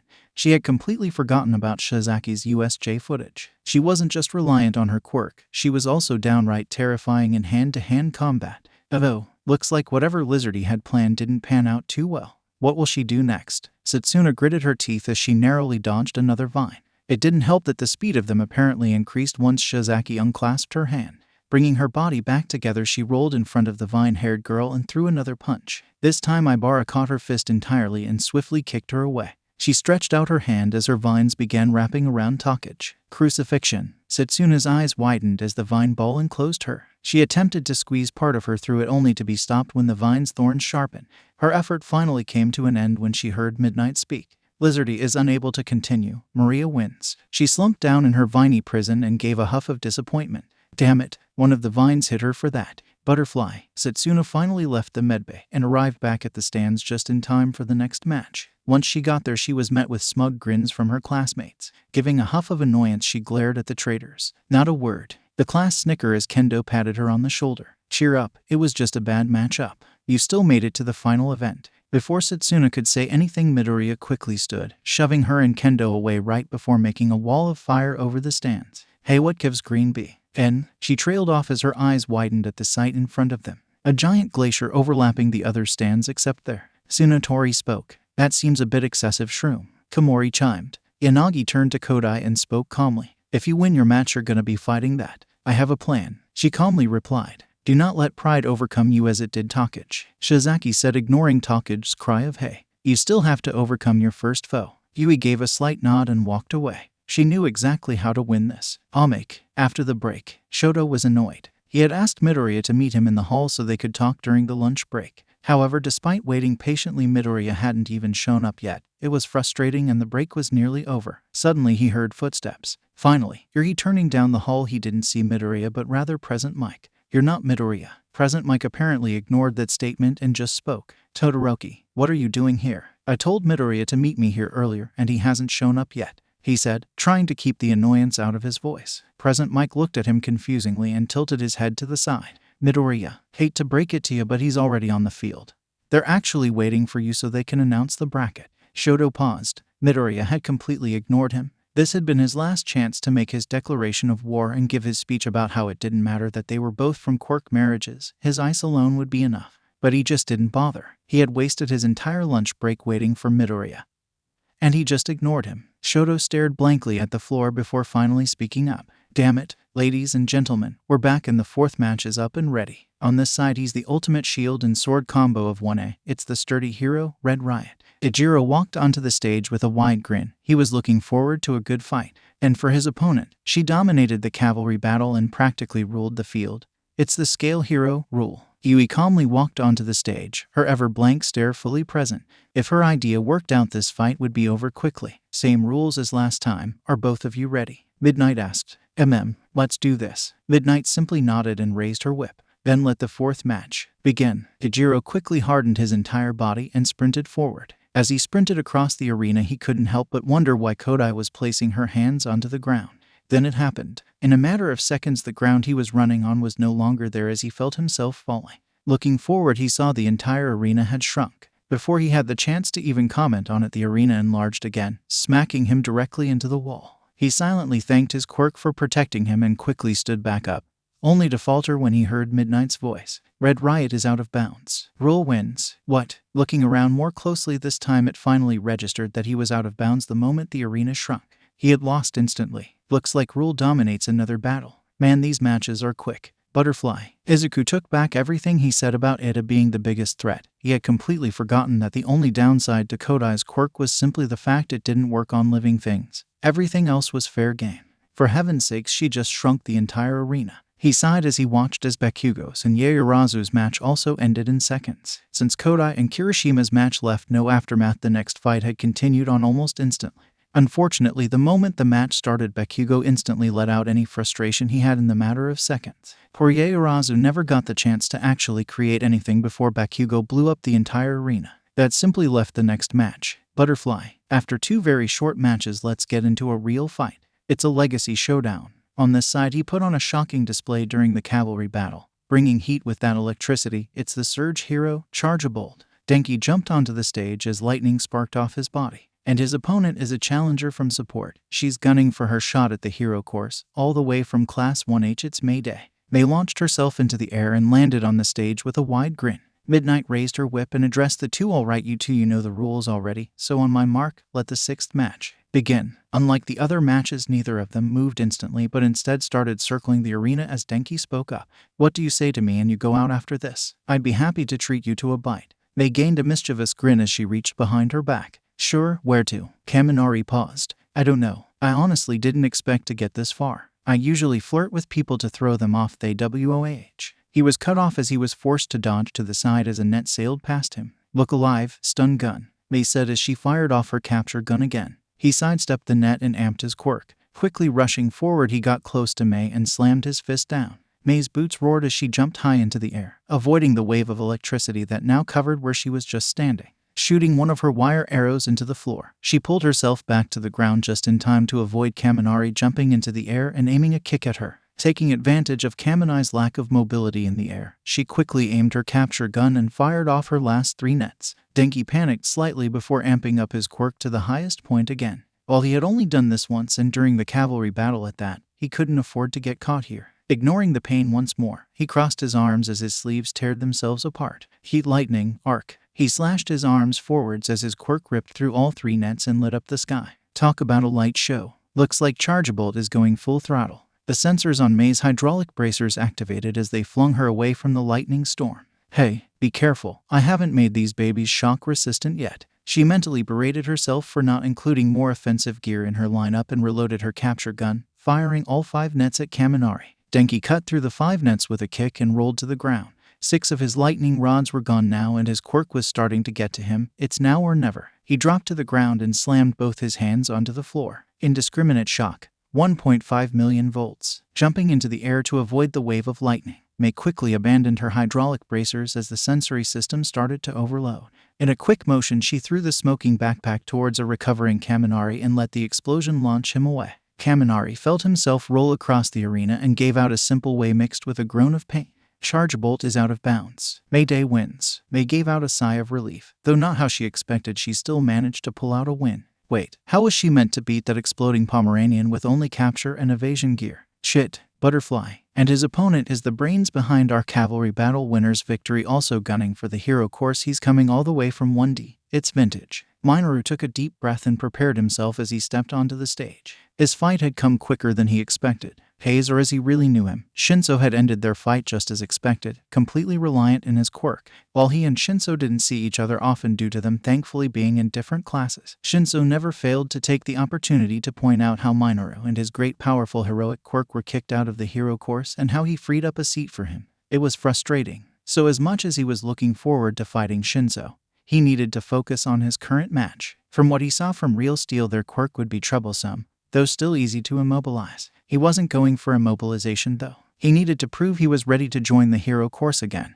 He couldn't just stick Real Steel to the ground and call it a day. No, he needed to prove he wasn't just reliant on his quirk. The rules are the same as all the other matches. Are both ready? Midnight asked. Let's get this over with. I'll send you back flying to Gen Ed. Tetsu said while Minda had settled for a simple ready. Then let the final match of the first rounds begin. Both boys were off the second the match started. Minoru quickly met Real Steel in the center of the arena and ducked under his punch. Quickly grabbing the boy by his steel arm, he gritted his teeth and threw him across the arena. Oh, looks like we're in for a full-on slugfest this time. Minoru braced himself as Real Steel recovered and attempted to tackle him to the floor. Digging his heels into the ground, he shoved the metal boy off him and braced himself for pain as he slugged the silver boy across his steel jaw. Tetsu staggered backwards a bit. He wasn't expecting Vintage to be able to punch that hard. Right as he went to follow up with a punch off his own, the purple-haired boy kicked him in the chest, sending him rolling. Minoru winced in pain as he held his knuckles. It was a stupid idea to punch someone made of solid metal in the jaw, but he wasn't going to win this match by playing safe. As Tetsu was getting up, he rushed forward and rammed his shoulder into the boy to force him back down. Grabbing the boy by the leg, he pushed past the pain in his arm and threw the boy closer to the edge before quickly running after him. Just a little bit more and the win was his. He just needed to push past a bit more. It's not very manly to hit someone when they're down, Tetsu said as he rolled to his feet, instantly shooting back up to slug the boy across the jaw and knock him to the floor. But if that's how you want to play it, let me just stoop down to your level, he yelled while delivering a swift kick to Minta's stomach. Minoru rolled across the ground with a painful groan. He quickly got back on his feet to avoid Tetsu's punch and delivered one of his own before shouldering the boy again. The moment he saw the boy's steel skin falter, he didn't hesitate for the second. He grabbed Tetsu by the shoulders and headbutted him as hard as he could. Not wasting any time for his own senses to clear up, he grabbed his opponent by the leg again and threw him across the line with the rest of the strength he could muster. Real Steel is out of bounds. Vintage wins. He gave a sigh of relief as he stood there trying not to pass out. 1 down, 3 more to go. This was only the start of the tournament. Ibara flipped out of the way as a stream of fire passed by her. Stretching her hand out, she let her vine wash over the entire arena floor, only for Midoriya to jump over them and freeze them solid. Izuku quickly ignited his hand and slammed down onto the icy forest of vines. Shizaki quickly severed her vines from her hair and jumped back away from the explosions as the two stared each other down from their opposite sides. After a short break, the quarterfinals had quickly started, and much to the crowd's enjoyment, that finally got an eventful matchup. Currently, the fight between Midoriya and Shizaki has been going back and forth for the past 15 minutes, with then only now showing signs of them slowing down. It became evident to Izuku that after the USJ, Shizaki had put in the effort to make sure her vines didn't burn as easily as they used to, along with training to handle long drawn-out matches involving fire. Every time he used fire, she would wrap herself up in her vines or simply just move. Anytime he used ice to shatter those vines, she would quickly sever them herself and move away before he could freeze her in place. There was also the fact that if he got up close, it left him less reaction time to her vines. Similarly, Ibara also found it difficult to get the advantage over Midoriya. Any attempts to wrap her vines around him and ensnare him were met with no results due to how quick he was. Not to mention any direct contact she did make with her vines made it easier to burn through them, thus making them null and void. No one had expected this to be a drawn-out match, so that led them to their current position as the two circle each other around the arena. Izuku ignited his fist and stepped forward, punching straight towards Shizaki as a small stream of fire washed over the arena. Shizaki clasped her hands together and turned around, her hair extending out to make a barrier as the flames washed over her. He let the stream of fire die down and activated Prowl to appear right in front of her. Ibara quickly unclasped her hands and kicked him away. She quickly jumped back and stretched out her vines, letting them wrap around him. This was the moment she was waiting for. Crucifixion. Once the vines fully encased him, she let her guard down and breathed out a sigh of relief. It didn't last long as she felt a warm breeze behind her before everything faded to black. Butterfly. Ibara's eyes snapped open as she found herself in Recovery Girl's room. "Ah, you're awake." She turned to see Recovery Girl getting off her chair and walking to her computer. "You have no injuries, so you're fine to leave. I am here to make an interesting offer." Ibara covered her eyes as All Might forced the door open. Interesting offer. What would the number one be offering in a medbay? Before she could ask what he was doing here, All Might exploded into a cloud of smoke and revealed a frail old man. Toshinori gave out a slight cough and turned to face young Shizaki, who was frozen in shock. "Now I know you have a lot of questions, but first, I would like to have a word with you, young Shizaki." Butterfly. It's the second match of the quarterfinals and we're kicking it right off. On this side, he won his first match by a landslide, a fan favorite to win it all. It's Snow Torch. Shoto walked onto the stage with clear aggression in his steps as his ice itched underneath his skin. Koda had nearly overwhelmed him during the cavalry battle and nearly forced him to use that bastard's flame. It was infuriating that someone so below could even force him to the point. So with that in mind and her connection to Midoriya, crushing her would send a useful message to both of them. All he had to do was finish this in a second. And his opponent is someone he was completely helpless to last round. She's had the battlefield underneath her thumb twice now. It's another fan favorite. Give it up for Rule. Yui walked onto the stage, keeping her calm composure as she heard Todoroki silently growl. With how powerful his quirk was and the level of hostility he was currently showing, she would need to be careful here. Shrinking the stage wasn't an option. She knew that before Todoroki's first match. She had watched him closely during the cavalry battle and counted the seconds it took for him to make the glaciers that were targeted at Takage. Between that and the match 0, it was evident she wouldn't have enough time to shrink the arena before he trapped her in one. Thankfully, she had a backup plan. Midnight raised her whips and went over the rules once more. Alright, both of you know the drill, so let's not waste any more time. Let the second quarterfinals match begin. Shoto wasted no time and instantly slammed his foot onto the ground. He watched with glee as the glacier quickly flooded the arena, only for it to turn to horror when a giant rock appeared out of nowhere and shattered it.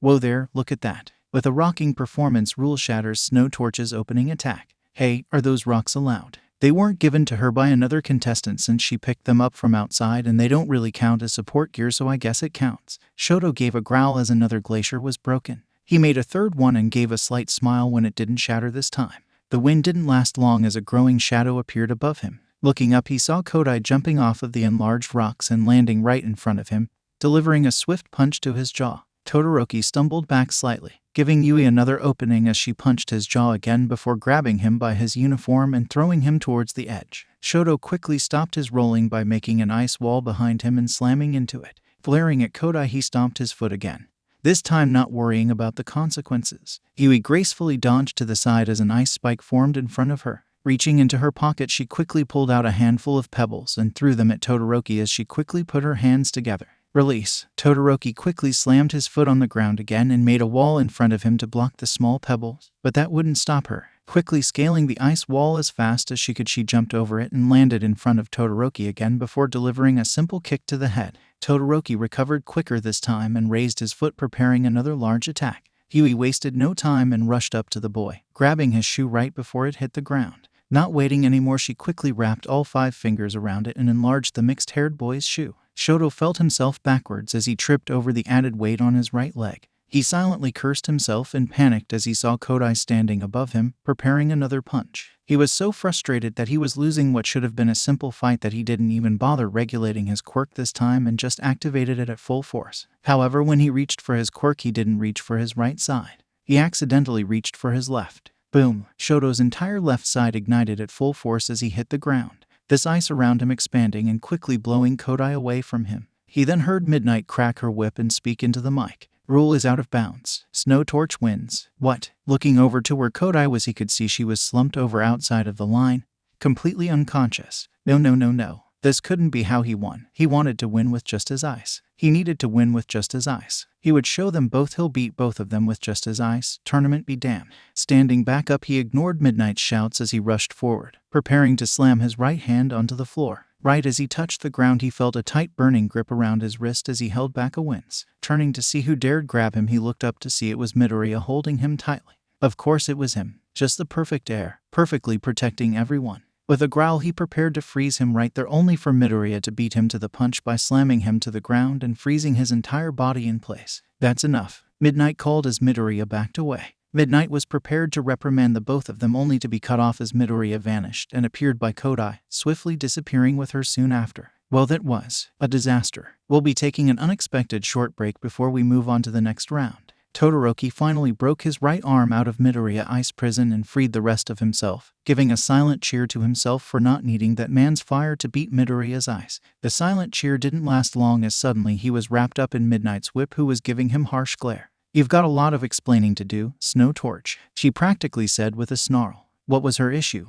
Butterfly, what were you thinking? Shoto sat quietly as Aizawa berated him. I asked you a question, Todoroki. There's nothing to question. I wanted to win with my ice, and that's what I planned to do. Todoroki quickly responded harshly. None of these fools would understand anyways, so why would he bother trying to explain? As quickly as he said that, he was wrapped around in Aizawa's scarf as his teacher flared his quirk. Listen here and listen well, Todoroki. I don't know what issues you have with your fire, but this ends now. I originally didn't address the matter cause I figured it was a sensitive subject that was tied to your scar. Shoto grunted as Aizawa tightened the scarf tighter and pulled him in closer. But if you ever put another student like that in harm's way again or even think about doing a stunt like that cause you wanted to prove some illogical point, I will not hesitate to expel you. I had no qualms expelling mine to the first day and don't think you being Endeavor's son will provide you immunity. Do I make myself clear? He said nothing and simply glared at Aizawa. How dare he try to? That thought got cut off as the scarf's grip tightened even more. He kept his glare and reluctantly spoke. Understood. Shota let Todoroki go and his scarf hung loosely around his neck again.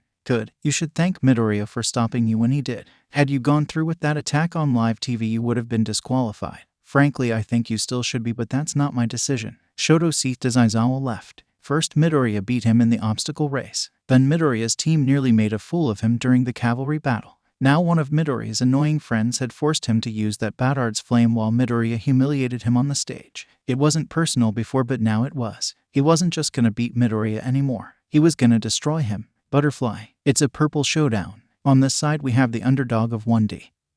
He's crazy enough to punch steel, but is he crazy enough to win? It's your Gen Ed hero, Vintage. The fight between Dynamite and Mayday never happened as Hatsum had decided to forfeit entirely, much to Bakugo's annoyance. So as Minoru walked onto the stage, he couldn't help but feel uneasy knowing that was his next opponent. Not to sound cocky, but Shinzo wasn't winning this. He was built like a twig and Mineta knew exactly what his quirk was. He had been preparing for this fight ever since Shinzo annoyed him the first time. Was it petty? Yes. Was it unhero-like as Ida would put it? Absolutely. But Minoru had unfortunately spent most of his life as a walking harassment case and a textbook definition of unhero-like. He may have gotten better at not being a massive pervert, but no way in hell was he giving up being petty. Shinzo had managed to push all the right buttons when they first met, so the moment the boy proclaimed he was gunning for Minoru's seat, all bets were off. To anyone who knew him, it was a well-known fact he hated study. He was naturally smart when it comes to book stuff, so he never felt the need. He was nowhere near the level of Yaoyorozu or Ida or hell even some of his classmates in Gen Ed, but it was enough to get by. But anyone who knew him also knows he loved to win more. The moment he found out what Shinzo quirk was all those months ago, he instantly threw himself into books on the weakness of mental quirks. Needless to say, he put way more effort into preparing for this fight than he should have.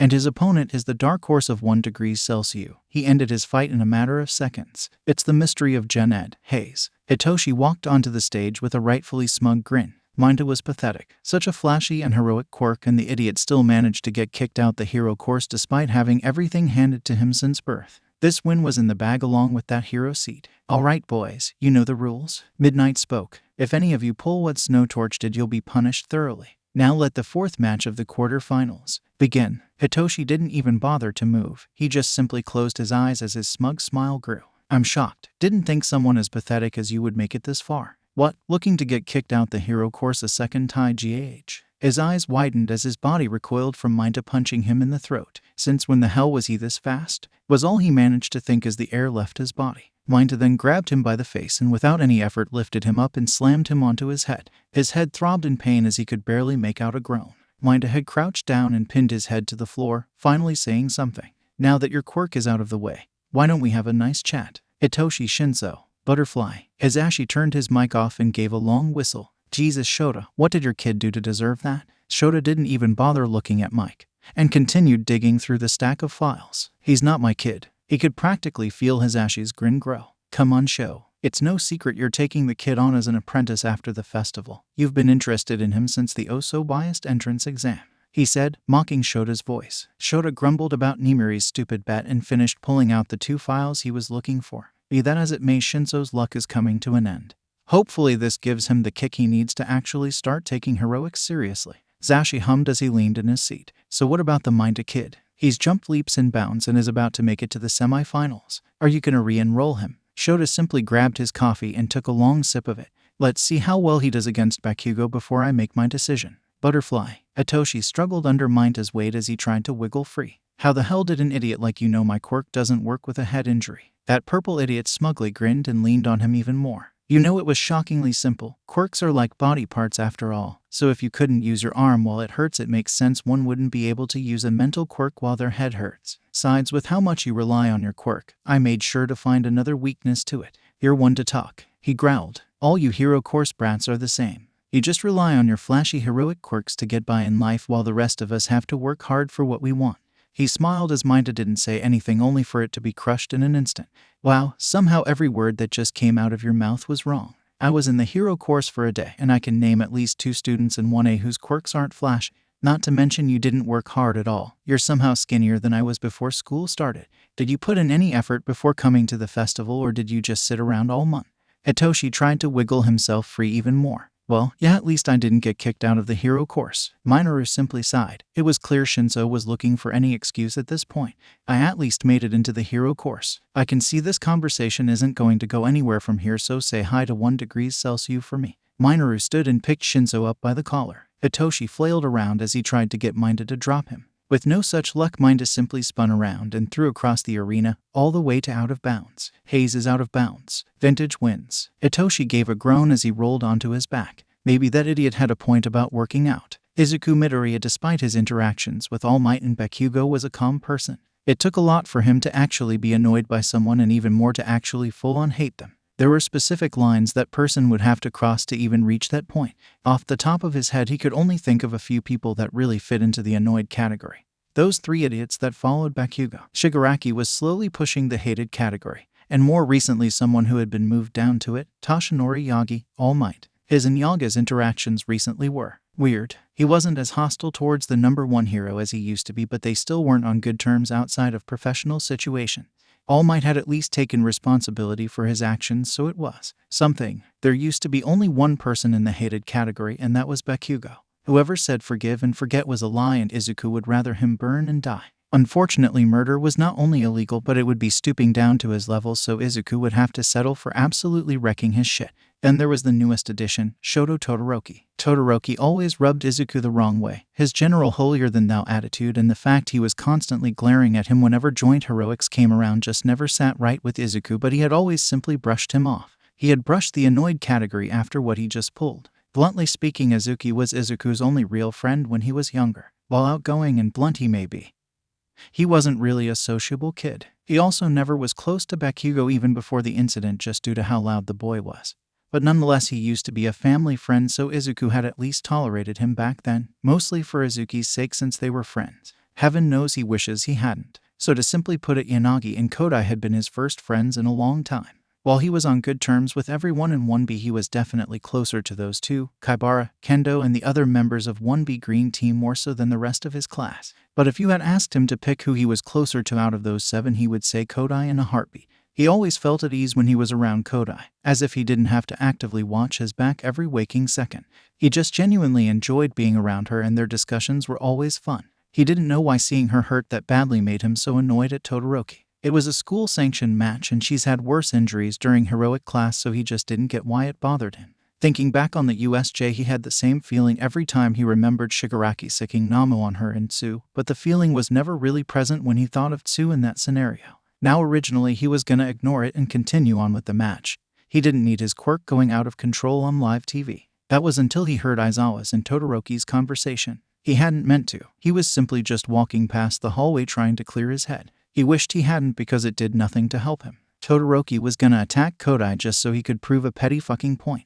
He didn't know why Todoroki wouldn't use half of his quirk, and honestly he didn't care. When he first realized Todoroki never used his fire during any combat training they did, he originally came to the same conclusion Mr. Aizawa did and assumed it was tied to his scar and simply left it at that. But now seeing it was just to prove he could win a school tournament with just ice, going as far as to attack someone when the match is over, Izuku couldn't help but be angry. Here Todoroki was wasting half his quirk while others were working their asses off to be here. For fuck's sakes, he had been born with a great quirk. Izuki hadn't even been born with one, and she suffered hell because of it. But here he was just taking advantage of it. He tried keeping a clear mind while walking out his waiting room, he really did. But then the fucking number 2 hero appeared out of nowhere and started talking to him. He hadn't paid attention to the conversation at all and had pretty much drowned him out as he continued walking. It wasn't till Endeavor said something specific he finally heard him. My Shoto will do well in defeating a defective product like you, even with an embarrassment of a fight with that pathetic girl last match. Make sure to still give him a decent fight. The number 2 hero continued speaking, but Izuku didn't process a thing Endeavor said as he focused on one word. Defective. That word, it was always that fucking word. Enji snarled as he realized the boy wasn't paying attention to him. Placing a hand on the boy's shoulder, he attempted to pull him back. Don't ignore me, you. He was cut off when the boy's shoulder ignited with black flames as the kid swatted his hand away. Don't touch me. The boy spoke aggressively before walking away, footprints of black flames following suit. Once the kid left, Endeavor gave a wide grin. That's exactly what he was hoping for. Now the boy would give Shoto a challenge. Butterfly, ladies and gentlemen, we're in for a good one. It's a mirror battle. He's came in second all festival and is no longer a fan favorite to win it all. It's Snow Torch. Shoto aggressively walked onto the stage, anger clear as day on his face. It was the most emotion he showed all festival. The crowd didn't cheer for him this time but had delved into whispers. He didn't care, though he didn't need their approval. His win would all be the same. And his opponent is someone with a similar quirk but does it better. He's taken first all festival and is a fan favorite after his heroic save last round. It's White Fox. Shoto's scowl worsened as Present Mike's commentary went on. What really annoyed him was the fact Midoriya didn't even acknowledge him and was just staring at the ground. If Midoriya didn't want to take this seriously, then it was fine by him. Just goes to show he wasn't so perfect after all. Midnight cracked her whip more aggressively this time and started speaking in a stern tone. Since some naughty students had some trouble following rules, I'll reiterate them. Your goal is to either knock your opponent out of bounds or immobilize them. If I see anything too excessive, I will stop the match. She then turned towards Todoroki. Once your opponent is out of bound, unconscious, or immobilized, the match is over. Do I make myself clear, boys? Todoroki was the only one to nod while Midoriya just stood there. She didn't dwell on it, knowing Midoriya was the least likely of students to take anything too far, and simply continued. Then let the first match of the semifinals begin. Shoto wasted no time and slammed his foot onto the ground as he made a large glacier over Midoriya. Then he did it again and again and again. He continued to stomp his foot repeatedly as ice grew on his right side. Glacier after glacier after glacier sprouting with each stomp. When the boy finally stopped, the crowd could only stare in silent horror. Snow Torch had just made 8 glaciers over the arena, and more importantly over White Fox. Shoto gave a sadistic smile of glee as stood up straight. You should call the match. If he's lucky, we can get him out before hypothermia sets in. Midnight's shocked expression turned to rage as she was about to disqualify Todoroki and call a medic. However, right before she spoke up, the temperature spiked as the surrounding area became scorching hot. A grin grew on her face as she turned to Todoroki. The match isn't over yet. Shoto's grin instantly turned to one of confusion as he looked back at Midoriya. What he saw infuriated him even more. Every single glacier he made quickly melted to nothing but puddles. He had made so many glaciers because he knew one mistake in heating them up would cause an explosion, with Midoriya right in the center of it. But Midoriya had somehow managed to avoid that entirely. Was the boy's control really that good? To be able to rapidly melt ice without causing the air around it to expand? He stepped forward, ignoring the shivering from his right side, and prepared another glacier. He never even got the chance as he was caught off guard by Midoriya's side of the arena exploding into an inferno of flames as the rest of the ice quickly vanished. Suddenly, every ounce of common sense came flooding back to Shoto as he looked at Midoriya's fire. The flames were black. Suddenly, he didn't feel like this was a fight to win, but a fight to survive. But oh, it looks like Snow Torch's big opening did nothing. Let's see how White Fox retaliates. Shoto watched as Midoriya slowly walked forwards, black flames trailing behind him with each step. He shook off any hesitance he had and slammed his foot onto the ground again, letting another glacier travel towards Midoriya, only for said boy to disappear. Shoto didn't even get the chance to be shocked when he felt all the ice on his left side vanish as 5 fingers wrapped around his face and he felt himself get slammed into the ground. Right as Todoroki hit the ground, Izuku quickly kicked him across the field. Activating Prowl, he quickly appeared behind the rolling boy and kicked him again. Shoto harshly rolled to his feet as he made an ice wall in front of him.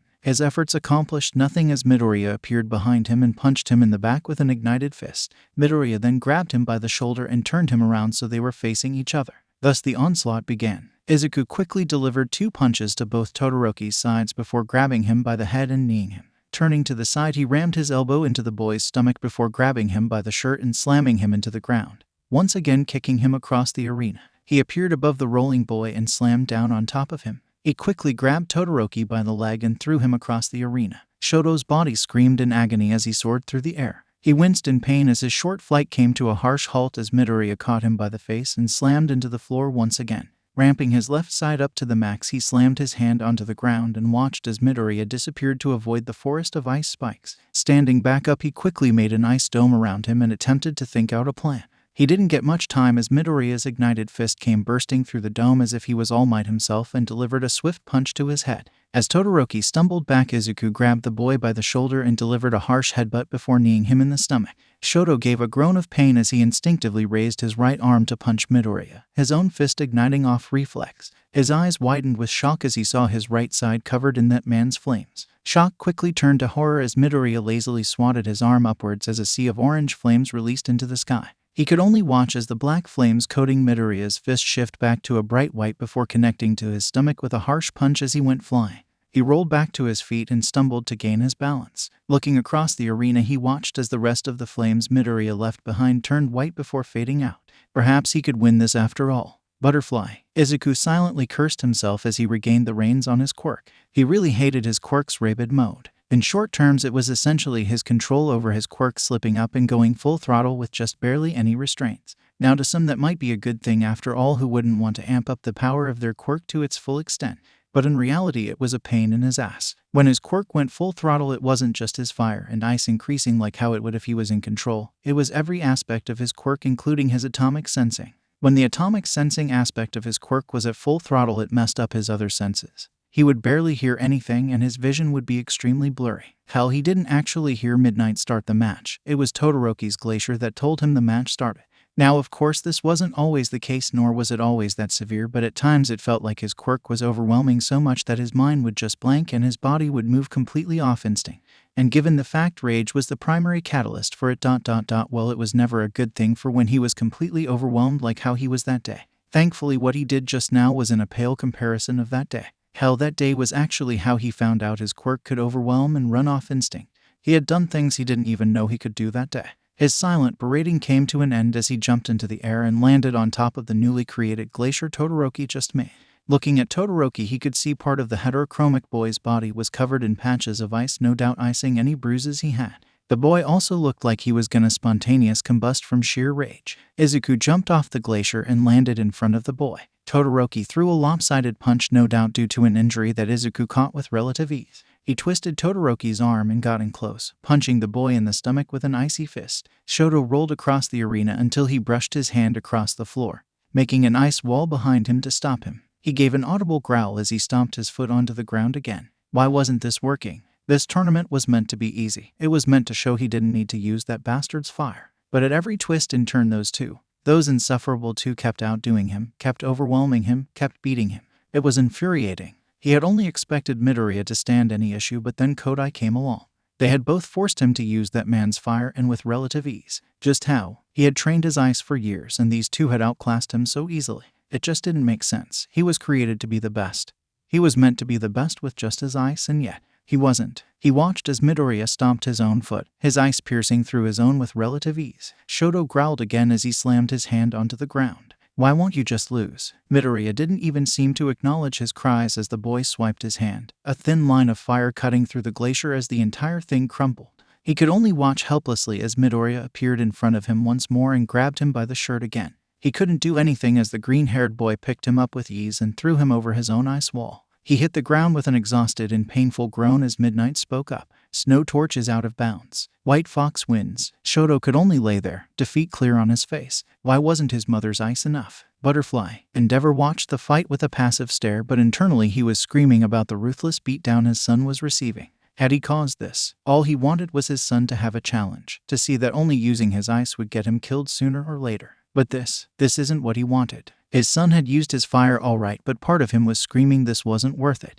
As he thought about the actions that lead to this more and more, his mind couldn't help but flash back to Taoya. Every action he took for his children was meant for the good of them. So why did every action he take only lead to them to more harm? If this was always the outcome, were any of the actions he took good actions? Butterfly. After that roaring match, let's get in. He hasn't done much this tournament, and his performance in the other stages has been rather lackluster. Give it up for Dynamite. Katsuki stomped onto the stage, explosions popping in his hands. What the fuck was that introduction? Lackluster? Him? If anyone was lackluster, it was these damn extras that could barely put up a fight. Ponytail had gone down in one explosion, and that tech freak had decided to be a coward and forfeited before the match even began. Now he was stuck fighting some Gen N loser who probably was shitty enough to fail the entrance exam.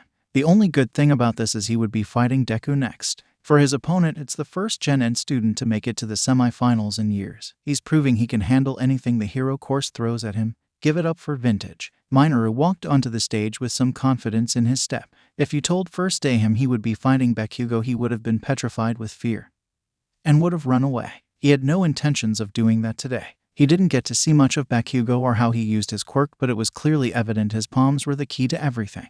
All he needed was at least stick one ball onto them and the match would turn into his favor. A complete win if Bakugo tries using the other hand to pull it off. Alright boys, you know the rules, so without a further ado let the match begin. Die. Once he heard that, Minoru instantly moved to the side as Bakugo quickly moved across the arena and made an explosion right where he was standing. Spinning on his heel, he quickly faced Bakugo and punched the boy in the face. Katsuki stumbled back confusingly as he moved away. He wasn't expecting a lowly Gened to actually land a hit on him. He raised his arm and set off an explosion, swatting a purple ball that the extra threw at him. Why did they look familiar? He fired off another explosion as the purple-haired boy got closer. He attempted to follow the extra when he felt a tug on foot. Looking down, he saw one of the purple balls sticking him to the ground. Holy shit, this was Grape Fuck, the damn idiot who got expelled the first day. How the fuck did he make it this far? He turned around to yell out at the purple-haired boy only to be greeted with another punch. Minoru tackled Bakugo and slammed him into the ground. He quickly sat himself up and grabbed his ponytail, pulling one of his spheres from it. Bakugo gave a growl as he raised both his arms while his palms sparked. Get off. Dual explosions connected to his stomach, sending him rolling off the blonde. Quickly rolling to his feet, Minoru plucked out another sphere and threw it at the Mad Bomber. Katsuki slipped out of his shoe and lazily dodged the ball only to be shocked when it curved midair and attached itself to his shoulder. He quickly ran forward as sparks popped in his hand, his aggression visibly growing as he saw Grape Fuck smirk. As he ran forwards, setting off multiple explosions as the bastard threw more of those annoying balls, he began to wonder how someone could be that stupid only for the purple-haired boy to pop out of the smoke in front of him and punch him again. That fucker had used his own quirk against him. As Katsuki stumbled back, he watched as the extra threw one of those annoying balls again and curved it so it attached to his back. Minoru gritted his teeth as Bakugo set off an explosion to his side. Quickly grabbing the blonde, he tackled him once again and leaned his weight onto him. When Katsuki's back hit the floor, he immediately realized what Grape Fuck was trying to do. Moving his arm, he let off a large explosion and sent the purple boy flying. Attempting to stand up, he growled when he saw that the purple ball wouldn't budge. Fuck this. No way he was losing to Hero Course failure because of some stupid jacket. Ignoring Midnight's bitching about keeping his jacket on, he stood up and launched himself into the sky. He gave a feral grin as his explosions became more rapid as he started spinning. Let's see Grape Fuck get out of this. Howitzer. Minoru's eyes widened as he saw the impending inferno. Ripping off multiple spheres, he covered his gym uniform and braced himself. Impact. Boom. And once again, dynamite blows up the entire arena. But the question is, what happened to Vintage? The smoke cleared to reveal Minta standing back up despite his body being covered in burns and his uniform torn to shreds. Minoru turned to Bakugo and gave a mischievous grin. Don't count me out just yet. I refuse to lose here. Katsuki gave a smile. Perhaps this extra would give him a good fight after all. Then by all means come at me then. But Minoru never moved. He just stood there with his head low. After some time, Midnight looked closer at the boy before raising her hand. Vintage is unconscious. Dynamite wins. Butterfly. Hisashi watched as Shota stood up and walked towards the door. Tilting his head to the side, he addressed the tired man. Where you going, Sho? Shota simply paused in front of the door and gave him a grin. Isn't it obvious? I have transfer papers to fill out. Hisashi gave a smile as he watched as his friend walked out. The smile didn't last long as he heard a loud explosion from the stage. Butterfly. Katsuki growled loudly as he watched Grape Fuck be carried out by the Medbots. What the fuck was that? The Grape Fuck was putting up a good fight and he just fucking passes out after only landing a few punches. It was bullshit. He let off a loud explosion and screamed, DKU, get your ass down here right now. I'm not waiting a second longer to kick the shit out of you. It was a few seconds until he saw a familiar figure jump out of the stands and land on the opposite side of the arena. Izuku landed in a simple knee crouch and stood back up, slowly turning around to face Bakugo. His hand ignited with white flames as the explosions popping off in Bakugo's hands became more rapid. This was a fight that was a long time coming. Hisashi sighed as he turned back to the arena. He had just gotten permission to ignore the break and start the next match immediately. Though a part of him couldn't help but think something was horribly wrong. He ignored his gut feeling and continued on. He had a job to do. Well, aren't they in a hurry? Well, let's not waste any time either. Standing on the right side, he just finished his match and is ready for more. It's the Hero Course student with a bold declaration, Dynamite. Katsuki gave a growl as he stared at Deku. Take that fucking mask off, you damn coward. I want everyone to see it when I show you're as useless as your damn sister. And his opponent is none other than your sports festival fan favorite, the Hero Course student who's taken everything thrown at him and beat it with ease, White Fox. Izuku kept a blank face under his mask as he reined in his emotions, his white flames keeping their bright hue. As much as he wanted to let all of his anger, pain, and frustration out, it was neither the time nor place to do it. He needed precise control for what he was gonna do and couldn't afford to mess it up. This attack wouldn't be for him but for her, so he would settle this while in control of himself. Midnight stepped back onto her podium, a clear expression of worry on her face. The staff was well aware of the animosity between the two but not the cause.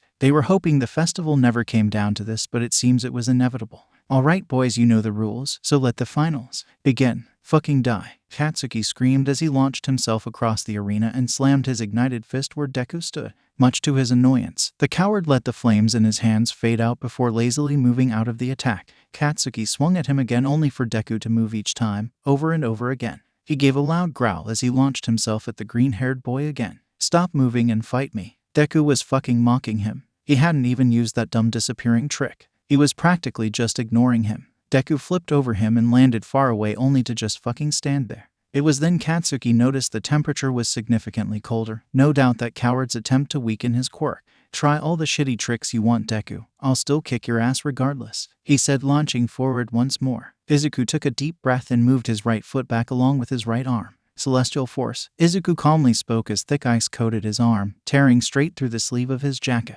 Green Valley Spring. And with that, he simply swiped his right arm forwards. Butterfly. Up in the stands, the rest of the hero course watched Present Mike introduce Midoriya and Bakugo. So we can all agree this is gonna end up in nothing but disaster, right? Kosei asked. As his classmates agreed, Kaibara spoke up. So who wants to bet on Bakugo dying? Kaibara, Kendo said with a glare. Suddenly Ashido's head popped over their wall. 700 yen on him, living but barely. Kendo gave an exhausted sigh. I'm not responsible for you. Where's Ada? Mina gave a smug grin. Vice Prez had a family emergency, and Class Pres walked away the moment we started betting. Sue, we're your problem now. Kaminari spoke while appearing near Ashido. Kendo could only groan as Tetsu patted her back. The fight isn't even that interesting, he's just dodging. Kamakiri complained. Yeah, but it's practically freezing now. Fukadashi chimed. I wonder what he's planning. They had the answer soon as Midoriya swiped his hand forward, a large glacier appearing in the arena. Takagi gave a long whistle. It looks like Green Bean saw Todoroki's move and decided to do it better. Ignoring the large audible growl from Todoroki in the stand next to him, Oase tilted his head and looked at the glacier. Hey guys, is the glacier glowing? On closer inspection, Yanagi nodded. Yeah, the area's heating up as well. It's almost scorching. Honiki's eyes widened as he realized what Midoriya was about to do. Fuck, get down. Before the class could question him, the glacier glowed a blinding white before it cracked. Boom. The explosion sent the entire stadium into uproar as the results happened instantly. Walls cracking under the pressure of the wind as the glass roof of stands shattered into pieces. Multiple members of the Otacane who hadn't been lucky were flown back farther into the stands while others clung to their seats. Present Mike dropped to the floor as the harsh winds shattered the glass in the announcement booth. Cementos went rolling harshly across the ground as the explosion broke through his cement wall, along with Midnight getting sent flying into the stand. Chunks of the shattered arena flying everywhere around the arena, shards of ice following suit. What felt like hours of destruction roared through the place as the winds finally came to an end. An eerie silence filled the place as everyone looked upon the damage. In a silent horror they looked around only for one thing to be heard. Drip. The dripping picked up as it clearly became evident what the noise was. It was raining. Holy shit. Rin spoke, breaking the silence in his class. Guys, Oase spoke, drawing their attention. Where's Bakugo? Sure enough, looking down in the arena, Bakugo was nowhere to be seen. Suddenly, a member of the crowd screamed and pointed to the top stadium near the Gen Ed seats, causing the entire stadium to turn and look. Oh shit. They were instantly greeted with the horrific sight of Katsuki Bakugo, laying limping in the stand, riddled with injuries everywhere. Suddenly, Present Mike's voice filled the arena, panic clear in his voice. Nedzu, we have an issue. Shut the cameras off. Shut the cameras off now. It was clear he had forgotten to turn off his mic, but the crowd didn't care. They simply turned to the source of the disaster. Butterfly. Izuku hadn't moved his arm after his attack. He had simply stared at the new ice burn marks that riddled his right arm and bit back a wince as the pouring rain splashed across them. He let out a heavy breath and calmed himself, lowering his arm as he brought his body temperature back to normal. Green Valley Spring, named directly after his sister, was a rough attack due to how much backlash it had. Between dropping the temperature of his ice to the lowest he could and then compressing the heat inside the ice until it exploded. Even when Izuku was testing it on a smaller scale, he still ended up with some type of burn. It had been the first time he performed the attack on a large scale rather than practicing it on small blocks of ice on Takoba Beach. Looking around, he could see the amount of damage it caused to the surrounding area. He felt a small twinge of guilt that only worsened as the crowd spoke up. What the hell is wrong with you? Look what he did to the stadium. Was he trying to kill us? Did you see what he did to the other kid? How could someone do that to a fellow classmate? Oh, they not only hated him but they also felt bad for Bakugo. Izuku pulled back on his quirk and reined it in. Not here, not now. Spinning on his heel, he quickly walked off the stand as the crowd booed. Butterfly. They don't know, they don't know, they don't know. Izuku repeated to himself internally, trying to calm down as he walked into his waiting room. Quickly removing his jacket and mask, he grabbed a rag and soaked it in warm water before applying it to his ice burns. Letting out a small wince, he let the rag sit and pulled out his phone and scrolled through his messages. Dismissing a few messages from his classmates who were either asking where he was or why he blew up the arena, he noticed there were new messages in the family group chat. Midori, yeah. Green Parakeet, Izuku. You did so well. Green Parakeet, are you injured? When you walked away you looked hurt. Green Fox, I'm fine, just a few ice burns. Green Parakeet, thank goodness, but what happened? They suddenly cut off the broadcast after they panned towards the Gen Ed stand.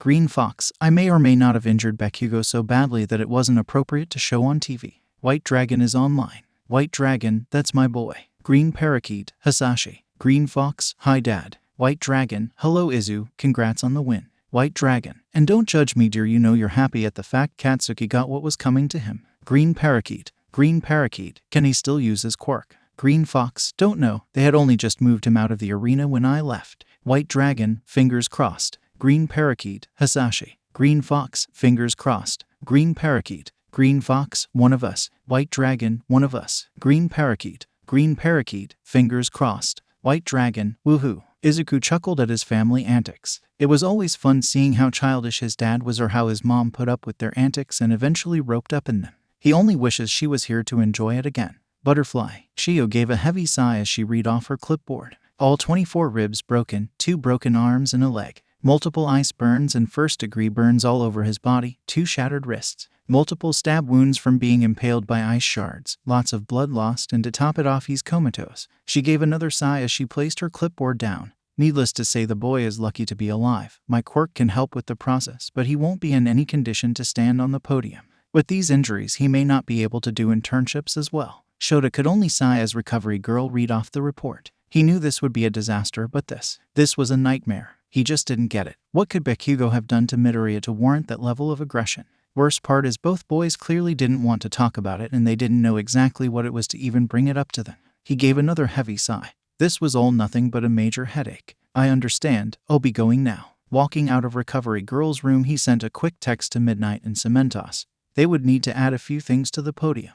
Butterfly. While Izuku kept hiding in his waiting room, he took the time to scroll through the current news feed, most of it being on the current sport festival. UAS delayed sport festival ends in disaster. UA Sports Festival participant identified as Bakugo Katsuki from the sludge incident. UAS White Fox attacks the stands. Missing Shiksu student found alive in alley after being missing for a month. Endeavor's secret son revealed at the sports festival. Why the UA Sports Festival is nothing but a money grab. Several UA Sports Festival participant identities revealed. Why White Fox doesn't deserve to win the UA Sports Festival. Son of the number 2 hero. Endeavor makes an appearance at the UA Sports Festival. Familiar rage. Son of the number 2 hero attacks a fellow student after the match. Why White Fox will make an excellent hero. Why White Fox shouldn't be punished for his final match. Should they be there? A look at the 3 UA Sports Festival participants who don't belong. 10 UA Sports Festival participants that are most likely to reach the top 50. Ingenium found dead in Hasu City. White Fox is revealed to be the hero of the USJ. Wait, what? Ingenium found dead in Hasu City. It brings great displeasure to announce that the Turbo hero, Ingenium, was recently found dead in a Hasu City alley after a rumored encounter with the hero killer. Currently, it is unknown why the hero killer attacked Ingenium despite not fitting the rumored MO of the resident serial killer. Nonetheless, our greatest condolences to the Ideten family and hope justice will be served. Izuku gave a heavy sigh. He would need to talk to Ida soon. Losing a family member is never easy, especially when the killer roams free. Hopefully his fellow vice rep is responsible enough to not take a path he's not prepared to finish. He was snapped out of his thoughts when his phone buzzed as he looked down to see it was a text from Kodai. Red and white, where are you? They're waiting for all of us so they can give out medals. Green and white, wait. Green and white, us. Butterfly. Izuku walked off campus, his gold medal held tightly in his hand. Due to Bakugo's absence, UA changed the award ceremony at the last minute to include a 5th place podium for those who lost the first round and a 4th place podium for those who lost the quarterfinals. Needless to say, it took longer than usual when All Might felt the need to give a long speech to all 14 of them, both individually and together. Scrolling through his calendar, he realized internships would be starting up next week. Given how the crowd reacted, he probably wouldn't receive that many offers, but that was the least of his concerns. Quickly putting the medal around his neck, he removed her purple hair clip from his hair and stared at it. He was just one step closer to being the hero she wanted him to be. I'll make. He sighed as he watched 3 butterflies land on his mask, 1 green, 1 gray, and 1 black. He watched as they fought, the green one not faring too well. They reminded him of the past, and more specifically, that day. Butterfly. A 5-year-old Izuku and Azuki laughed as they danced with each other. Inko smiled as the two posed for the camera. I feel it's been a long time since I saw your smiling face light up a heart in slow motion, as much as possible. If this short night is our last, then I'm sure I'd go see you. That's how even I feel, in a carefree way. Tears rolled down his eyes as he sat there crying for what felt like hours. Crying as we hold each other. We can't even talk about the pain. I love you so much even with your weakness. Death Arms took the paper and dismissed the note completely. It wasn't worth it. You should do a sketch and give it to me along with my feelings. Before you laugh. Green Fox, we'll be the best hero duo ever. Green Butterfly, yeah. Please don't go. I don't want to go either. We made carefree promises as we punched each other on the shoulder. Although one of us always failed to keep their end, and it wasn't me this time either. Izuku read the paper as the temperature in the area spiked. Your shaking hands were a signal, yet I missed it so many times. It was Izuku, holding his hand out to her, giving a warm smile. Hey, a promise is just something to keep. All I really want is to hold hands. The temperature suddenly vanished. It was neither warm or cold. Izuku stood on top of the building of Ground Beta. The sport festival had just ended and classes were now starting back up to prepare for the upcoming internship. He took his fox mask off and stared at it. He automatically knew who he was going to intern with if they were on his list, but he was curious on who Azuki would have picked. She was always secretive with her choice. I guess that now made sense in hindsight. He sighed as he watched 3 butterflies land on his mask, 1 green, 1 black, and 1 gray. He watched as they fought, the green one not faring too well. They reminded him of the past, and more specifically, that day. Butterfly. Inko readied the camera as Hisashi started the music. 2 green-haired kids stepped out of their respective rooms and stood in the hallway. Inko smiled as she could tell they were trying their best not to giggle. The boy bowed first and rose. The girl repeated the process before they both bowed at the same time and took each other's hands. They both raised their hands and circled each other. As the song picked up, they began skipping down the hallways laughing. Once they safely made it out, they began spinning each other. A 5-year-old Izuku and Azuki laughed as they danced with each other. Inko smiled as the two posed for the camera before falling over. The two laughed as Izuku used Azuki to try to stand up. Instead, she tackled him back to the ground and tried to pin, only to pout as he disappeared. That's not fair. You can't just use Dada's vanishing act, she exclaimed. Izuku stuck his tongue out. Well, it's not my fault you picked learning his flipping trick first over his vanishing. Just you watch, Izunai. When I get my quirk, you won't be able to hide from me ever again. She watched as he disappeared again, only this time she was prepared. She quickly crouched and back-flipped onto the couch to avoid him. Oh, no fair. This time it was Izuku's turn to pout. Izuki's smile turned smug as she threw her brother's words back at him. Well, it's not my fault you picked learning his vanishing act over Mobai MHP. She was cut off as a pillow hit her face. No stealing. Was not. Was too. All right, settle down you two, Hisashi said as he stopped the music. They both stopped and silently glared at each other. The glaring came to a quick halt when Izuku's arm set on fire. Izuku screamed as he dropped to the floor and began rolling. Izunai, Azuki screamed as Inko quickly scooped her up and got her away. Hisashi got close and noticed that everywhere Izuku was rolling was leaving ice patches. So it's his quirk. How did he get ice? He didn't think about it much longer as he approached his son. Calm down, Izu. It's just your quirk. See? There's also ice. That got Izuku to stop rolling and look down. He noticed the small ice patches that were on the ground. On further inspection, he realized the fire also wasn't burning him. He stood up, taking a deep breath as he focused on the palms of his hands. The fire traveled down his arm and formed around his hand, its orange hue changing to white. Izuku then held out his hand and focused on it, flexing it as ice started forming. His dad patted him on his shoulder. Well done, kiddo. You picked up on it very quickly. Look, it's even my signature white, he said while giving a huff, letting a small trail of white flames ignite the air. This is my quirk. I have a quirk. His excitement caused the temperature to spike, accidentally heating up the cold air his left arm was forming, resulting in an explosion that launched him to the couch. Izuku, Izunai, his family shouted. He stood up shakingly as he gave a thumbs up. I'm okay, he swiftly answered before everything faded to black. Butterfly. After taking Izuku to the hospital to make sure he was okay, they got his quirk registered under thermodynamics. They were now sitting in Dr. Tsubasa's room as they waited for him to come back. In the case of twins, their quirks usually came in around the same time even if they weren't alike. They at least wanted to know what it could possibly be and an estimate on when it awakened so they wouldn't be caught off guard this time. Just then the doctor walked back into the room. They watched as he took his seat and crossed his legs. Any news, Dr. Tsubasa? Inko asked as she tried to get Izuki to stop vibrating in her seat. It's not gonna happen, the doctor stated bluntly. The results of the news were instant. Izuki froze. Hasashi coughed up blood and a few flickers of flames. Izuku looked confused and Inko started to panic. What do you mean it's not gonna happen? The doctor sighed and pulled up a few charts. As you can see, while she does have a quirk factor almost similar to her brother, unlike him she lacks the genes to awaken said factor, thus making them useless. She'll never awaken a quirk. Inko watched Izuki's reaction. She still hadn't moved. Hasashi cleared his throat. Thank you, doctor, we'll be going now. Do you still think I can be a hero without a quirk? Izuki cut off her father, her voice sounding broken. The doctor sighed again. Sorry, kid. Without a quirk you have no chance of being a he. That's enough. Hasashi snapped at the doctor, the sides of his mouth igniting. We'll be leaving now. With that he picked up Izuki while Inko grabbed Izuku, who was glaring at the doctor, and left. Kyudai hummed to himself as he read over the file again. A quirkless person with a quirk factor. Interesting indeed. With that he slipped into the hidden room and saved the file for later. Later that night Izuki sat motionless as All Might's debut video looped over and over again. She was snapped out of her state when she turned to see who shoved her in the shoulder. It was Izuku, holding his hand out to her, giving a warm smile. When she took his hand he quickly pulled her into a hug. I don't care what that stupid doctor said. I think you'll make a great hero, lil sis. Izuki gave a slight chuckle, the first emotion she showed since the news. Didn't mommy say I was first? Did you say something? Izuki promptly hit him with a pillow. Butterfly. It had been 8 years since her diagnosis. 8 hellish years. While her family had done her best to encourage her dream as a hero, the world hadn't been so kind.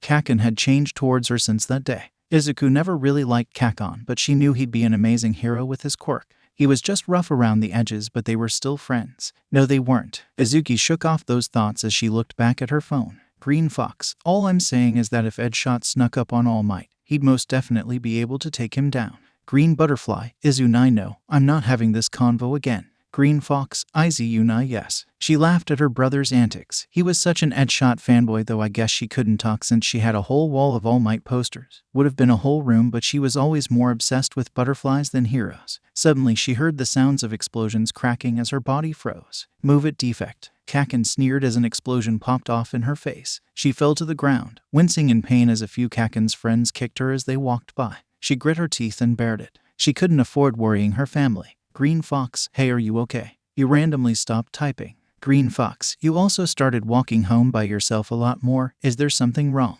She scrambled to not drop her phone as she read the message. Izuku could not know about this. Green Butterfly. Everything's fine. I'm just handling some minor task. Green Fox. All right then. Green Fox. If you need help with anything, let me know. Green Butterfly. I sure will. She frowned. Izuku had always been the most supportive of her goal in being a hero. In fact, she couldn't think of a single bad memory of him. She didn't want to drag him down with what's happening at school. He had more important things to worry about. He didn't need to worry about someone as useless as herself. Butterfly. Izuku set down his phone. Izuki was fine, right? She had started retreating into herself and started pushing Mom and him away. She didn't even show up to the calls with their dad anymore. Was there something happening at school? Were the students bothering her with her quirk status? No, that couldn't be right. But what if it was Izuki was always fierce? You just pointed out she was retreating into herself more, and with the way she talked about Katsuki, he surely would stand up for her. You know he would.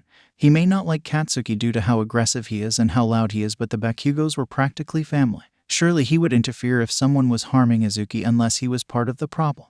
Not to mention the teachers wouldn't allow something like this. They always did keep them in separate classes and lunch periods though. Didn't one teacher have a book on the Meta Liberation Army? He shook his head, shaking off the thought. Izuki was strong in both will and spirit. She was more timid lately. She wouldn't let herself be pushed around like that, and if she would surely tell him unless she doesn't trust you. He knows Izuki better than anyone, do you? If something was happening, he wouldn't miss the signs unless you already have. Izuki was fine, but what if she wasn't? Right. The day has been terrible so far. For some reason, her teacher felt the need to point out she was applying to UA, even if it wasn't the hero course anymore. But Kaken didn't seem to care. She had attempted to protest that she would still attend UA anyways, and it ended horribly. So there she laid on the floor, her entire body aching.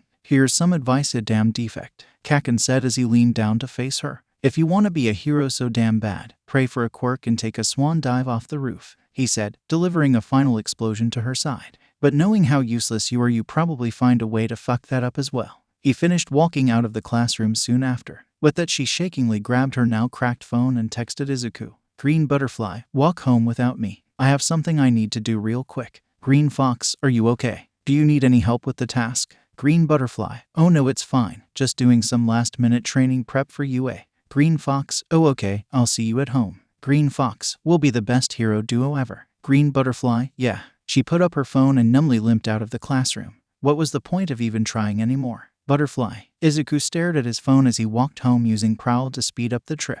Izuki was lying and he didn't know why. Ever since last year, she was slowly withdrawing away from him and Mom, but now it was like she was just avoiding them. The training thing had confirmed she was lying. Izuki was skinny. She was eating and sleeping a lot less, so there was no way that was the case. Overall, she just looked empty inside. He was sure something was up, but every time he approached her about it, she acted like she was fine. Her teachers were no help, saying they hadn't noticed anything in class, and every time he tried to approach Katsuki about it, he just ignored the question and kept trying to challenge him to a fight. He arrived home and just stared at the last text. What was wrong? Butterfly. She walked home numbly, questioning everything her family told her. She couldn't do any of the things her dad taught her anymore, and she could barely stand up to Kaken.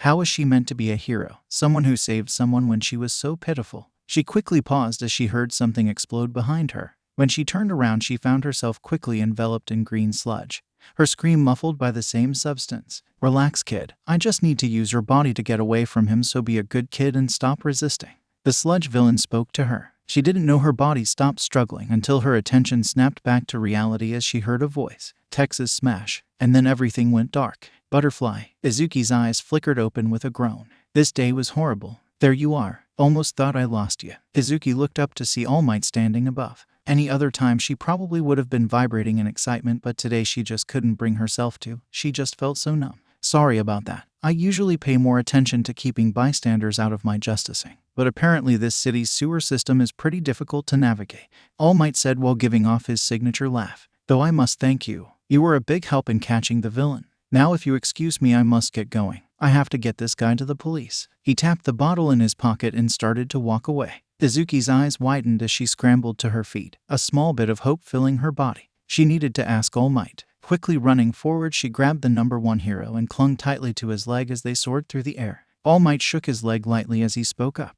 Hey, I love my fans, but this is too much. Please let go. For a short second there was a part of entertained that thought before she shook her head and grabbed his leg tighter. No way, you idiot. If I let go now, I'll fall to my death. What the hell is wrong with you? She screamed, a slimmer of her old personality slipping through. Oh, good point. Toshinori chuckled nervously, slightly caught off guard by the small girl's fierceness. He changed his course and set them down on top of a nearby building. That was very dangerous of you, young lady. I really must be going now. Thankfully, he was able to push himself just enough to not shrink. It hurt like hell, but he couldn't afford to let his injury be known. He started walking away only to pause when the girl screamed, "Can I be a hero without a quirk?" He was positive the girl kept speaking after that, but he couldn't make out what she was saying as he thought back to the day he asked Nana the same question. Looking back at the girl and her frail structure, he wanted to lie and say yes, but he just couldn't bring himself to. So he bit the bullet and spoke up. While it's nice to have dreams, I would advise you to pick something more realistic. If you want to be a hero, maybe try being a police officer or a doctor. I'm sorry, but it's just not possible.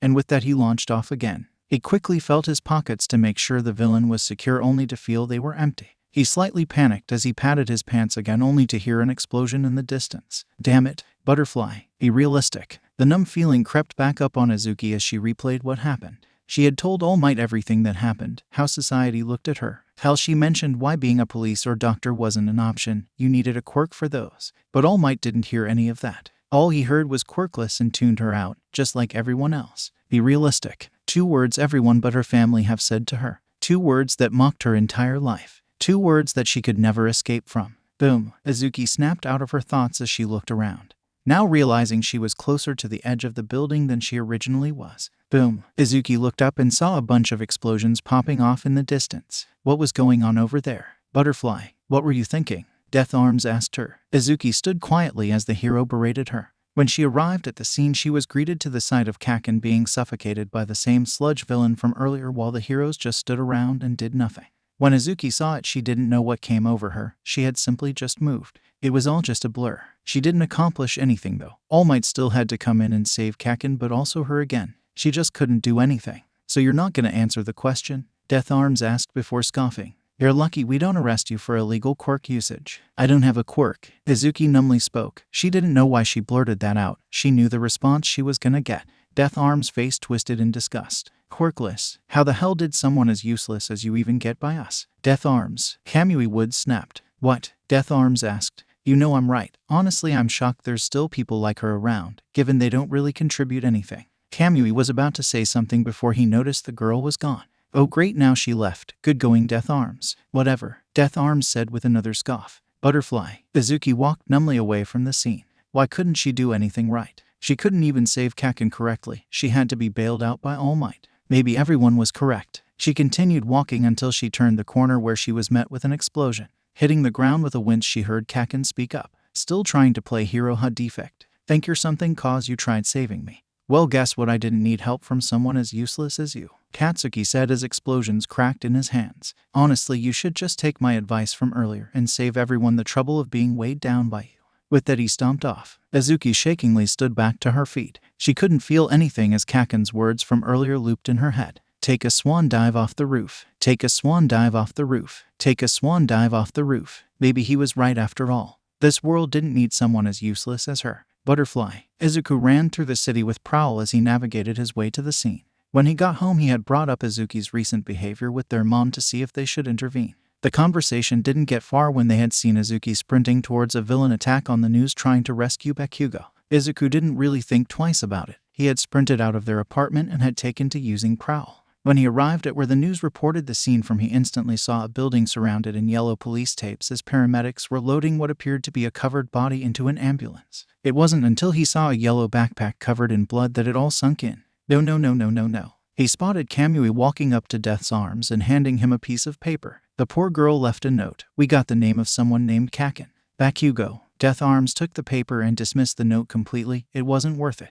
Probably just some quirkless runt trying to ruin someone's career, he said before crumbling up the note and tossing it away. Kamui started berating the man for it, but Izuku didn't hear them. He had used Prowl to grab the note and quickly read it. Izuku read the paper as the temperature in the area spiked. His sister was going through all this and he hadn't noticed. He only just now started seeing the signs and now it was too late. Well, I be damned, the quirkless fuck actually did it. A newly arrived Bakugo said. About time that useless fuck learned her place. Izuku turned to the boy with a horrified stare, the content of the notes echoing in his head. Kugo. Izuku whispered, black flames dancing off his shoulder as dark frost started to trail from his hands. As Kamui attempted to berate Death Arms and reprimand the blonde kid All Might saved for their comments, the temperature suddenly vanished. It was neither warm or cold. When the temperature vanished, the heroes instantly turned to the source, a green hair boy staring at the kid that All Might had just saved from the sludge incident. He kinda looked like the girl who just jumped. Oh shit, he looked like the girl who just jumped. And the boy All Might just saved just said, about time that useless fuck learned her place. Fuck, this was bad. Kamui was the first to catch on, slowly approaching the kid to calm him down. Hey there, let's just get you out of here before you do something you might regret. Okay kid. The blonde kid scoffed. Please, like Deku could do anything. He's about as useless as his damn sister. Should follow her lead and join her in his place as well. Butterfly. Izuku stared at Bakugo, visibly shaking. The note had said everything. It was him. His fault that Izuki was more timid. His fault that Izuki was eating and sleeping less. His fault that she was avoiding him and mom. His fault that she was lying to them. It was his fault that she looked so empty. It was his fault she was gone. Butterfly. Death Arm, get the blonde kid out of here before suddenly the surrounding area set ablaze and froze over. Kamui turned around and saw the green-haired boy's demeanor had completely changed. He now stood there, his mouth and eyes spewing black flame as his hair floated, ignited with fire and emitting dark black frost. And then he screamed. It wasn't a scream of anger. It was a scream of anguish. This boy had finally snapped. Get the blonde kid out of here. Kamui screamed as he went to restrain the boy. The kid vanished and appeared next to Death Arm, grabbing him by the neck and throwing him into a nearby building. When he started moving towards the blonde kid again, Mount Lady enlarged and lowered her hand into the street to swat him away. It was a bit excessive, but they all knew.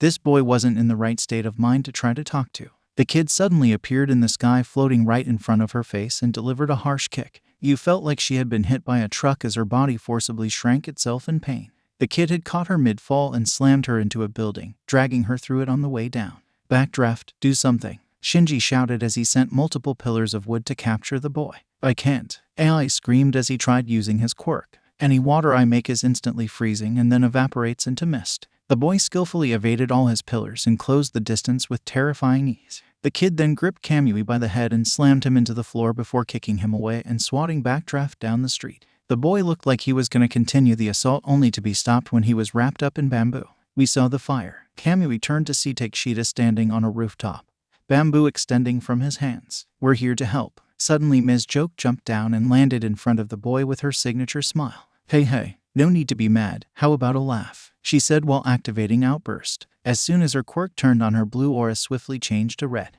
Her wide smile quickly disappeared as her eyes widened in horror. She collapsed to the ground, giving a horrifying scream of pain as she clutched her head and shut off her quirk. Before Kamui even had time to worry about her, the kid had broken out the bamboo and kicked her far down the street. MSJOKE. Takeshita screamed only for the boy to suddenly appear behind him and kicked him off the roof straight into the opposite building.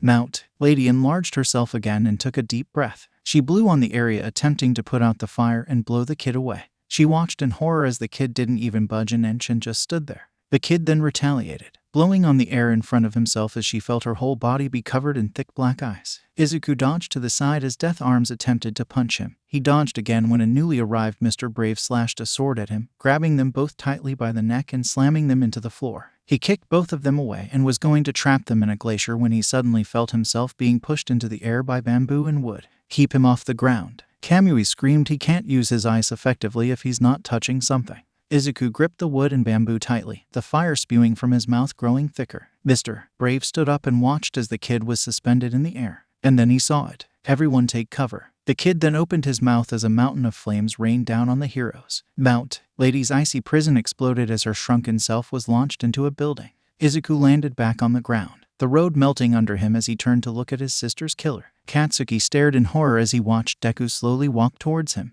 Deku shouldn't be this strong. He was just a coward who always avoided fighting him with that annoying disappearing act. And yet here he was. Katsuki desperately walked backwards away as Deku stalked towards him. He couldn't even use his quirk as his body was too cold. He couldn't even form a drop of sweat, let alone detonate it. So here he uselessly watched, as Deku's fist ignited with black flames, the windows on the building around them melting to nothing but a pile of liquid. Deku reared his fist back and was about to punch forward, only for the thread of his clothes to unravel and pin him to the ground. Katsuki confusingly followed the thread to the roof of a building and sighed in relief at who he saw. Best Jeanist held the threads tightly as he restrained the kid to the ground.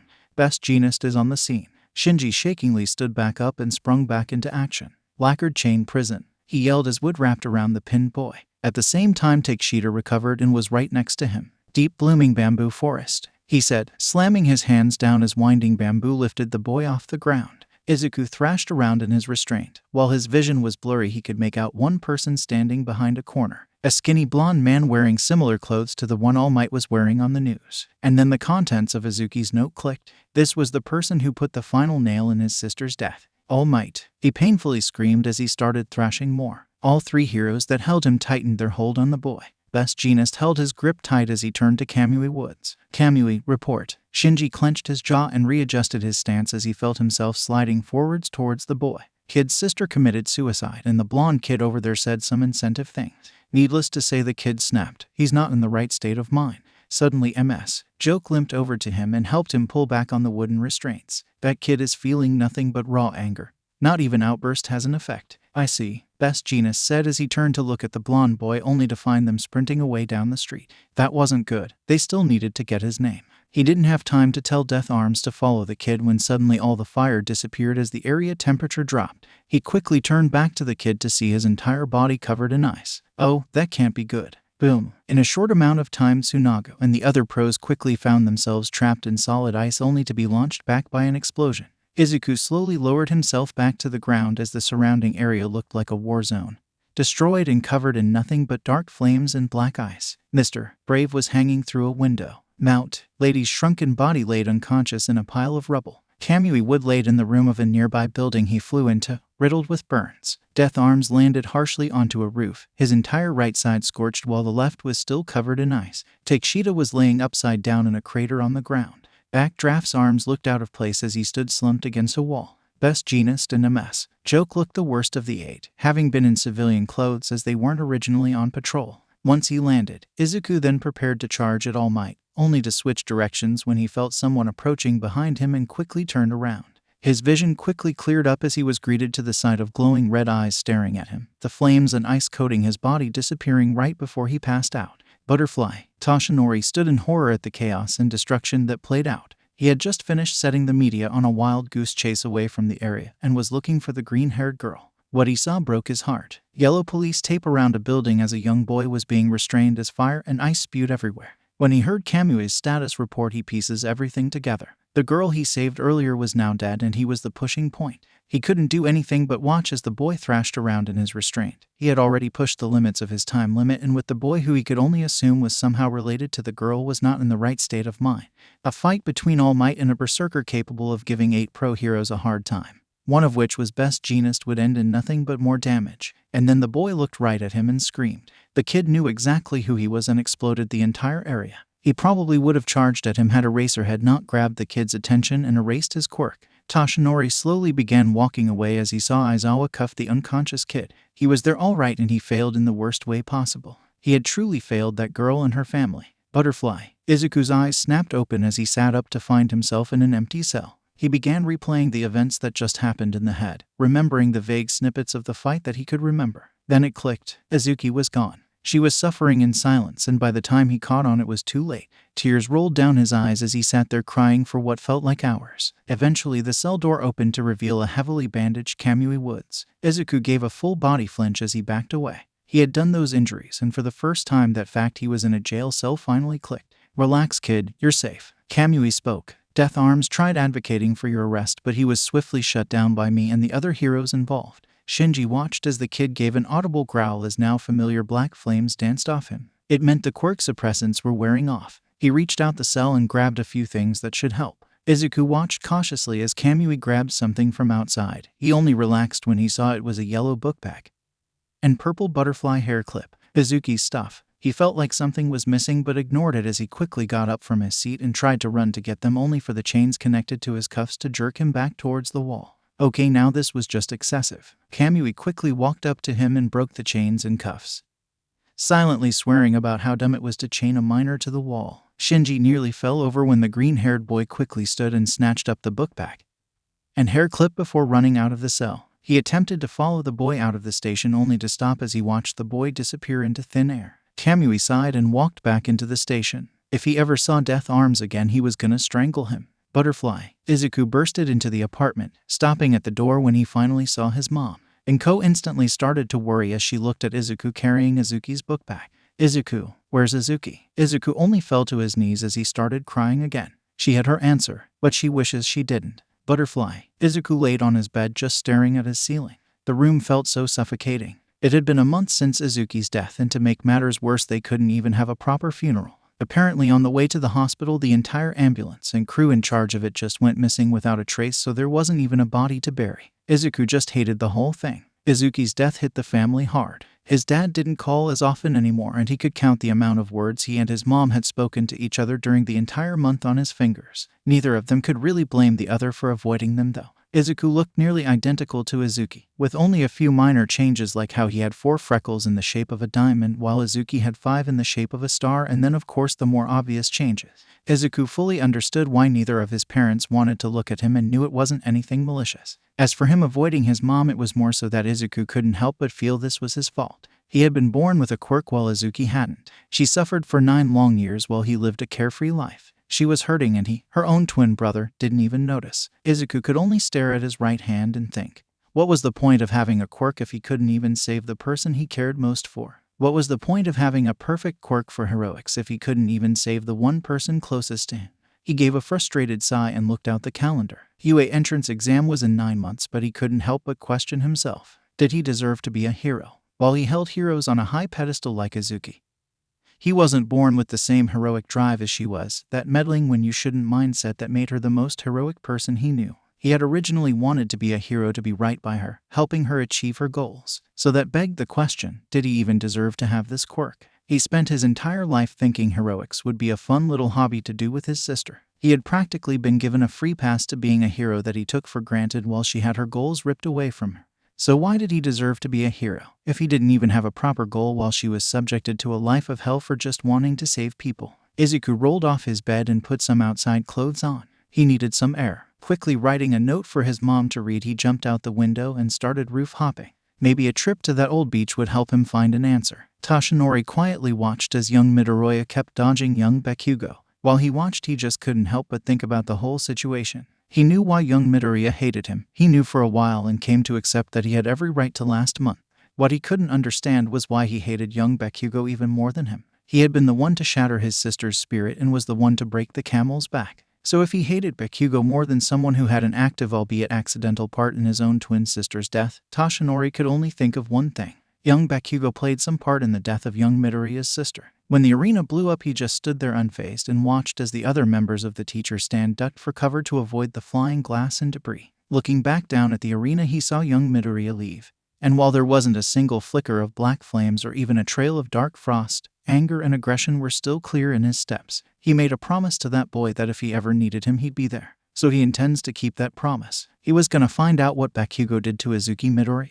Butterfly. Masaru sighed as he watched his wife get off the couch. I just don't understand why he would do that to Katsuki. Mitsuki complained. He sighed. Looks like they were having this conversation again. Honey, we both know why you just chose to ignore it or do anything about it. This again, Masaru. Mitsuki turned to her husband. Look, Katsuki may have an inflated ego and few attitude issues, but he would never do anything that horrible. Little Izuki always was a bit jealous of him. He lowered his head and rubbed his forehead. Izuki. Praise everyone for their quirk, Izuki. Worship the ground. Katsuki walked on Izuki. Jealous? Do you hear yourself, honey? Mitsuki simply glared at her husband before strictly speaking. I know my son Masaru. I know he wouldn't do anything like that. Inko and Hisashi are just too caught up in their emotions to see it.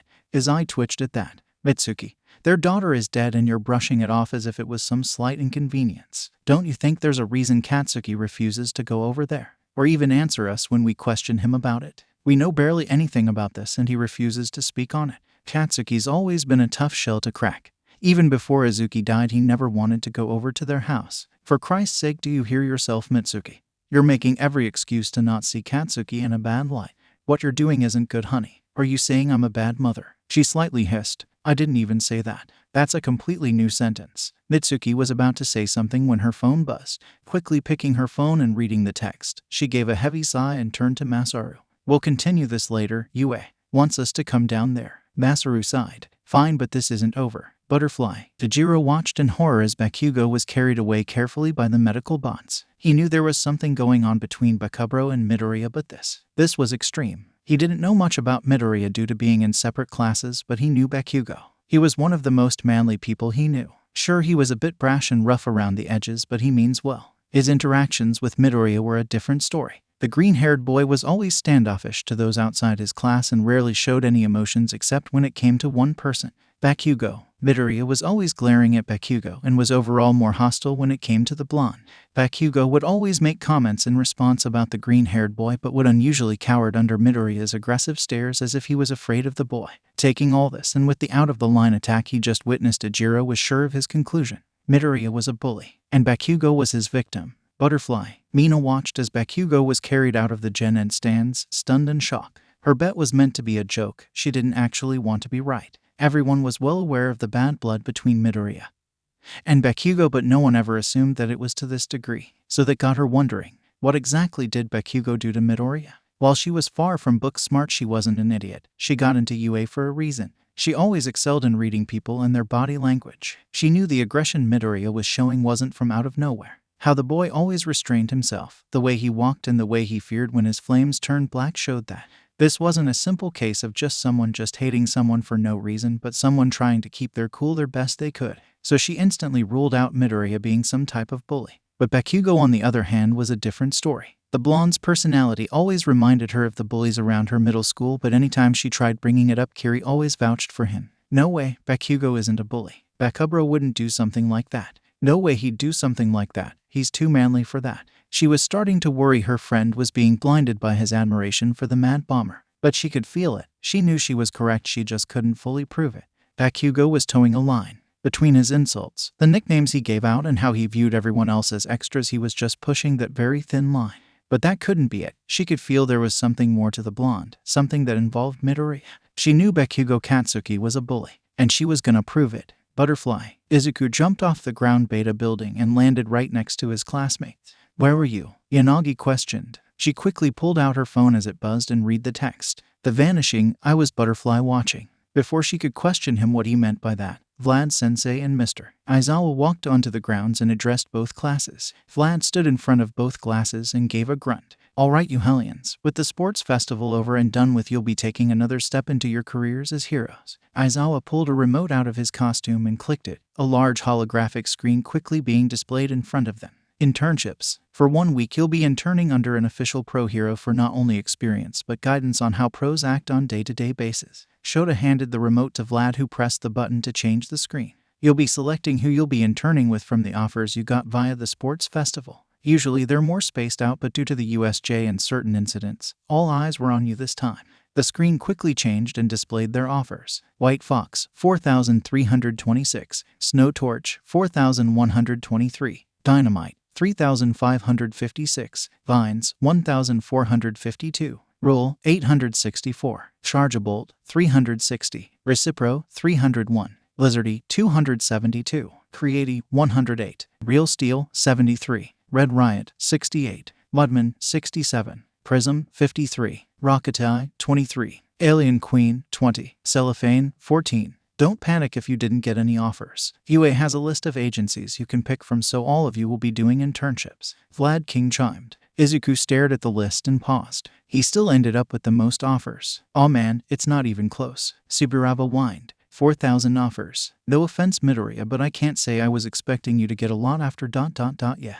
Uwe said while rubbing his neck. They probably sent in offers due to his performance during the rest of the festival. Ribbit. Sue chimed while putting her finger to her chin. After all, he still placed first in every event. It makes sense, Yanagi said calmly. If he did lose offers for it, we also have to take into consideration that Todoroki and Bakugo may have also lost some. After all, Todoroki attacked Yui after their match, and Bakugo's general attitude during the festival was, in lack of better terms, horrible. Todoroki silently growled as Takage floated over to Izuku and Kodai. Oh yeah, our green bean here did save our resident cooter, Princess Carrie and all. A real Prince Charming, aren't you, Green Bean? She said with a smug smile. Izuku made the wise decision to ignore that as Vlad and Aizawa continued. Take your time while picking who you want to intern with. Choose the best options that's gonna help you in the long run. Vlad spoke. Don't just pick someone because they're your highest offer. Actually think about how your quirks work with theirs. Look at what type of hero they are and the type you want to be. Aizawa continued. That being said, you have a week until internships. Don't rush in making your decision.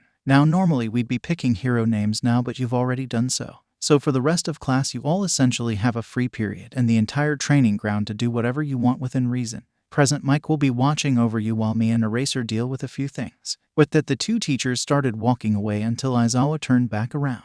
Midoriya. When the fox-masked boy turned towards him, Aizawa continued. Don't think you're getting off scot-free for what you did. Now I would have expelled you, but Vlad is too lenient and he was in charge of your punishment, so you have detention for the week. Izuku was slightly confused at that punishment. That didn't seem too bad. The person who will be overseeing your detention is All Might. Enjoy. But then Aizawa walked away. Ah, there it was. Fuck. Butterfly. Toshinori watched as young Midoriya sat at his desk, scrolling through the tablet that had the list of his offers. He wanted to ask the boy about young Bakugo but didn't know how. It wasn't like he could come right out with it. What was he meant to say? Hello there. Remember that sister of yours, the one who I basically killed? Yes. Was there anyone else who played a part of that traumatic experience you clearly don't want to talk about? Yeah, no. Meanwhile, Izuku scrolled through the tablet, slightly annoyed by the way the agencies were organized. Horribly. The entire list was disorderly. It wasn't by rankings and it wasn't in alphabetical order, so now he had to scroll through 4,000 names just to see if he got an offer from the one person he wanted to intern with. Overall, it was a pain in the ass. Scrolling through the offers, he realized a majority of them were minor agencies that were no doubt trying to use the fact he won the sports festival as a way to boost their popularity. But some offers did stick out. Kamui was the first one on his list, and what made him realize that the list was organized by the order the requests were made, meaning Kamui had sent him an offer the moment the festival started. Now he almost felt bad for making the hero change his Twitter handle to Firewood. Almost. The next offer to stick out was Mount. lady, which wasn't a bad option, especially considering how much she changed since her debut. Despite taking the least amount of damage from his incident, she had completely disappeared for months after it, only to resurface with a completely different mo. She was no longer villain hunting and was more focused on rescue operations, which really threw the media for a loop. It was safe to assume that between the sludge incident, his Quirk incident, and Azuki's death, Mount Lady's hero career took a complete turn, so she wasn't the worst choice. He recognized two more names that were an instant no: Endeavor and Slide Enga. The former because that internship would either end with either him or Endeavor being arrested for assault, and the latter because he could have sworn Azuki mentioned that the hero held the record for highest license suspension count, which sent all sorts of red flags. His calm demeanor broke as he loudly laughed as he saw Death Arms had sent him an offer, and suddenly Slide and Go wasn't the worst option anymore. He quickly deleted the hero's name off his list and went back to scrolling. Minutes had passed as Midoriya scrolled through his long list, and Toshinori decided to bite the bullet. "So young Midoriya ... is there anyone you're looking forward to interning with?" The green-haired boy didn't even react to him and just continued to scroll through the tablet. "Okay, let's try this again. If you don't mind me asking, I was wondering how you knew young Bakugo. You two seem familiar with each other," he asked with caution. Midoriya actually looked at him this time with a raised eyebrow, no doubt confused on what he was trying to do. Seeing the boy wasn't gonna answer, Toshinori tried a different question. "Actually, never mind, you probably don't want to talk about him. How about a more fun topic? Like, why do you want to be a hero? That's always a fun topic." He watched as Midoriya did a full body flinch before glaring at him, black flames sparking off his body. "Not a fun topic. It was not a fun topic. Abort. Toshinori gave a fake cough and looked at the clock before standing up. "Oh, would you look at the time? I have a last-minute appointment with Chiyo that I need to attend to. You're free to leave early, young Midoriya. I'll see you tomorrow." With that, he quickly walked out the door, silently cursing himself. He should have known better than to ask that question. Any reason the boy had would most certainly tie back to his sister. Of course, he wouldn't want to discuss it with the person who played a part in her death. He walked into his office and instantly sat down at his desk. Reaching into the drawer, he pulled out his copy of young Midoriya's file while bringing up young Bakugo's on his laptop. The only two who knew the whole situation, and yet neither would speak on it. Looking through Midoriya's file, he saw an interesting name listed under the boy's emergency contacts. One recently added at that. Well, not a name, more like an alias. Perhaps they could help him uncover the truth. Butterfly. "All right, Hellions, does everyone have their costumes?" Vlad King asked as Class 1B stood in front of the train station. "Remember, you don't have permission to wear them out in public yet, and you better not lose them or you'll be running laps around ground beta." "Yes, sir. Now all of you get going." Subaraba, Takage, Kaibara, at least try not to get kicked out the first day," Kan said with a tired plea. "Lighten up, Vlad-sensei," Subaraba said. "We'll be fine. I'm filled with so much confidence," their teacher sarcastically replied before walking away. The class laughed as they boarded their respective trains. "Man, this is gonna be great," Kaibara excitedly said as he took his seat. "Hey, has anyone seen Midoriya?" Kendo asked. "He wasn't at the train stop with us." "He's here. He said he wasn't allowed to stand with the class in front of Vlad King. The Twilight program means he can't be seen in public with teachers," Yanagi said as she took her seat. "He should be joining us soon." "Are you sure?" Takage asked. "'Cause the train is pulling off and he's not on board." "Wait for it," Kodai said calmly. The group looked at her confusingly before Kamakiri spoke up. Knowing him, he probably missed the thud. The group paused and stared at the roof of the train. "There's no way," Kaibara hesitantly said. "Surely he wouldn't, right? Not even he could be that reckless." Shizaki spoke. They soon had their answer when a smiling upside-down Midoriya appeared in their window. The others paused as they processed what they were seeing. Once they realized they weren't seeing things, the six all had one response: Midoriya. Kodai gave a tired sigh before walking over to the window and opening it. Izuku quickly threw his stuff onto the train as he slid in through the window. Ignoring the others' shouts of them asking why and how did he jump onto the train, he calmly took his seat next to Kodai and gave a smug smile. They were so easy to mess with. Butterfly. Izuku excitedly walked down the street and stood in front of the agency door. After scrolling through 4,000 offers, he had finally found the name and had taken it in a heartbeat. So imagine his surprise when he saw a white paper with the words "Agency closed for today" taped to the door. He instantly called bullshit and attempted to open the door. When he saw it was locked, he remembered which hero he was dealing with here and took the paper off the door. This hero was all about hidden tactics. Of course, nothing would be obvious. Seeing that there was in fact no additional visible text on the paper, Izuku ignited his hand with white flames and gently held the paper above it as the ink revealed itself. He quickly read the contents of the hidden note and couldn't help but grin to himself. Oh, this was gonna be fun. Greetings, White Fox. If you're reading this, it means you didn't take the closed sign at face value and investigate. Congratulations. If this isn't White Fox, please return the note to the door. If this is Tsunagu Shuyu overgrown pants, this is my internship. If this is White Fox, your next task is simple. Break into the Edshot agency. Ninja hero. Edshot the #1 Twilight hero. Amik. Idaitan. Midoriya I. Hey Ida, just wanted to check up on you to see if you're okay. Midoriya I. Ida. Midoriya I. Ida. Midoriya I. Tenya Ida. Midoriya I. Ida. Midoriya I. Recipro. Midoriya I. Idaitan. Midoriya I. Fellow VP. Midoriya I. Cyborg. Midoriya I. Public enemy #2 to all green hairs. Midoriya I. Ida. Midoriya I. Code yellow. Ida T. I quote him here. What student is missing Midoriya? Midoriya I. Oh good, so you can see my messages. Midoriya I. So fucking respond. Ida T. Midoriya. Such misuse of the emergency code system is unprofound of a fellow VP and very unhero-like. Midoriya I. Ignoring your fellow vice president is also unprofound of a VP. Midoriya I. And don't even try talking about unhero-like. Sue told me you're going to Hasu. Midoriya I. I know what you're planning. Don't do it, Ida. Midoriya I. Ida. The recipient has blocked you. Midoriya I. That motherfucker. Truth hunting. Shinji pinned a picture of a blonde-haired teen to his board and wrote the name Katsuki Bakugo. Underneath it, he finally had a name to the face. For the past year he had been gathering the missing pieces to Midoriya's incident so that the blonde boy would finally be punished for what he did.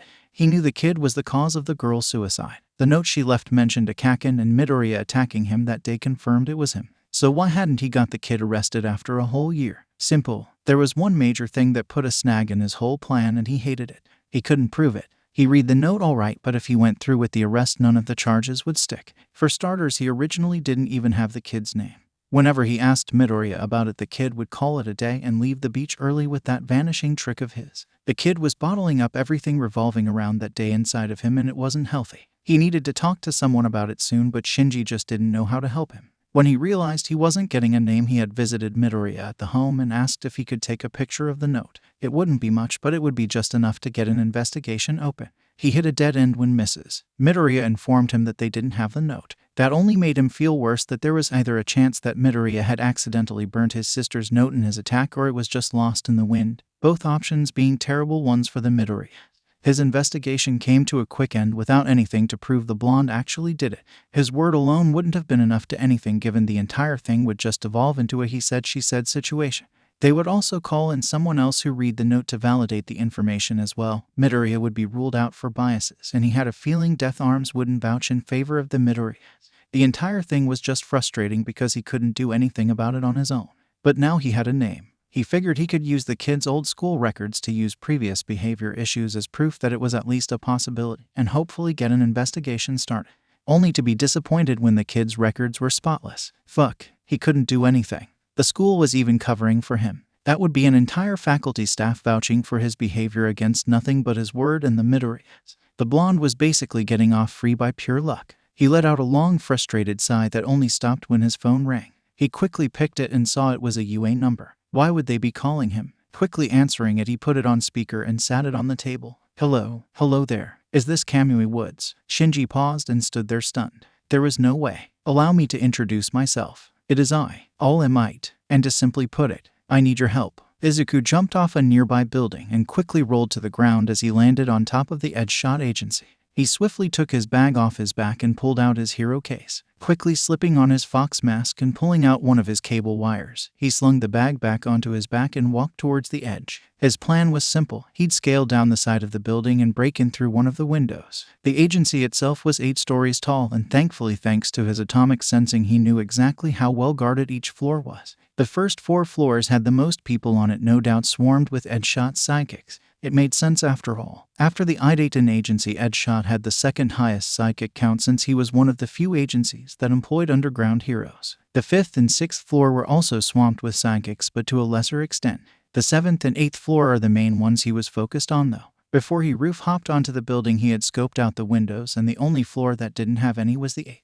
So with that additional fact and how he could only feel one person on the 7th floor and no one on the 8th, he was pretty sure of his assumption of the top floor. Edshot was there. As useful as his atomic sensing was, it had one key weakness to it, and that was transformation quirks. Okay, technically that wasn't really a weakness, more of a drawback of Izuku dialing back his sensing. Atomic sensing when it was at full force was a pain both figuratively and literally, so he always had it dialed back, filtering unnecessary atomic structures and focusing on more important ones just so he didn't overwhelm himself. Only because of this, anything that was rapidly switching structures would disappear off his radar until it either stopped transforming or until he turned his sensory scale back up. Needless to say, Foldabody was one of his worst nightmares. Even if Edgeshot wasn't transforming, he'd still have trouble locating him specifically. He was only instinctively aware of the atoms around him, not fully aware. He could only sense out vague shapes and slight movements, but it wasn't like he had full-on clairvoyance to see the difference between each individual object or person. Meaning if Edgeshot made himself as flat as a paper and laid on his desk, he wouldn't be able to actually tell the difference between the number 5 hero and an actual sheet of paper. So that means Edgeshot was either the person waiting for him on the 7th floor and the 8th really is just empty, or he was hiding on the 8th and the person on the floor below was a sidekick. Both were horrifying options because it meant he was going to be fighting Edgeshot, or he was going to have to sneak past a psychic Edgeshot trusted to guard an entire floor by themselves and then deal with Edgeshot. This was so fun. He picked up his pace and started running towards the edge. Once he finally made it, he didn't bother to stop, simply freezing an ice spike into the ledge and jumping off the building. He quickly whipped his cable wire around the spike and swung himself right through one of the 7th floor windows, making a thin layer of ice to protect himself from the shattered glass. He rolled through the hallway floor and onto his feet, whipping his wire back to him. So far so good. He kept walking down the hall until he was at the intersection. As soon as he reached it, felt something flying towards him and quickly activated Prowl. Taking a step back, he watched as an arrow made of fire slowly passed by his face. Well shit. Boom. He covered his face as the arrow exploded and launched him back down the hall. Rolling to a stop, he walked back towards the intersection and peeked around the corner. He instantly regretted it as he was forced to hide behind the wall as another arrow flew by him. So the boss was right after all. You were gonna come in through the window. He heard a feminine voice speak. Well, it's about time you showed up. I was starting to wonder if you got lost or something. Unfortunately for him, he recognized that voice in Quirk. That was Edgeshot's right-hand woman and sidekick, Flame Row. Boom. He instinctively flinched as another arrow blew up on the corner of the wall. Do you plan to stay behind the wall that entire time? I thought foxes were meant to be hunters, Flame Row called. No getting out of this one, he guessed. Stepping into the hall, he ignited his hand and swiped forward, letting his flames wash over the entire hallway. Nenka smirked to herself as she watched the conflagration of flames move towards her. So your flames are naturally white hot. Not bad, but not good enough, she said as she stretched her free hand out. Izuku watched as his flames wrapped around the hero's arm and reshaped into an arrow. Oh, that wasn't good. Flame Row turned her fire bow diagonal and strung the arrow. Inferno redirect, she called as she fired the white arrow. Izuku's eyes widened as he quickly made an ice wall in the hall and ducked behind the corner again. Boom. Harsh winds hit him hard as he went rolling further down the hall. Rolling to his feet, he looked upon the ruined hallway in shock. Nenka nervously rubbed the back of her head. The boss was gonna kill her. Shit, that was bigger than I was expecting. You are fireproof, right? She tilted her head to the side as the kid didn't respond with words but rather a compressed fireball. Her eyes quickly widened as she heard the ball explode loudly behind her. A grin formed on her face as she prepared her bow. About damn time. Maybe now we can have some real fun, she said as she fired off 3 more arrows. Izuku waited for all 3 arrows to hit the corner before he made his move. Activating Prowl, he appeared behind Flame Row's head and prepared to kick her with an ignited foot. Nenka's body went stiff as she instinctively panicked. Ducking below the boy's kick, she grabbed his leg and slammed him onto the ground harder than she meant to. Izuku let out a wince when he hit the ground. Looking up, the last thing he saw was the sidekick making a blue arrow and slamming it on top of him before everything faded to black. Butterfly, you went too far. Oh, give me a break. I at least kept my flames at orange level. You blew up the hallway. Okay, that one wasn't on me. How was I meant to know compressing the kid's flame would make them that destructive? You weren't meant to attack if he actually got close to you, and yet you spiked him with a blue arrow. I kept my flames at orange level. He came out of nowhere. I feared for my life. This isn't the States. Look, he's waking up. Izuku gave a groan as he sat himself up and rubbed his eyes. He felt like he had been hit by a truck. Hey kid, you with us? He heard Flame Row ask. When he nodded, the other voice spoke up. Good, then I'll take it from here. You can leave Jaime. Wait, he recognized that voice. Does that mean I'm not paying for the hallway? No, alright, thanks boss, you're the best, Nenka said as she quickly left before he could respond. Izuku stopped rubbing his eyes and opened them just in time to see the man call out to Flame Row. Wait, no, you're still paying for the hallway, damn it. The man swore as the sidekick left. The man sighed and turned to him. Anyways, I don't think introductions are needed, but I go through with them anyways. As I am sure you know, I'm the ninja hero, Edgeshot. I've been informed that you don't talk much, so I'll just jump straight to the topic. Izuku reeled back his excitement as he listened. He finally got to meet Edgeshot.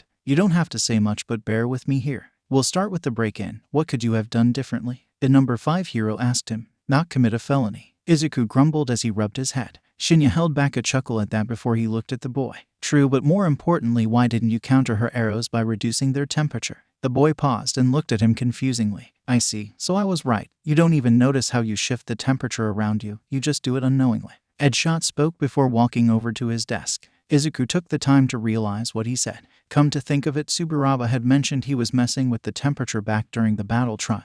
He guessed that he never realized just due to how resilient he was to heat and the cold that he wouldn't even notice the difference. Following the hero to the desk, he watched as Edshot pulled up 5 screens. His 4 tournament fights during the sports festival and his fight during the USJ, each with a secondary screen showing the temperature. Don't ask how I got the temperatures, but as you can see, every time you use your quirk, the temperature switches drastically. For example, that disappearing trick of yours. One of the screens switched to when he took down the 0 pointers during the first stage. I'll admit using your quirk to speed up your atoms so you move faster was smart, but when you do it you make the surrounding area so cold that if anyone caught on they would be able to predict when you'll disappear. Izuku's eyes widened at that statement. He wasn't expecting anyone to figure out how Prowl worked from footage alone. If Edshot noticed his shock, he didn't let it be known as he swapped the screen again. But the whole reason for this topic comes from here, your last match. Tell me, do you know why that attack injured you? Izuku shook his head no. He didn't test Green Valley Spring for long, but when he did, he never found a way that didn't end with his arms not being covered in frostburns. Edshot nodded and zoomed the screen in on his arm right before the attack. It's because it wasn't the attack itself that burned you, but rather the temperature surrounding you. When the air spiked around you, it reached scorching temperatures, thus causing the ice coating your arm to melt improperly. He closed the screen and looked back at Izuku. From what I've seen from your fight and even the battle trials UA sent me, you do well in controlling the temperature of your quirk itself. But if you learn to control outer temperature, it would not only be useful to you, but it would also help you avoid incidents like your last round. That's what we're going to be focusing on for today at least. Your file mentioned your preferred style was ambushing, but simply put it, if you don't stop drastically changing the temperature around you, you'll be compromised the moment you start using your quirk, thus making anything else I want to teach you null and void. Edshot then reached under his desk and pulled out a metal box. So, are you ready to get started? The hero asked. Izuku gave a quick nod. If he could do it without him knowing, how hard could it be to control it? Butterfly. Fail number 53. You lasted 3 seconds. 9.57 minutes left. Izuku gave a frustrated groan as the box spoke. Edshot couldn't really help him directly, but provided him with a metal box that would help him. The box was designed so that it would rapidly switch temperatures, so that it was either extremely hot or extremely cold, while Izuku had to make sure the box stayed close to room temperature, all while not being allowed to make either ice or fire. As the box reset itself, he took a deep breath and closed his eyes. He knew his quirk worked by vibrating atoms, but he's always done it automatically. To him it was like moving a limb, so he never needed to focus on it to actually create fire and ice. But for a short period of time he did visualize how to reduce the heat of fire along with changing how cold his ice was. When it came to changing how much heat his fire gave off, it was easy as it was simple to visualize. It was like removing and adding fuel to a growing flame. For his ice it was even easier. He always envisioned it as snow hardening or melting. But now he would have to try something different. He wouldn't be able to associate it with something as simple as fire or snow. He'd need something more neutral. He let his sensory range spread out and envisioned a dial on the box. Here goes nothing. Relaxing his body, he didn't pay attention to anything but the atoms he could faintly sense from the box. As he felt it heat up, he slowly envisioned turning the dials backwards and let his quirk roam free. He vaguely became more aware of the atoms as the temperature from it started to drop and envisioned the dial turning forwards this time. He didn't know how much time had passed as he kept repeating this, turning and rewinding the dial over and over again. He finally came to a stop as a sharp pain struck his head and he was forced to let go. Fail number 54. 7.38 minutes. 2.62 minutes left. Izuku gave a small smile. Looks like envisioning a dial turning worked after all. It wasn't a perfect solution just yet, but it was a start to finding one. When the pain in the head finally faded, he prepared to start again, only for his phone to vibrate. Picking it up, he checked the notification and gave an annoyed sigh. He really hated that chat name. Izuku. Sinner, how's everyone's internships going? I hate everyone here is online. I hate everyone here has changed the chat name to regular chat name. I hate everyone here. I committed a felony. Confess your sins is online. Confess your sins. Pardon. Sinner, please tell me that's a joke. Sinner, also. Sinner has changed the chat name to Izuku. I hate everyone here. Why? I hate everyone here. Why me specifically? Sinner, this little group of ours needs a name. So why not name it after the strongest? Sinner, the strong leads everything and all of that. Resident Cooter is online. Resident Cooter, okay distro. Sinner, wait no. Spinning Top is online. Spinning Top, Quirk Supremacy. Really talkage. This is something I expect from Kamakiri, not you. Fight me is online. Fight me, okay, first off, drop dead you useless vibrator. Fight me. Second off, not even I would resort to Quirk supremacy, for shame talkage. Sinner, I didn't even mention quirks. Confess your sins. Such an unfortunate soul, to commit such sins. Sinner, I never did any of this. I hate everyone here. Oh, so why is your name Sinner? Resident Cootier, I didn't do this sounds like something a Quirk supremacist would say. Sinner, why are the quiet ones always the meanest? Boo is online. Boo, they are nice, just no mercy is shown for Quirk supremacists. Sinner, this is bullying. Spinning Top has changed the chat name to Lizardy's Metal Liberation Army. I hate everyone here. That might actually get us on a watch list. Fight me. And thus the tale of how 8 dumbasses got arrested by the HPSC was born. Good job, idiots. Boo, you realize you just called yourself a dumbass. Fight me, eh?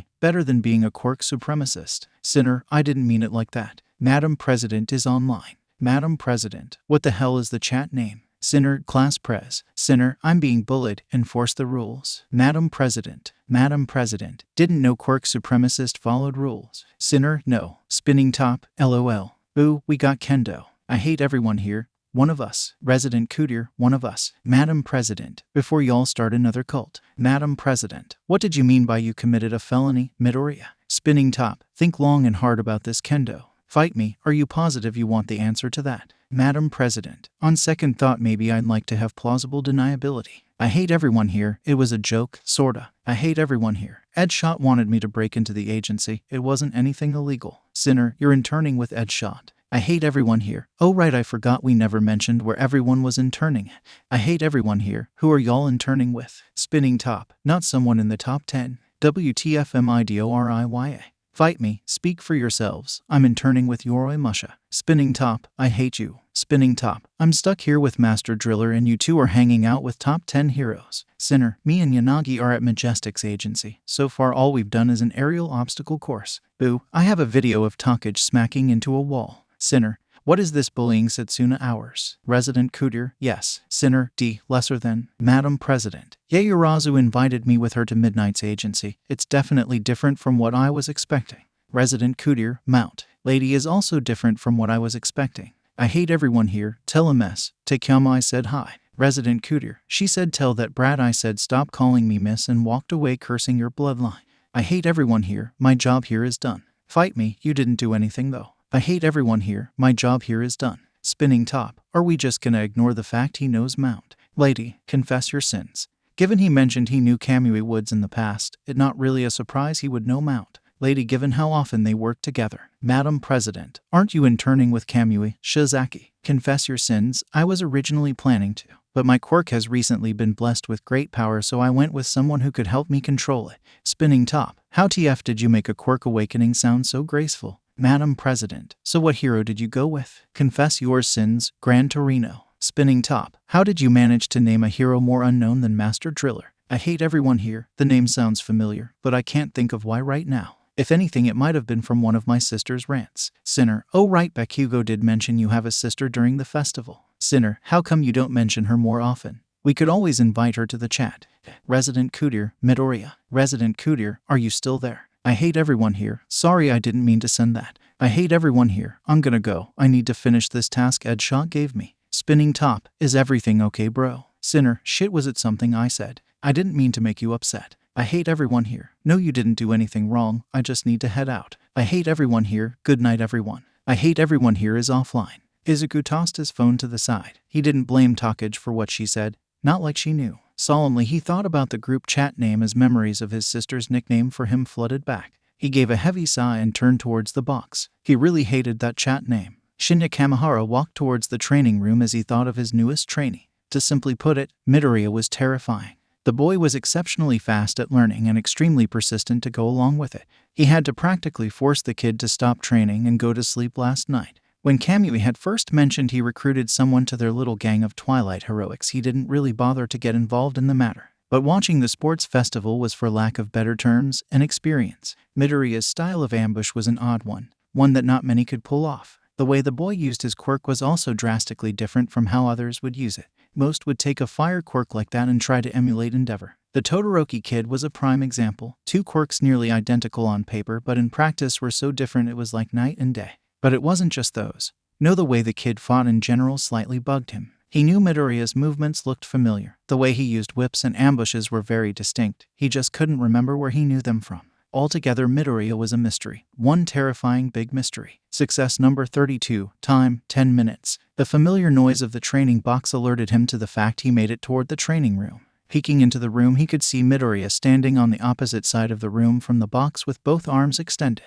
Midoriya noticed him instantly and turned towards him, giving a proud smile at his success. The kid may be a mystery, but there was no denying the level of skill he had. Guess they could start the next part of his temperature training. Butterfly. Izuku quickly caught the flaming arrow in his hand, cooling it down till it faded to nothing. As soon as he was done, a spear made of water collided into his chest and sent him rolling backwards. Sorry, you don't have to apologize after every time you hit him, sis, Flame Rose said with a sigh. Well, I'm sorry that I'm not a sadist who likes hitting kids like you, Nenka. Listen here, you little sh. Enough. Ed shot cut in, stopping the two sisters. Run it again. The two quickly nodded as Midoriya stood up and prepared himself. As Flame Rose quickly fired off 3 arrows, Izuku envisioned a dial turning left as he swatted them to the side, the cold air smothering the flames to nothing. Right as he finished, he imagined the dial moving towards the right as he kicked the incoming water spear and watched it evaporate into steam. Shinya watched carefully as the 3 continued. For the next step, he wanted to get Midoriya used to rapidly altering the temperature around him along with countering other elemental quirks. For this, he enlisted the help of one of Manuel's sidekicks, High Spear, who luckily happened to be Haime's sister. He watched as both sisters readied the respective quirks and targeted the boy as one. Midoriya, for his credit, caught both the spear and arrow in each hand. He could feel the temperature in the room constantly shift from hot and cold before the kid was launched backwards again. You got used to switching temperatures fairly quickly, but now you need to be able to change the temperature of multiple objects without them conflicting with each other, he remarked as he pulled out the training box from earlier and turned it on. Nenka gave a loud laugh as the kid paled at the sight of the box being thrown in the mix. It was the most emotion he showed all day. She quickly produced a flame arrow as her sister made another spear. Get ready, kid, cause internship day 2 has only just begun. Butterfly. Hitoshi gave a dry wheeze as Minta's fist connected to his stomach and sent him harshly rolling across the grass. He shakingly stood up and threw a lopsided punch at the boy, only for him to duck and punch him in the nose. Son of a, just say something, he screamed as he rushed at the purple-haired boy. Minoru rolled his eyes as he stepped to the side and extended his foot out, letting Shinso trip over it. The boy hit the ground hard and rolled over onto his back, giving a groan of pain. That's enough, Aizawa called as he walked over to Shinso and stood above him. Now, what did we learn? That was meant to teach me something, he growled. Minta's face palmed as Aizawa just sighed. It was meant to show you that you rely on your quirk too much. Had this been a real fight on the field, Minta would have killed you. Hitoshi gave a growl. It's not my fault my quirk does shut it, Aizawa said, cutting him off. That right there is your issue. My quirk this, my quirk that. For someone who assumes the hero course is skating by on their heroics quirks, you seem to do it a lot yourself. When Shinso didn't respond to that, Aizawa simply continued. Either get over your hypocritical pity party or leave. Cause trust and believe I won't let you into the hero course if you keep this up. Now go run through the exercise I showed you. The boy quickly stood up and walked away grumbling. Shota gave an annoyed sigh. He could already tell the kid was going to be a massive headache. Minta. The boy flinched as Aizawa addressed him before standing up straight. Yes, Mr. Aizawa. As you know, transfers into the hero course usually happen during the second year. But since you actually passed the entrance exam, your situation is different. You'll be joining your class back in a few months just to get you up to speed, he said, turning towards the boy. But before that, there's something I want to teach you. Follow me. With that, the two set off, though Minoru couldn't help but wonder what exactly was in store for him. Butterfly. Dad, why aren't we heading towards the support room? May asked as she followed her dad down the hall. Higari sighed as he stopped in front of one of the hall doors. May, I'm allowing this specifically because I trust you, but I need you to promise me you'll be safe and won't go overboard. That threw May for a loop for a second, but nonetheless she nodded her head. I promise. Her dad then gave a sigh and opened the door. Walking in, her eyes widened in excitement at what she saw. Howdy, partner, Snipe called entered. Welcome to UAS gun range. Let's see how well that eyesight translates to aiming, shall we? Butterfly. So she finally got it, Chiyo remarked as she watched Shizaki activate her quirk. About time the kid did, Gran remarked. Thanks again for coming out here, Chiyo. I honestly hadn't expected one for all to be this violent with her. Nonsense, it was no issue, she replied, though I am sorry for what happened to the house. Nah, it's fine, I've been meaning to move anyways, he said as they both turned their attention to the giant tree that stood tall in the middle of his living room.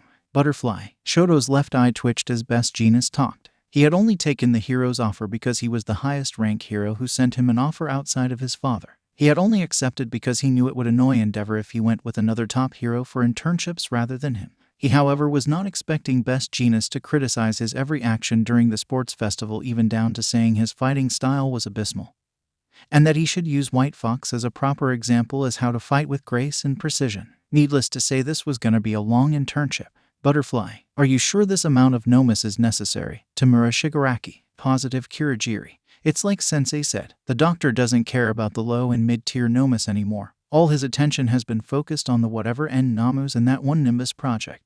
The teal-haired man violently scratched his neck as he spoke. Tonight we'll ruin the hero killer fun with a bang. We'll show him conviction, all right. Butterfly, success number 5, time 10 minutes. As the box announced his success, he couldn't help but grin as he swatted one of Flame Rose arrows to nothing. Quickly spinning on his heel, he kicked one of High Spear's water spears into steam before punching and dispersing 2 more fire arrows that were sent at him. As soon as both sisters used their quirks at once, Izuku jumped into the air, flipping over the arrow and spear before he caught them and threw them back towards them. Right as both were about to hit them, he extended out his arm and imagined his dial as he calmly spoke. Therma shift, balanced. Edshot watched closely as the arrow faded into nothing and the spear exploded into the steam. Looks like the kid finally got it, even named it as well. Jesus, kid, are you sure you don't have some sort of accelerated learning quirk? Taimyu remarked. I honestly expected us to continue this until tomorrow. We started this at 7 in the morning. It's nearly 9 at night. Headshot remarked. I wouldn't consider 14 hours short. Speaking of time, I should probably head out. High Spear spoke. The boss has an intern who's considered a flight risk and they're about to do patrol, so he wants more eyes on the kid. She then paused and looked at Headshot. Hey, you said you would take the kid on patrol whenever he finished, right? Why not bring him to Hasu? He can field test his therma control there and it'd be some good experience. Headshot hummed for a bit. What about the hero killer? Manuel's psychic gave a wide smile as she pointed to her sister. The chances of the kid running into him is like Ninka here getting a date? Never. Hey, also between me and you, the police think he fled town early. Ingenium was a high-ranking hero, and not only that, his death was outside of the suspected Mo. The current assumption is that he fled knowing the amount of backlash Ingenium's death would cause, but nothing has been proven yet. Headshot thought it over for a second. The boy was no doubt ready for light field patrol, and as long as he stayed close to him, the risk of encountering the hero killer would be null and void anyway, since he would just handle it. He gave a nod to High Spear and looked at Midoriya. Alright, White Fox, grab your gear. We're heading to Hasu. Denki excitedly walked behind his mom as they patrolled through Hasu. While they lived in Saitama, his mother's agency was stationed in Hasu as an extra precaution in the event a villain was ever targeting them. He soon stopped walking as the night sky seemed to darken even more than usual. Looking up, he expected to see clouds, but what he saw was much worse, something he had hoped he'd never see again. Mom, I see it, Aniri said quickly as watched multiple purple clouds form in the sky. The exact purple clouds that were present during the USJ. Looking closely, she could spot a single Namu fly through one of the portals. It was clearly different from the USJ one, but that only made her more cautious. As more came crawling out, she started counting. 7, 12, 23, 34, 50, 62. Soon she was unable to keep count as more and more Nomus flooded onto the building and the night sky. This wasn't a random unplanned villain attack that only affected a single street. All of Hasu was in danger. Butterfly, attention passengers. We are sorry to inform you that we will be making an emergency stop and will not be arriving at Hasu. At this time, we please ask you to calmly exit the train. Izuku raised an eyebrow at that under his fox mask and turned to Headshot as he followed him off the train. What was going on? An emergency stop? Flame Ro asked. I don't see anything wrong happening nearby. High Spear chimed. What do you think happened? I don't know. Perhaps there was an issue with the train. Headshot stated. Regardless, we aren't in a rush, so we'll just catch the next try. He was suddenly cut off when all 4 of their phones received a distinct notification sound. All 3 heroes' eyes widened as they looked at Midoriya before taking out their phones. Izuku himself quickly took out his own phone and stared at it with shock. That was the HeroNet HPSC broadcast notification. Something he shouldn't be receiving until he was in his 2nd year with a provisional license. Quickly opening the broadcast, the 4 listened into the live broadcast. Attention all heroes of Japan. Butterfly, the president of the HPSC, watched the news closely as the attack on Hasu began. The sheer number of Nama was concerning. To make matters worse, there weren't enough heroes in Hasu currently to deal with this. To think she was alive in a time where both these protocols needed to be activated.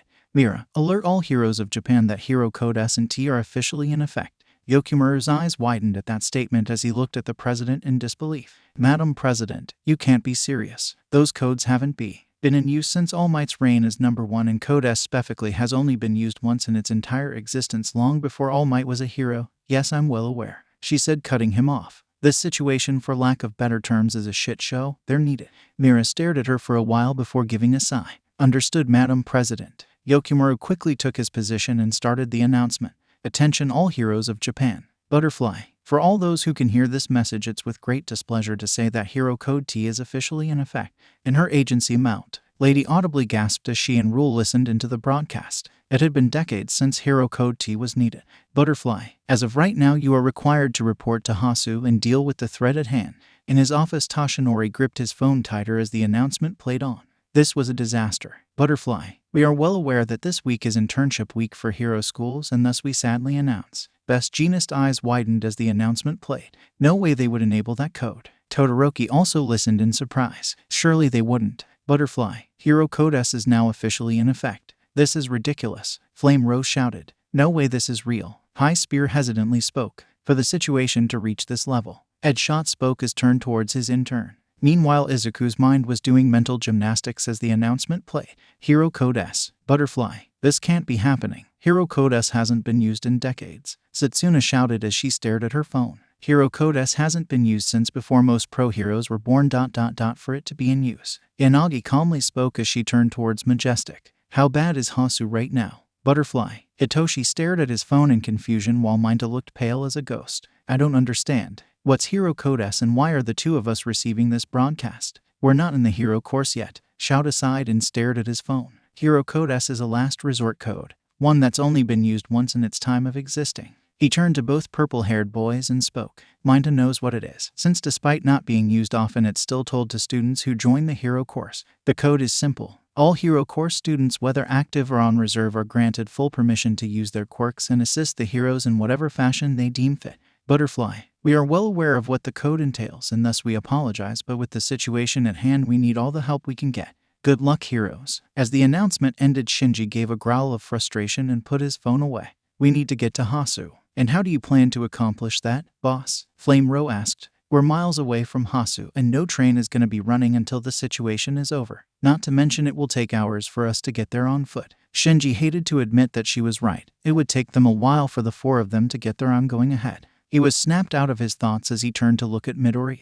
No, you're not. It's too dangerous. He was not expecting Midoriya to actually speak up and respond to him verbally. Write me up then. Izuku bluntly stated as he started walking towards the train tracks. I'm the only one here who can get there fast enough on foot, and if Hero Code T and S were enabled, it means Hasu needs help now. We don't have time to wait. The kid has a point, boss, and Code S technically allows it. Flame Ro chimed. And Shot gave a frustrated sigh and looked at the boy. Keep your school ID on you. With Hero Code S in effect, you'll need it to not get in trouble by the police. Promise me you won't do anything stupid and will report to the first hero you see. Promise, Izuku said as he jumped onto the railroad tracks. Crouching to the ground, he placed his left hand over his right shoulder and touched the ground with his free hand before taking a deep breath. Despite how hard he tried, his effort to make Prowl mimic a speed quirk had come up short. Between focusing on erasing his presence and trying to increase his speed, it was impossible to improve Prowl without sacrificing one or the other. So that's exactly what he did. Letting his eyes spread around him, he envisioned his dial as the temperature dropped drastically, all while white flames swirled around him. He had the idea for this right after his beach run-in with Bakugo's 3 followers, but had no way to pull it off. Thankfully, that's where Thermoshift came into play. True spring. He softly spoke as he could feel the heat from his quirk cover him Fox speed. Ed Shot watched as Midoriya quickly took off, the air suddenly expanding in his departure. Once the wind finally cleared up, he looked down the tracks to see Midoriya long gone. Faux speed. Since when could he do that? Flame Ro asked. He said Fox, sis. It doesn't matter what he said. Ed Shot interjected. As far as I'm concerned, the only thing I care about is making sure he stays safe. Let's go. With that, he jumped onto the railroad track and started running. Hopefully letting the kid go ahead wouldn't be a mistake. Butterfly, Flashfire Fist, Hell Spider, Endeavor yelled as his quirk cut through a group of Nomas. Thankfully, most of these didn't appear to have regeneration like the one from the USJ, but that didn't make them any less annoying. Flashfire Fist, Jet Burn. He called again for what felt like the 100th time. The attack had only just started, but it felt like every time he took out 3, 8 more for each of them were there to pick up where they left off. Hell Minefield. He screamed as he punched the ground in front of him, the entire street igniting into a sea of flames and engulfing the surrounding Nomas. He suddenly heard a loud screech as the ignited street vanished as a Nama walked through the flames, the fire absorbing into its body. Endeavor's eyes widened at that before he scowled. He had nearly forgotten that fire absorption was a quirk the USJ Namu had. It made sense that some of these wretched things would also possess it. Namu's body ignited on fire and quickly rushed at him. He swiftly stepped to the side and ignited his fist, delivering a harsh punch to the abomination's stomach and launching it backwards. The thing rolled to his feet and gave out another screech, the flames coating its body growing brighter. Damn it! The Namu opened its mouth to reveal a compressed ball of fire that was quickly growing larger by the second, the area around it melting under its intensity. It soon dropped to all fours and aimed the ball right at him, only for a whip made of lightning suddenly wrap around its neck and cut it clean off, the ball dispersing into nothing. As the Namu fell to the ground, he could see who exactly did the deed. Oh, this wasn't gonna go well. As Electra walked past him, he opened his mouth to say something only for her to cut him off. Shut it, Angie. I have no words to say to you. He kept a neutral expression and followed after her.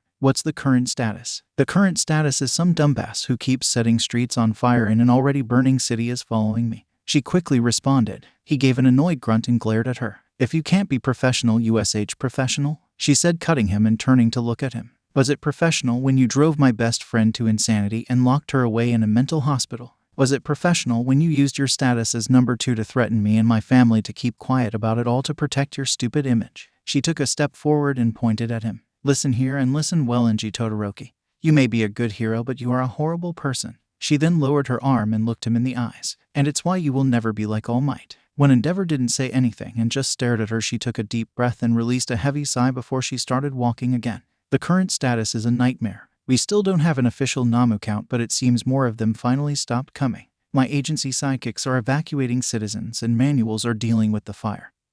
But they barely have enough manpower to deal with one, so stop setting streets on fire, she said while giving out a huff of annoyance. Endeavor simply nodded. Fine then, I'll just deal with the ones in the air. With that, he ran towards a nearby building and ran up it, melted footprints following his every step. Aneri groaned. I tell him not to set fire to the city and he makes even more property damage. Giving a heavy sigh, she put her hand to her earpiece and started talking. Denki, how are you, Manuel and Recipro, doing with the evacuation? It didn't take long for her son to respond. Now don't freak out, but we may have lost Ida. You what? Butterfly. Izuku mentally berated himself for underestimating how far Hasu was as he slowly felt himself starting to overheat. He berated himself even more as he felt a large group approaching him rapidly. Skidding to a stop on the train tracks, he coated himself with ice to cool himself down and prepared for what was coming at him. What he saw was the last thing he was expecting. Butterfly, what do you mean you lost him? Okay, first off, I would like to say it wasn't my fault, Denki said as he slid underneath a Namu and touched the back of its neck with an electrified palm. So I was helping Ada and Manuel evacuate the citizens just like you asked me. He quickly paused to kick another Namu who was attempting to grab him down the street before he continued.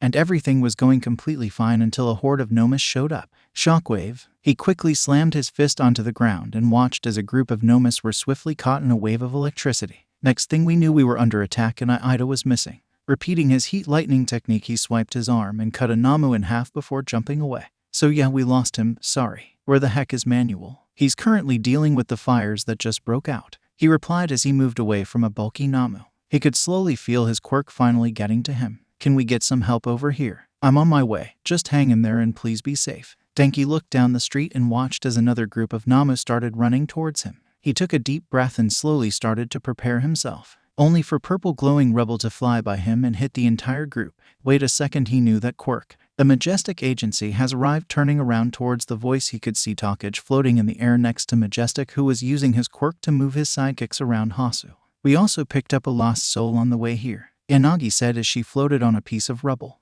Right on cue, Denki felt an explosion of heat wash over the street. Looking back towards the group of Namu, all he saw was a sea of blinding white flames as a figure walked out of them. Izuku calmly walked down the street and took a deep breath as he felt the temperature around him. Thermoshift. Arctic winds, he calmly spoke as he slammed his foot onto the ground, causing the temperature to drop and cold winds to expand over the area. Manuel watched as fires he was trying to put out get snuffed out by the cold winds. Giving a sigh of relief, he turned around just in time to see a fox-masked boy appear in front of him. Where's Ada? Izuku quickly asked. Manuel sighed and shook his head. He went missing when the Namu showed up. If I had to guess, he ran off. He trailed off as he saw the kid disappear before he even finished talking. Giving another sigh, he started walking towards Majestic. He just hoped Ida wasn't doing what he thought he was. In the back alley of Hasu City, Chisholm stalked towards his unmoving target, a low snarl in his voice. Native ... one of Hasu's biggest fakes. You make me see. His speech was cut short when he suddenly heard the roar of a loud, Engine.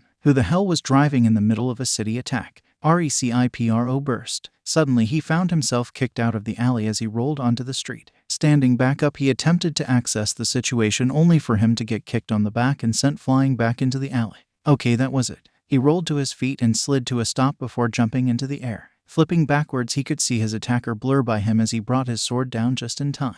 Predictable. Landing on the ground, he brought his sword up to him and licked the blood off the blade as the masked assailant went crashing to the floor like a sack of potatoes. Tenya harshly crashed into the ground, his masks getting off in the process. A child. He heard Stain snarl behind him. What exactly are you doing here, boy? What am I doing here? What am I doing here? Tenya snapped. You killed my brother, and for that I'll make you pay. Shizome gave a scoff and turned the boy around to look at him. So you're here for revenge? How pathetic, he said before slamming a knife into the boy's arm. The kid gave a loud scream as he twisted the knife. Let me ask you this. When you came to make me pay, did you even notice that there was someone else here? Tenya winced as Stain forced him to look down the alley. His eyes widened as he saw a bleeding native slumped against the wall before he glared at the villain again with a low growl. I'll worry about him later after I deal with you, you monster. Worry about him later, Stain repeated. Worry about him later, you absolute scum. He screamed as he grabbed the boy's hair and slammed his face into the ground. A true hero would have focused on saving the person first. A true hero wouldn't be guided by hate. A true hero wouldn't go hunting for vengeance. Shizome screamed as he constantly slammed the boy's face into the ground. You're a fake just like your brother. He then stood up and gripped his sword tighter and raised it above the kid. Goodbye, boy. He raised the blade higher and prepared to slam it down, only for the alley to suddenly get colder as something kicked him in the face, sending him rolling backwards. Tenya gave a groan of pain as he forced himself to look up. What he saw was white snow boots standing in front of him as a white cloak blew in the wind. Midoriya ... How? He apparently guessed right as Midoriya turned towards him, that eerie fox mask staring right at him. Can you move? His eyes widened at hearing Midoriya actually speak before he shook his head. What are you doing here? I have this handle, just leave. This is my fight. Izuku mentally faced palm at that before he turned back towards Stain and started running towards him. Said villain gave a groan as he stood back up. Caught off guard twice in one night, he was slipping. Looking back down the alley to see who kicked him, Shizome snarled as he saw the boy rush at him. You let a true hero die. You're one of the biggest fakes ever. He didn't even flinch as the boy appeared in front of him but rather gripped his sword tighter. Isn't that right? Izuku Midoriya. Izuku was about to kick the hero killer before he faltered at hearing his name. The next thing he knew, he could feel a blade pierce his skin as his body went limp. Butterfly. Meanwhile, back in the city, the heroes were still dealing with the Nomus. Dead Volt. Unari screamed as she slammed her foot onto the ground, waves of lightning washing over the street and encasing the surrounding Nomus. She flipped backwards as another one nosedived from the sky and crashed where she was just standing. Jumping off a nearby wall, she flipped over it and wrapped it around two lightning whips before pulling back and cutting it in half. Rolling to her feet, she let her quirk wash over her as she slams both fists into the ground. Indiscriminate, she screamed as the entire street erupted into a light show of electricity. Coming to a stop, she gave a sigh of relief as she brought her hand to her earpiece. Denki, where are you? Now don't get mad. God damn it. Butterfly, I'm never letting you out of my sight ever again. Okay, that isn't fair, Denki remarked as he flipped off the rubble Yanagi was floating and slammed his fist into the ground. It's honestly not even that bad, he said right as he jumped over a Namu. We may have run into a small horde, but we're fine. Everything has been smooth sailing from here. Thud.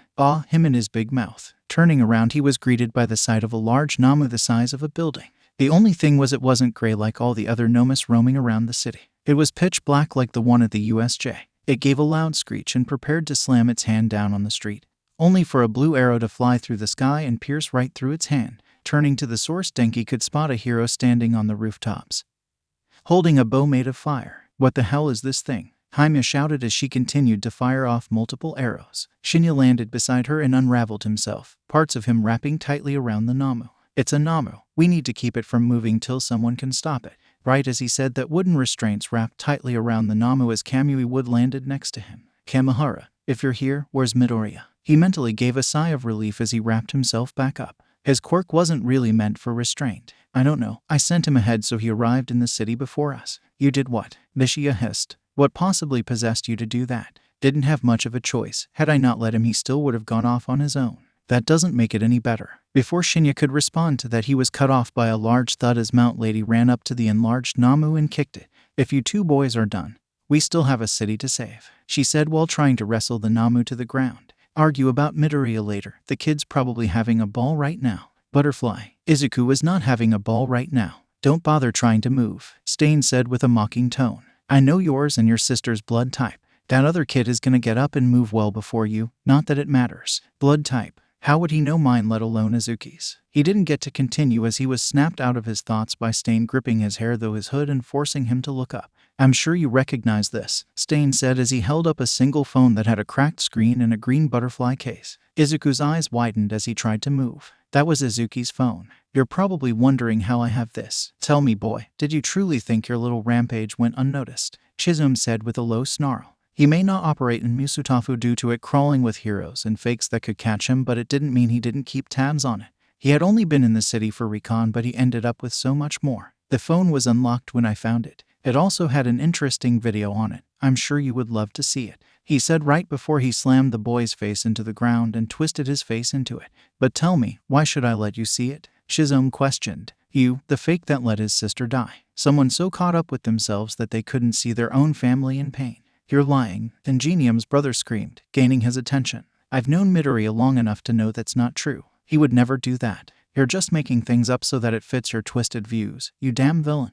Oh, Stain said while tilting his head. Then tell me, why isn't he saying otherwise then? Tenya did his best to turn and look at Midoriya, waiting for him to say something, anything, but in the end, he never did. Midoriya, he questioned, confusion clear in his voice. Stain raised his head off the ground and stared at him silently as if he was waiting for a response or any sort of rebuttal. Izuku never said a word. He just blankly stared at the broken pieces of his fox mask that laid on the floor. He wanted to deny it. He wanted to scream out and say it wasn't true, that he didn't let Izuki die, but the words just died in his throat. No matter how hard he tried, he just couldn't say it, because no matter how many times he told himself he was wrong, no matter how many times his parents told him it wasn't true, part of him still believed it was his fault Izuki was gone. Shizum scoffed and harshly dropped the boy's head back to the ground as he stood back up. Nothing to say. Good. At least you know better than to try to defend yourself with worthless lies. He flipped his sword into a reverse grip and hovered it over the kid. Izuku quickly snapped out of his blank stare as he felt Stain's sword move and quickly tried moving again, his index finger twitching. Goodbye, boy. Heroics doesn't need people like you. With that, Shizum lifted his sword higher and quickly brought it down, only for the kid to roll out of the way and spin around on his back, white flames igniting on his legs to form a burning circle as he spun around.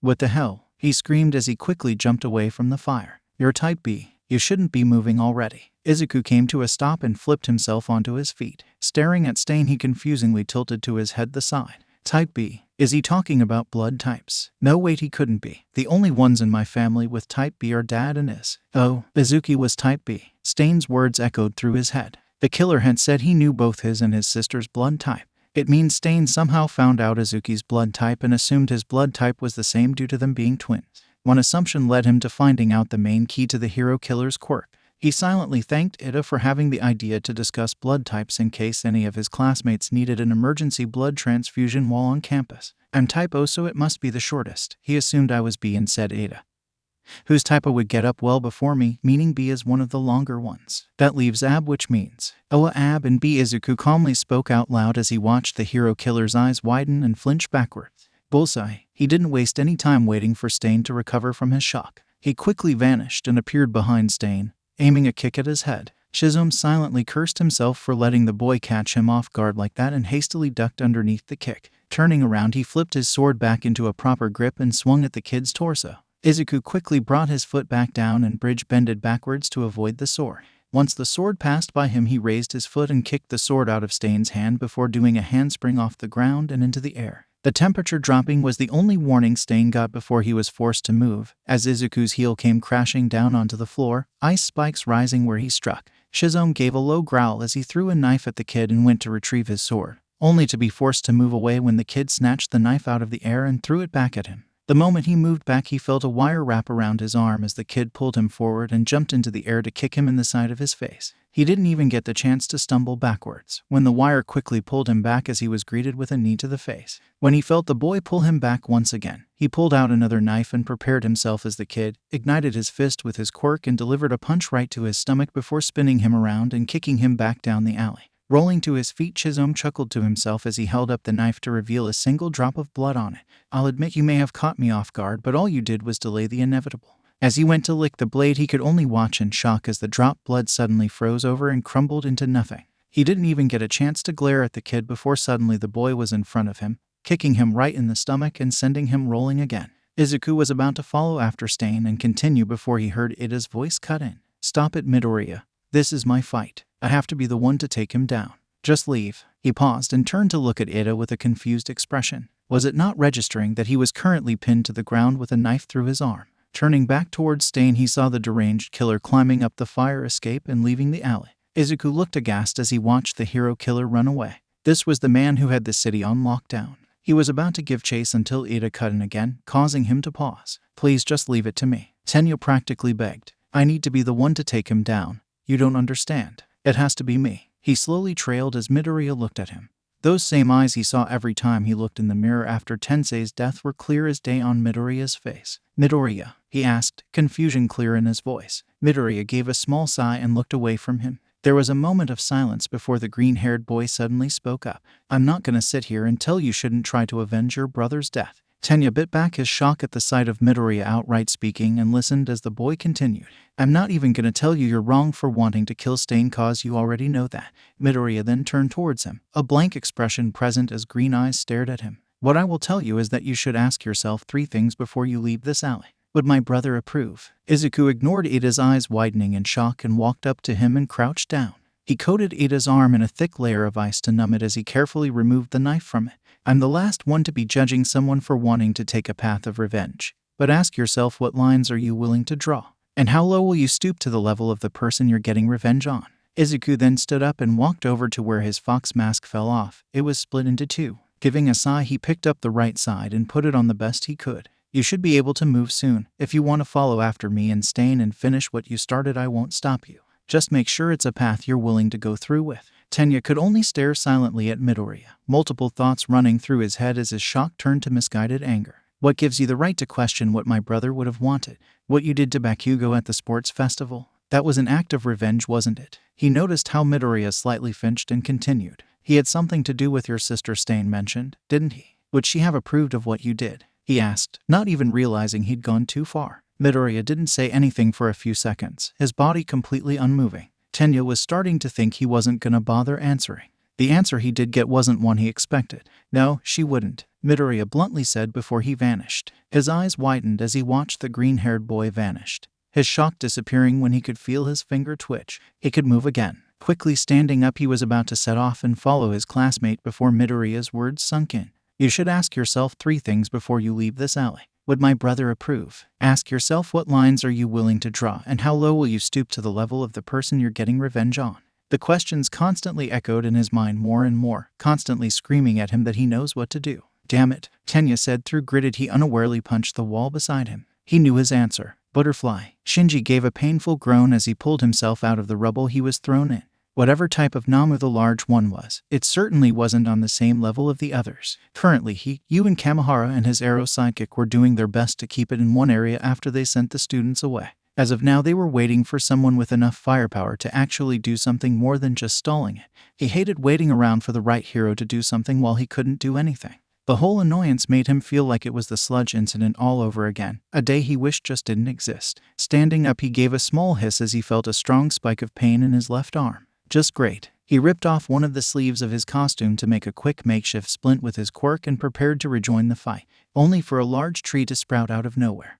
Wooden branches wrapping around the giant Namu, tightly followed by a forest of green vines. Before he could even question what it was, a golden blur dropped down from above it and impacted the Namu hard, slamming straight into the ground as more vines appeared to hold it down. Staring at the figure standing on top of it, he could see it was Shizaki, the vine girl he had sent an internship offer to, only something was different. Her vine hair was now covered in cherry blossoms and what appeared to be gold-colored flames dancing off her skin. And since when could she manipulate wood? A low whistle caught his ear as he turned towards his side to see you standing next to him, more bruised than he was. "Didn't know she could manipulate wood as well. Looks like you're out of a job soon, Shinji," she teased. "I hope your intern finds a way to enlarge herself so that she replaces you." He quickly responded. "So rude, Butterfly." Ibara let out a small wince of pain as she turned off One for All, the cherry blossoms in her hair withering off as the golden flames disappeared. Currently, her limit for the quirk's massive stockpile was 15%, and even then it still hurt to use. At first, she was a bit hesitant to use the quirk. Despite All Might's reassurance when she inherited the quirk, she couldn't help but feel she wasn't the right choice.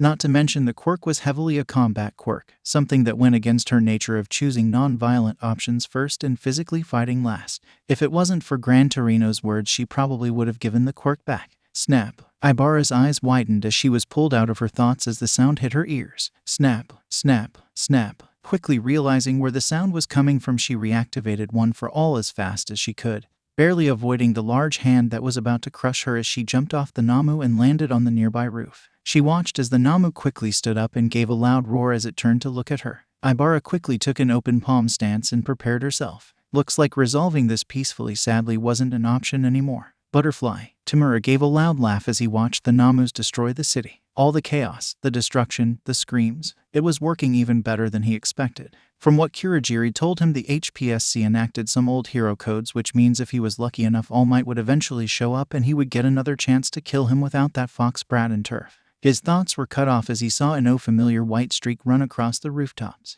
He held back a loud scream of rage at the sight. Sensei had told him his little fits were the reason the USJ had been a bust, because it means he wasn't thinking clearly or whatever. He settled for a low growl before he spoke. Kurogiri, gather whatever Namus that aren't doing anything. This night was about to get better. Butterfly. Shizuo mentally berated himself as he ran through the city. Once again he messed up all because he made an assumption. His hunt in Hasu was meant to be the easiest of them all. Hell, even in his encounter with that Midoriya kid was meant to go different. But he got cocky. He underestimated the kid too much. Not only was the brat aware of his quirk now, but he also had a way to easily counter it. All because he made one assumption. All his plans went up in smoke. All his goals ruined. Looks like you're in a bit of a predicament, hero killer. Shizuo gave a low growl as the voice spoke. He knew that mocking tone. Sliding to a stop, he turned behind him to see Shigaraki stepping out a purple cloud, followed by Kurogiri and a bunch of those creatures that were destroying the city. What are you doing here, Shigaraki? He asked, annoyance clear in his tone. Well, it seems that after all that talk you did, you need my help after all. Where has the conviction of yours lead you now? Tamura asked, taking glee in the glare-stained shot at him. Needless to say, you and I have a common enemy, he said right as the temperature dropped. Looking forward, Shizuo could see Midoriya slide off one of the buildings and land on the street in front of them. He couldn't help but snarl as he saw the kid. This wasn't how it was supposed to go. None of these fakes were meant to be able to stop him. Only All Might was worthy. So how about it, hero killer? Shigaraki said, sadistic glee clear in his voice. Let's skin a fox. Shizuo couldn't help but smile at that. You did what? Izuki screamed as she grabbed her brother by his shoulders and started to shake him. Why would you do something so reckless? Currently she was berating Izuku for doing the stupidest thing she ever heard. Do you know how dangerous it is to speed up your own atoms? You could have ripped yourself apart, burned to death. You could have died. She continued to shake her brother only to pause when a realization hit her. Wait, is this why you've been throwing up the past months? The sheepish look he gave her before he vanished said everything. What she said before she started looking around for him. Izunai. She then spotted him running down the street towards their house. Oh, that. Midoriya Izuku, when I catch you, you're gonna wish you were fighting All Might instead, she said as she ran after him. She couldn't believe this, and some had the nerve to say she was the reckless twin. Butterfly, green heart butterfly. As Izuku watched more and more Namu pour out of Kurogiri's portals, he couldn't help but internally laugh at what his sister would say to him right now. What made you think this was a good idea? And how could you do something so reckless? She would say, only to have that same sheepish smile anytime she did something reckless. Izuki and him loved to take risks. It was one of their favorite things to do together before they were in middle school. Honestly, it was hard to tell which of the two was more reckless, but they would always say it was the other twin. Staring at the crowd of Namus, he could see Kurogiri opening a portal and handing Stain his sword. Judging by the lack of Ida sprinting through it, he assumed the speedster had left the alley. Now he was wishing he hadn't talked to Ida about following him. He could really use backup right about now. Wait a second, he did have a way to call for backup. Extending his right hand towards the horde, he ignited his arm and started gathering the flames onto his palms, compressing it into a ball. He could see Shigaraki say something as a group of Namu formed a wall in front of the crowd, a few charging at him. Those must be the ones that were capable of countering his quirk. They're an issue, but he'll worry about that later. He quickly pointed his arm into the air and shot the compressed ball into the air. Shizuo confusingly watched the fireball travel higher into the air. Just what the hell was the kid plan? And then it hit him. Shigaraki, get one of these things to stop that fireball. He quickly screamed. Tamura could only look at the man with confusion. Just what the hell are you talking about? Boom. And without any warning, the sky suddenly exploded into a sea of white flames. Butterfly. Toguru was having fun cutting down Namus on the street. Though he'd never admitted out loud one of these bastards had hurt his friend badly and was trying to kill 2 others. So when Musha said he was allowed to run off and deal with the Namus that were attacking civilians, he was more than happy to oblige. He was not expecting a large sea of flames to suddenly appear and light up the sky. Just what the hell did Midoriya get himself into now? Butterfly. As Tenya carried Native on his back, he turned to the sky to see blinding white flames. That was meant to be a signal flare, no doubt about it. It meant Stain somehow managed to put Midoriya in a position where he needed backup. Looking at the unconscious hero on his back and the white flames that were fading out of the sky, he questioned himself on what he'd do next. Stain was right there. With Midoriya's help, he could easily take out Stain and avenge his brother. Yet after everything Midoriya said to him, he could hear his brother's voice echoing in his ears every time he thought of hunting Stain. He gave a heavy sigh and held Native tighter as he started running towards the nearest paramedics he could find. Rescue Native first, help Midoriya next, worry about Stain later. He'd stifle his anger down for now, to be the hero his brother wanted him to be. Butterfly. Momo let out a heavy sigh as she finished creating a shock blanket and wrapped it around a civilian. Currently, she was tending to the wounds of the civilians Takage found after Kodai and Yanagi helped them out of the rubble. And while they were lucky enough to have avoided running into Nomus so far, they had Kaibara and Kendo on standby in case any of them did show up. I think that was the last one in this area. Do you see anyone else, Lizardy? She shouted at the floating disassembled girl, using her hero name like they were taught to during the sports festival. I don't see anyone, Takage shouted back. I see the paramedics on their way though. We can move to the other street WOAH. She screamed as the sky erupted in white flames. Canceling her quirk, she reassembled herself and rolled to the floor. Sen gave a low whistle as he looked at the sky and rubbed the back of his neck. Wonder what he got himself into this Tim-Hey, he remarked as Kodai shoved past him, running towards Midoriya's direction. Rule wait. The paramedics, Kendo yelled before Takage cut in. Relax, I'll stay here and wait with the civilians till the paramedics arrive, she said too calmly, her voice more serious. If Green Bean is in trouble, he's gonna need help as soon as possible. I'm fine with staying here for now, but you guys need to go. Itsuka gave a silent pause before she nodded. Okay then, stay safe. She then turned around to the others only to see Kaibara and Yanagi had already left, leaving only Yaoyorozu. She gave a sigh. This class was gonna be the end of her. Butterfly. Izuku slightly flinched and gave a wince as the recoil hit him. Looking at his hand, he could see part of his glove was completely burned away. A medium-sized burn on his palm, showing he overdid it. Compressing it into a ball was a mistake. The shape wasn't right for that amount of fire, he thought before discarding the burnt glove. He ripped off a small part of his cloak and wrapped it around his hand before freezing it over, making sure the ice wasn't in direct contact with the burn. He quickly looked back at the Namu who was running towards him and took a deep breath. No use in dealing with distractions first. Meanwhile, Tamura was outraged. The brat had called for backup. Now every hero and annoyance in the city knew where they were. Giving a growl, he spoke up. Kurogiri, bring the rest of the... And he was suddenly cut off as a heavy kick impacted the side of his head. Shizome turned to his side and stared in shock as he saw Midoriya suddenly appear in front of Shigaraki and kick him. Shigaraki's eyes rolling back as he slumped to the ground. Looking back to where the kid originally was, he could see the Namus that Shigaraki had charged at him were still there, which meant the kid just ignored them and had decided to knock Shigaraki out instantly. His attention was brought back to Midoriya when suddenly the Namus surrounding him roared as they rushed at the green-haired kid. The boy had calmly bent backwards and avoided one of the Namu's arm as it swiped at him before jumping up as another one aimed for his legs. There, Shizome quickly gripped his sword tighter and swung at the boy's neck while he was still vulnerable in the air. Nowhere to vanish this time, brat, he said as his sword reached the boy's neck, only to cut through fading flames as his sword hit the air. What the he could still move that fast while in the air. Looking up, he was greeted to the sight of Midoriya standing on one of the Namu's shoulders, igniting his fist as he slammed it down on the thing's head. Izuku jumped off the Namu as it started to fall over and began to backflip away as one of the Namus opened their mouth, a webbed tongue following after him. Coming to a stop on his hands, he ignited his legs and spun around, a circle of fire cutting through the tongue with ease. He came to a stop and flipped back onto his feet, crouching as another Namu took a swing at his head.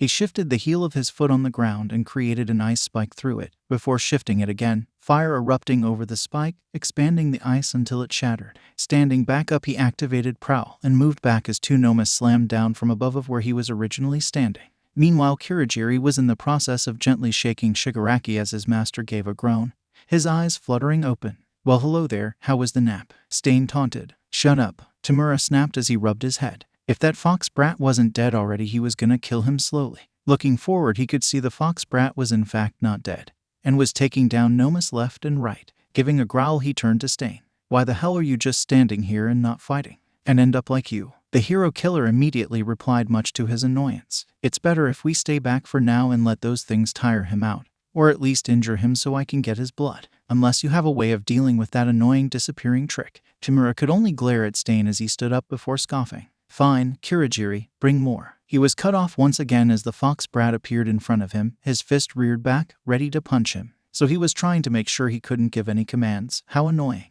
He was about to brace himself and prepare for the punch, the best he could, only to give a sadistic laugh when suddenly a knife passed by them and nicked the brat on his exposed cheek, causing him and the knife to vanish. He watched as the brat reappeared down the street with the knife in hand, completely fine until suddenly the small scratch on his cheek erupted into a deep cut. Though, Shigaraki watched as the brat's exposed eye widened as he quickly grabbed his cheek. He saw how the knife barely nicked him. It shouldn't have left a cut that deep unless… Hey hero killer, he calmly spoke. I have an idea to try out. Stain tilted his head to the side and looked at him. What the hell are you talking about now? Shigaraki just scoffed. Just get ready to move. Namu cut the fox. That was all the warning Izuku got before one of the Nomus unhinged its jaw and began firing a mass wave of knives. He quickly activated Prowl and moved out of the way. He came to a stop only to be forced to activate it again as he felt a Namu land behind him, preparing to attack. Over and over again he would come to a stop only to be forced to activate Prowl again to move away.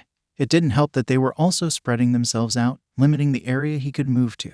He finally had enough of being on defense and decided to make his move. Sliding to a stop, he crouched down and prepared to attack using Prowl to target the group of Namu quickly, only for a purple cloud to form right next to him, a knife being thrown through it. It quickly sailed past him, making a small cut on his arm as the portal closed. His eyes widened as he knew what was happening next. He quickly froze the blood on the knife that landed behind so Stain couldn't use it and mentally prepared himself for the pain as a terrifying thought dawned on him. They caught on. Tamura watched with glee as the small cut on the brat's arm expanded into a large one, causing the boy to clearly bite back a wince of pain as he grabbed his arm. He gave a sadistic glee as he clapped. Well, would you look at that, hero killer. A way to deal with that annoying disappearing trick. Butterfly. On the other side of Hasu, Ibara was currently doing her best against the giant Namu. As she skidded to a stop in the middle of the street, she reared her fist back and threw a punch forwards, a gust of wind impacting Namu, causing it to stumble backwards. As its body stumbled backwards, a purple glow washed over its skin, causing it to stop and readjust itself, throwing a punch to send its own wind pressure attack at her. Ibara quickly dug her vines into the ground, a thick wall of them erupting in front of her as they blocked the attack. As soon as the gust of wind passed by her safely, she activated One for All, the vine wall turning into a sea of dandelions, masking her departure as she leaped onto a nearby building, Namu's hand crashing down on where she was formerly standing. The way One for All had interacted with her quirk was simple. It let her change the vines on her head to any plant life she could think of, allowing for more versatile options when it came to her quirk. Reaching for her quirk, half of her hair started turning into wood as she stretched her hand out towards the Namu. Wooden pillars and vines whip wrappings around the giant's arm. She, however, wasn't prepared for Namu to pull its arm forwards, her own wooden and vine hair pulling her into the air and slingshotting her towards Namu, causing her to aimlessly flail around trying to flip herself over as she soared through the air. Images of how Gran Torino moved across the air flashed across her mind, giving her an idea. She rolled herself into a fetal position before she unraveled herself, using One for All to kick off the air and launch herself backwards, clumsily landing back onto the building. Giving an exhausted and relieved sigh, she stood up straight and started to assess her situation. Issue 1 was the Namu. Currently, the only quirk she identified was a gigantification quirk and a quirk that let absorb and release impacts. Restraining it wasn't an option, and the impact absorption made it difficult to fight. Issue 2 was All Might's quirk. She didn't get much time to actually learn how to use it. She had just enough time to learn how her quirk changed and figure out Divine Blessing right before Gran Torino said they had to leave for Hasu.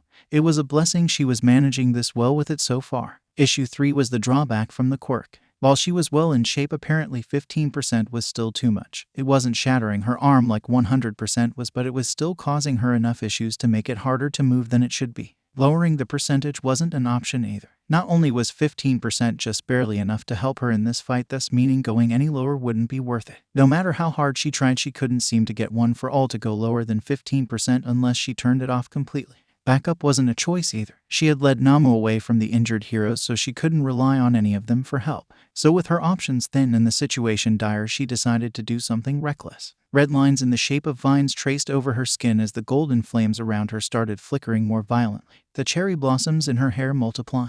One for All. Divine Blessing, 25%. Butterfly. Prowl, Izuku's own personal creation made from his father's heat step and without a doubt his most useful move in his arsenal. Though despite being his most useful technique, speeding up your atoms came with a numerous amount of issues. For starters, the frequency. Izuku had to vibrate his body and anything attached to him at a very specific frequency or he risked causing damage to himself. Any changes to that frequency wouldn't just damage him, but cause it to amplify. The scar he got over his eye from the USJ being a prime example, a simple graze expanding into a cut deep enough to scar. The next issue was how vulnerable he was while using it. When he used Prowl, he vibrated every part of his atoms, including his brain, causing a conflict with his atomic sensing, creating a backlash of strain. Due to this, he would restrict his atomic sensing to a smaller range than he usually would, as to reduce the strain, meaning he couldn't sense incoming attacks until the last second. Normally, neither of these issues were actual issues for him. He made Prowl when he was 12 and had time to grow accustomed to it. He could adjust frequency as easy as breathing, and the presence erasure made it so most people didn't even know where to attack him to exploit the vulnerability in his atomic sensing, which also meant he couldn't get hit to damage the frequency as well. However, in this fight things were different. While they didn't know about every issue with Prowl, they were at least aware of a weakness to it along with having the numbers to exploit it. Using Prowl the conventional way wasn't gonna work anymore. Standing up straight, Izuku ignited his arm, flames dancing over his open cut and cauterizing it and the one on his cheek. It wasn't a perfect fix for right now, but it would have to do. Seeing the horde of Nomus rush towards him, he coated his arms with ice, blood starting to tear out of his eyes as he slammed his hands onto the street. Hidden Fox, Frost, he mentally shouted as a large cloud of steam erupted over the streets. Using what he learned with Edgeshot, he took the base for Hidden Fox, heat, and inverted it, lowering the temperature to create a cold steam, cold enough to help him with his next step. Shizome watched as Midoriya created a cloud of steam around those things Shigaraki brought and prepared to rush in, only to be stopped by Shigaraki. "Don't rush in yet," Tamura spoke as he shoved the hero killer away from the cloud. "We'd just be at a disadvantage. Let the Nomus wear him out first." "Disadvantage?" Stain scoffed. "He practically blocked out any type of vision he had and we outnumber him. I can navigate the steam without sight easily. It'd be simple to ambush him and get his blood. Oh, and if you get frostbite and drop dead before you find him." "The steam is awfully cold," he sarcastically replied. "Besides, the brat annoyingly has a way to sense attacks without looking. Hence we'd be at a disadvantage even if we found a weakness in that disappearing trick. I thought you did research on your targets." "TCH, this Quirk gets more annoying by the second," the hero killer remarked before he turned to glare at Shigaraki. "And for the record, the only info I gain on my targets is their identity and where they will be at to receive their culling." Tamura gave a confused look as he stared at the hero killer. "Then how do you determine if they're a fake hero?" "I know a fake when I see one," Stain replied. "Wait, if he was just killing heroes off his own personal judgment and not actual information on them?" "Holy shit, this wasn't a person killing off heroes because of his ideologies, this was just a serial killer. Holy hell, he was working with a lunatic." Before Shigaraki could respond to any of that, a stream of white flames shot out of the cloud, launching a Namu out of the steam with it, sending it flying over them. Inside the cloud, Izuku was pushing himself to his limits as he ran around, taking down the horde of Namu one by one. Using the cold cloud of steam, he was able to keep his body from overheating, allowing him to focus on using Prowl as fast as he could along with foregoing the presence erasure aspect of it to really emphasize his focus on speed. The next thing he did was forego not using Prowl and his atomic sensing at the same time. It was stupid, and even though doing both at the same time put strain on his brain, he took it a step up by letting atomic sensing extend further than he normally would. It wasn't enough to overwhelm his other senses like Rabid mode would, but it was still enough that the sensitivity was just enough so he couldn't get caught off guard as long as he was fast enough. Avoiding a punch from a Namu, he quickly circled around it, igniting his fist and slamming it into its side. Letting it fall to the ground, he leaned backwards, avoiding another Namu with spiked arms as it attempted to hit him. Unhooking one of his wires from his belt, he wrapped it around a different Namu and pulled it in front of him, using it as a shield as the spiked Namu swung its arm at him again. As soon as its arm got stuck in the other Namu, he used his wire to tie them tightly together and grabbed the one that was shielding him, freezing it in place and letting his ice spread to the spiked Namu. Once they were both frozen in place, he flipped over them without looking back and used them as a shield to avoid a horde of knives that were fired at him. Once the assault stopped, he quickly cleared the distance and moved next to the knife Namu, placing his hand against it, causing it to ignite on fire. As it started to fall over, he grabbed the charred Namu and crouched down, holding it over his head, using it to swat away a winged Namu that attempted to swoop down and grab him. He dropped the Namu and back-flipped out of the way as another flying Namu swooped down over him. Unhooking his second wire, he whipped it towards the flying Namu and wrapped it around its wing, pulling back on it tightly and sending it crashing into a group of Namu that was running towards him. He then ignited his whip on fire and let the flames trail down towards the group, setting them ablaze. As he pulled his wire back, he felt another Namu land behind him. Not wasting any time, he ignited his fist, spinning around to deliver a punch to its stomach, only for the flames to absorb and sink into its skin as his fist made contact. He almost forgot some of the Namus still had fire absorption. Shit. He quickly attempted to pull his arm away, only for the Namu to grab him and lift him into the air, causing him to hastily turn off Prowl as it threw him across the ground, sending him rolling. He flipped himself onto his feet and skidded to a stop. He prepared to move, only for the winged Namu from earlier swoop down and swat him away before he got the chance to reactivate Prowl. As he rolled across the ground again, he made a burst of fire underneath him to launch himself into the air. Flipping himself around, he ignited his foot and kicked towards the winged Namu, a small arc of flames slamming into its wing and sending it crashing. Before he had the chance to land on the ground, he felt something quickly approaching him from behind, thick rope suddenly tying around him. Looking back, he could see the rope was actually a Namu who had turned their arms into rope, confusing him. It's like they're getting smarter as the fight goes on, as if they're making sure I can't reactivate Prowl, he thought to himself as the ropes tightened around him. He quickly attempted to burn through it, only for the flames to absorb into Namu's skin. Oh, that wasn't good. The next thing he knew, the rope Namu was swinging him higher into the sky,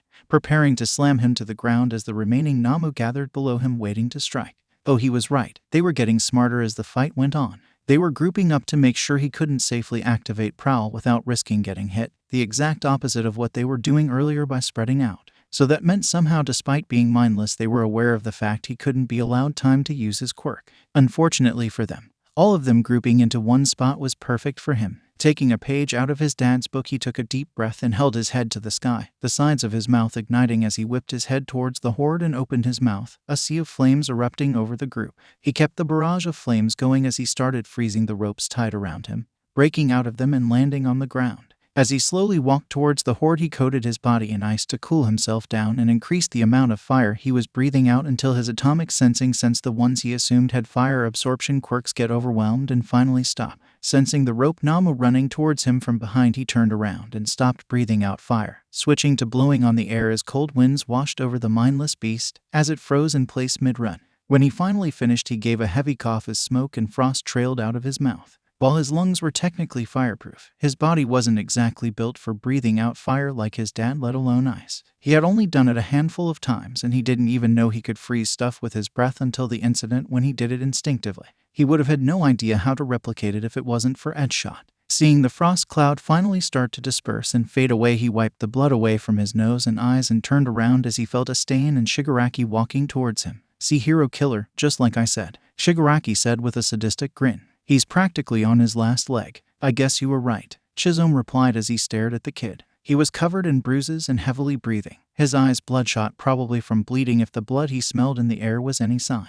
He was clearly worn out. It would be easy pickings from here. He flipped his sword into proper grip and held it tightly. "Let's not waste any more time then. It's time to receive your culling." Mid his sentence was cut off. His eyes widened at the sight of Midoriya vanishing and appearing right in front of him, his foot preparing to slam down onto him. He quickly rolled to the side and avoided the attack, jumping away as black flames exploded from the impact. He can still move that fast. Did those things not wear him out then? Chisholm thought as he raised his arms to block a kick from the boy, stopping the attack head-on. No, if he wasn't worn out, that kick would have sent me flying. I'm also keeping track of his movements easier. He's clearly tired, just not completely worn out physically, mental strain perhaps. He quickly shoved the boy backwards and swung his sword at his chest, only for the kid to lean backwards and avoid it.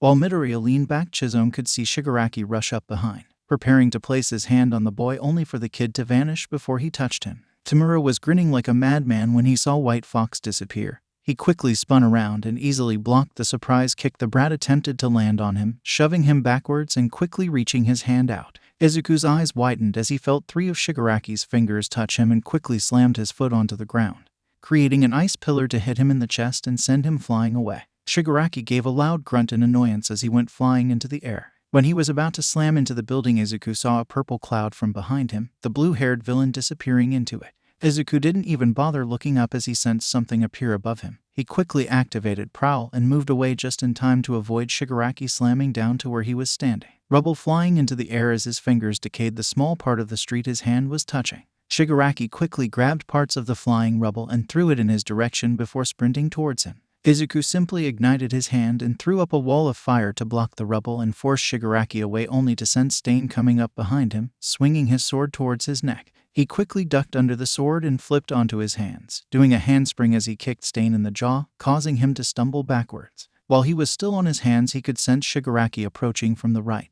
and coated his hands in ice, spreading it to the ground to freeze it over. As Shigaraki ran onto the ice, he instantly lost his balance, his arms flailing around in the air as he tried not to slip. Shizome, on the other hand, recovered and rushed towards Midoriya, his boots gripping the ice with ease as he ran across and swung his sword at the boy. Izuku unfroze his hands and dropped to the ground as the sword passed by him. While he was on the ground, he proceeded to leg sweep Stain, before standing up and grabbing him before he hit the ground, swinging him towards Shigaraki, knocking him over. He quickly pushed his advantage and ignited his fist. True spring, he mentally shouted as he slammed his fist onto the frozen ground, this ice expanding and exploding outwards to send them rolling away. He went to chase after them, only to stop when he felt a spike of pain in his chest and head. He quickly clutched his chest and gave a violent cough as smoke and frost spewed out his lungs, closing his eyes as a headache formed. Damn it, I pushed myself too far. He knew the risk of using his atomic sensing and prowl at the same time, but he didn't expect the backlash to hurt this bad.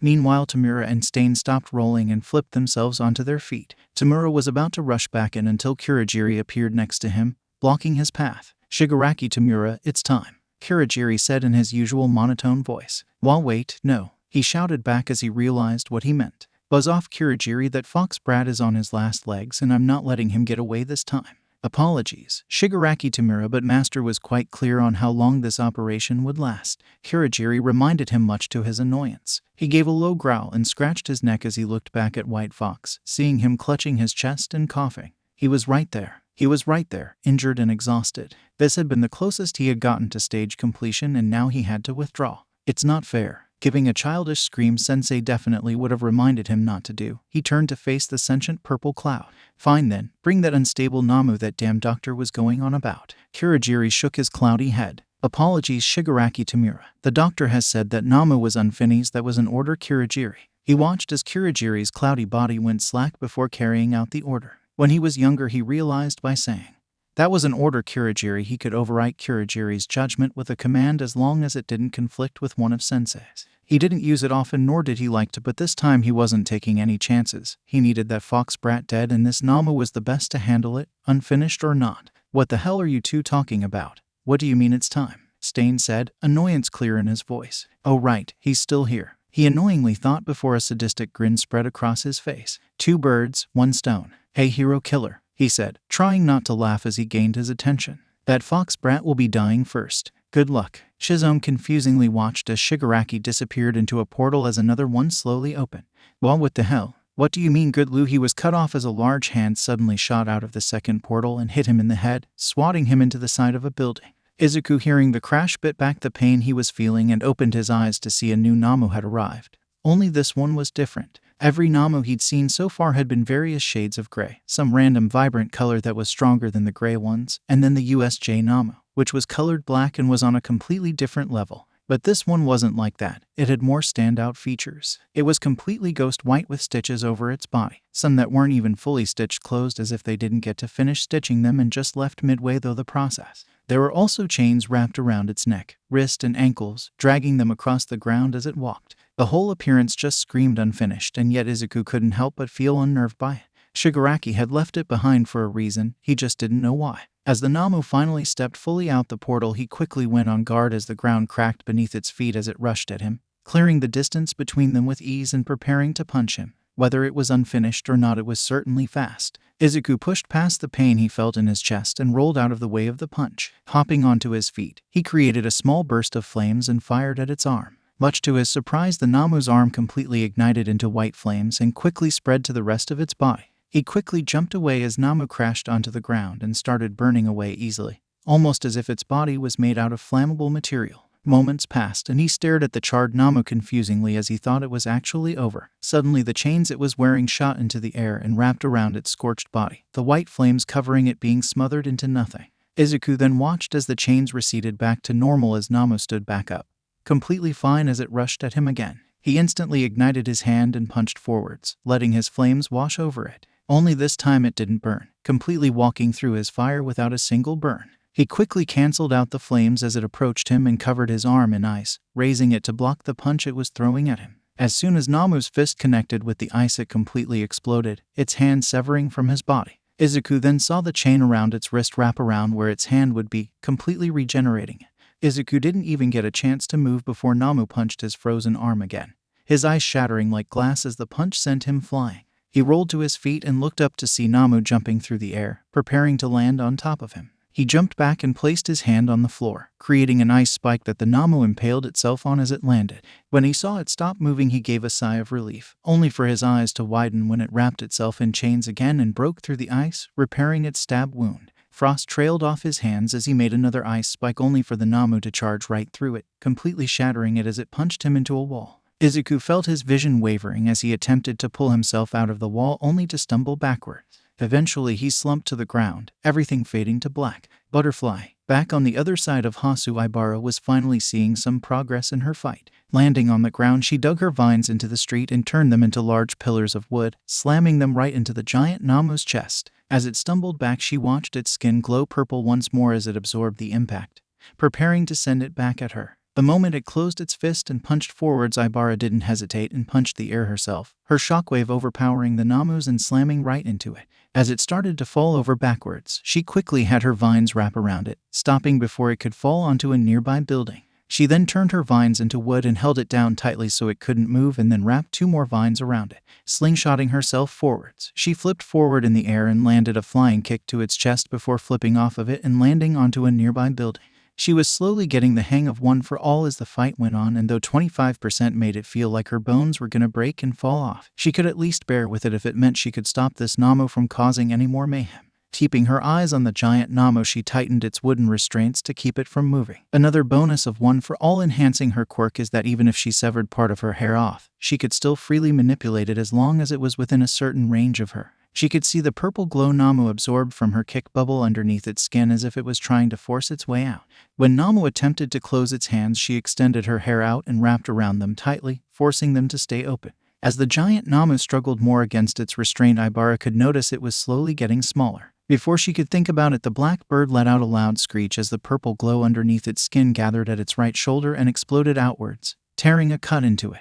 Namu immediately snapped off its restraints before pulling on her hair and dragging her into the air towards it. Quickly severing her hair off, she regained herself midair and flipped herself over just in time to see the giant Namu preparing to punch her. She wrapped her arm in wood and met the punch head-on with one of her own, causing its arm to glow a bright purple before exploding off, causing the Namu to drastically shrink. She then kicked off the air, launching herself away and landing on a building as the shockwave slammed into its chest, sending it stumbling once again. Seeing Namu attempt to make a fist with its only hand left as its skin glowed purple once more, she quickly took control of one of her severed vines and turned it into wood before wrapping it around its hand tightly. As Ibara kept its movements restricted once more, she took note of its injuries, or more specifically that fact it wasn't regenerating.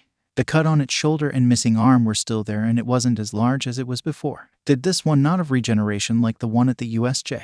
There was also the fact she didn't cause the injury on its shoulder, its own quirk did, which was weird. It was clear the damage was from its absorb and release quirk absorbing too many impacts and exploding outwards, but she didn't get why it didn't just release its stockpile before that happened. At first she had thought restraining it wouldn't be an option simply cause it would release any impact she made on it prior and break free. She also severely underestimated how much stronger One for All made her quirk. Never in a million years would she have thought she could restrain something this big. But yet every time she restricted Namu, it struggled to break out as if it couldn't do anything else. The only thing it really attempted was closing its fi. Oh, Namu couldn't release its stockpile from anywhere on its body. It could only release it by making a fist and punching. Its quirk wasn't absorb and release, it was absorb and redirect. As the realization hit her, Namu gave another loud screech as its stockpile exploded out of its left shoulder this time and shrunk again. Ibara didn't give it a chance to break out this time and quickly adjusted its wooden restraints to its new size. That was another thing she noticed. Every time the Namu took damage, it would shrink in size, which meant it wasn't a normal gigantification quirk-like mount. Ladies, it had too many conditions to keep its enlarged size. She had really underestimated herself when it came to fighting this Namu. For most people, the nature of its absorption and enormous size would have been an issue, but for Ibara, vines and One for All were its perfect counter. Undoing the giant Namu's restraints, she moved the wood that was holding it down around its singular arm so it couldn't close its hand.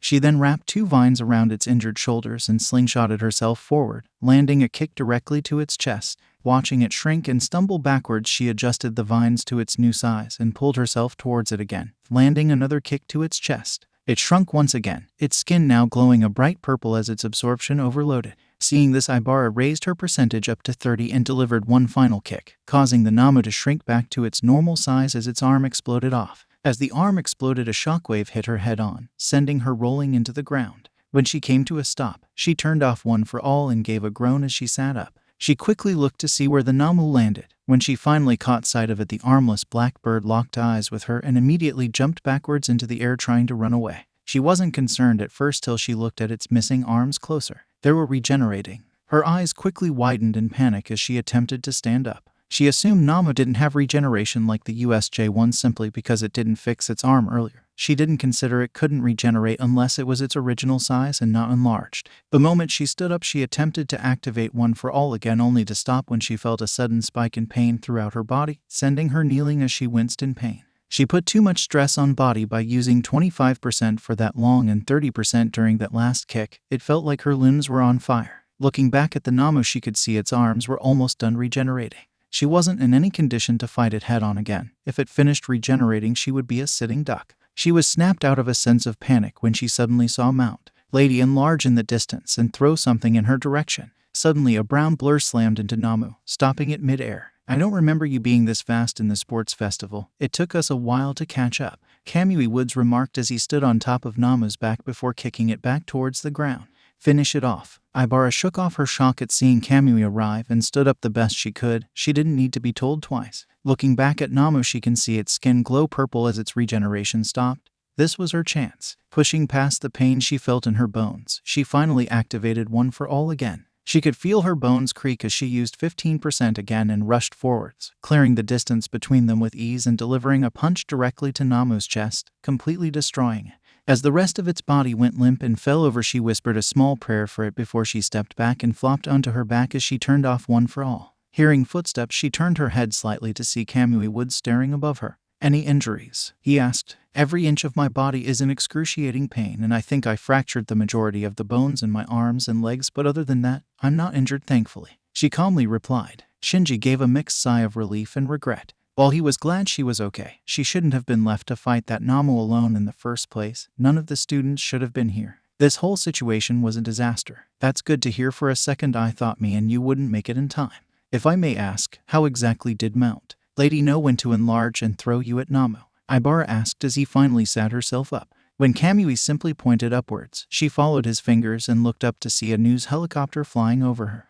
I guess it is a blessing to be on TV," she thought before she winced in pain. She really needed to get to a doctor. Butterfly. Hisashi walked outside and sat next to Izuku, who was holding a handful of flames. "Hey there, Izu. It's good to see you finally using your quirk again," he said as he placed his hand on his son's head and rubbed the small boy's hair. Izuku shook his dad's hand off his head and opened his mouth to say something, only for the words to die in his throat as he felt as if his voice locked itself. He quickly shut his mouth again and shook his head in annoyance. Hisashi gave a warm smile as he patted Izuku on his back to reassure him. "It's okay, Izu. You don't need to force yourself. I mostly want to tell you a story right now, so there is no need for you to force yourself to talk right now." Although it was a bit worrying, he was having trouble talking now. When Izuku finally stopped shaking his head and looked at him, he asked him a question.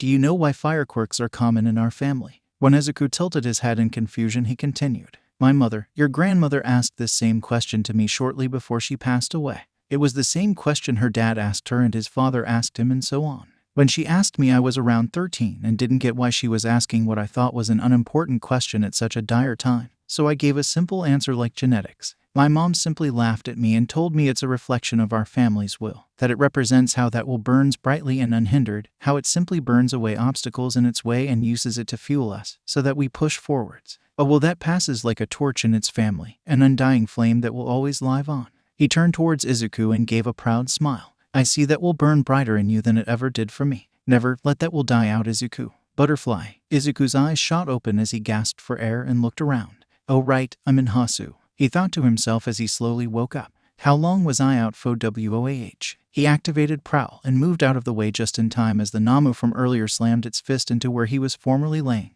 When it pulled its arm out of the wall and rushed at him, he quickly made a wall of flames to block its path only for the Namu to walk right through it. Oh right, its quirk made it immune to fire after burning. Is it elemental adaptation? As it got closer to punch him, he activated Prowl again and moved far away. He didn't know how long he was out for, but it apparently was long enough to reduce the strain on his body he felt earlier. He still felt some strain on his body and wasn't at full strength, but it was just enough so he wasn't at a disadvantage. Now he was wondering why the Namu didn't attack him when he was unconscious. Did it assume he was dead and simply stop moving? It would make sense. From what he saw, the Nomas don't tend to do anything unless ordered, so it probably thought it succeeded in killing him. As the white Namu closed the distance between them, he stomped his foot onto the ground and made an ice spike in an attempt to slow it down. He was not expecting it to actually damage it, causing it to go limp as the ice spike impaled it.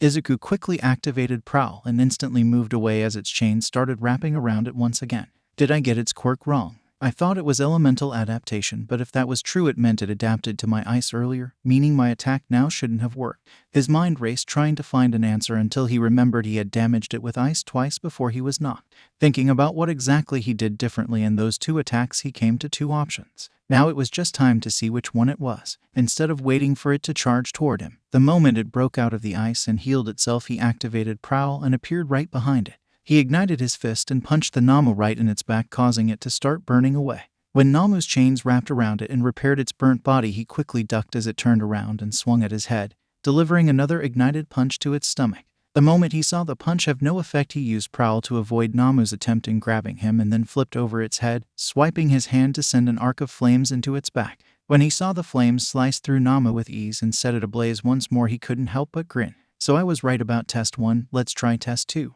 With his next step in mind, he flipped backwards to avoid Namu's attempt in swatting him. He flipped onto his hands and made a wall of ice in front of him only for Namu to shatter past it with ease. He continued flipping backwards down the street, his hands making an ice wall each time they touched the ground. Namu simply shattering through each one without an issue until he made one last wall as he flipped onto his feet, causing Namu's arms to explode the moment they made contact with the wall. Right as Namu finished its adaptation, Izuku ignited his foot and in roundhouse kicked a fire hydrant, destroying it and causing the water to spray high into the air. As the water came falling back down, he watched as Namu collapsed and started withering on the floor as the water droplets came crashing down onto its skin. Izuku then ignited his fist and delivered a punch to its back once again, a wall of flames exploding out of his fist as it made contact, putting a hole right through it. He didn't bother sticking around and activated Prowl, jumping over the Namu and running back down the street, heading back to where they just came from. Test 2 is done, moving to 3. He thought as heard a loud screech behind him. Coming to a stop, he turned around and saw Namu finally complete its adaptation not on cue and rushed towards him.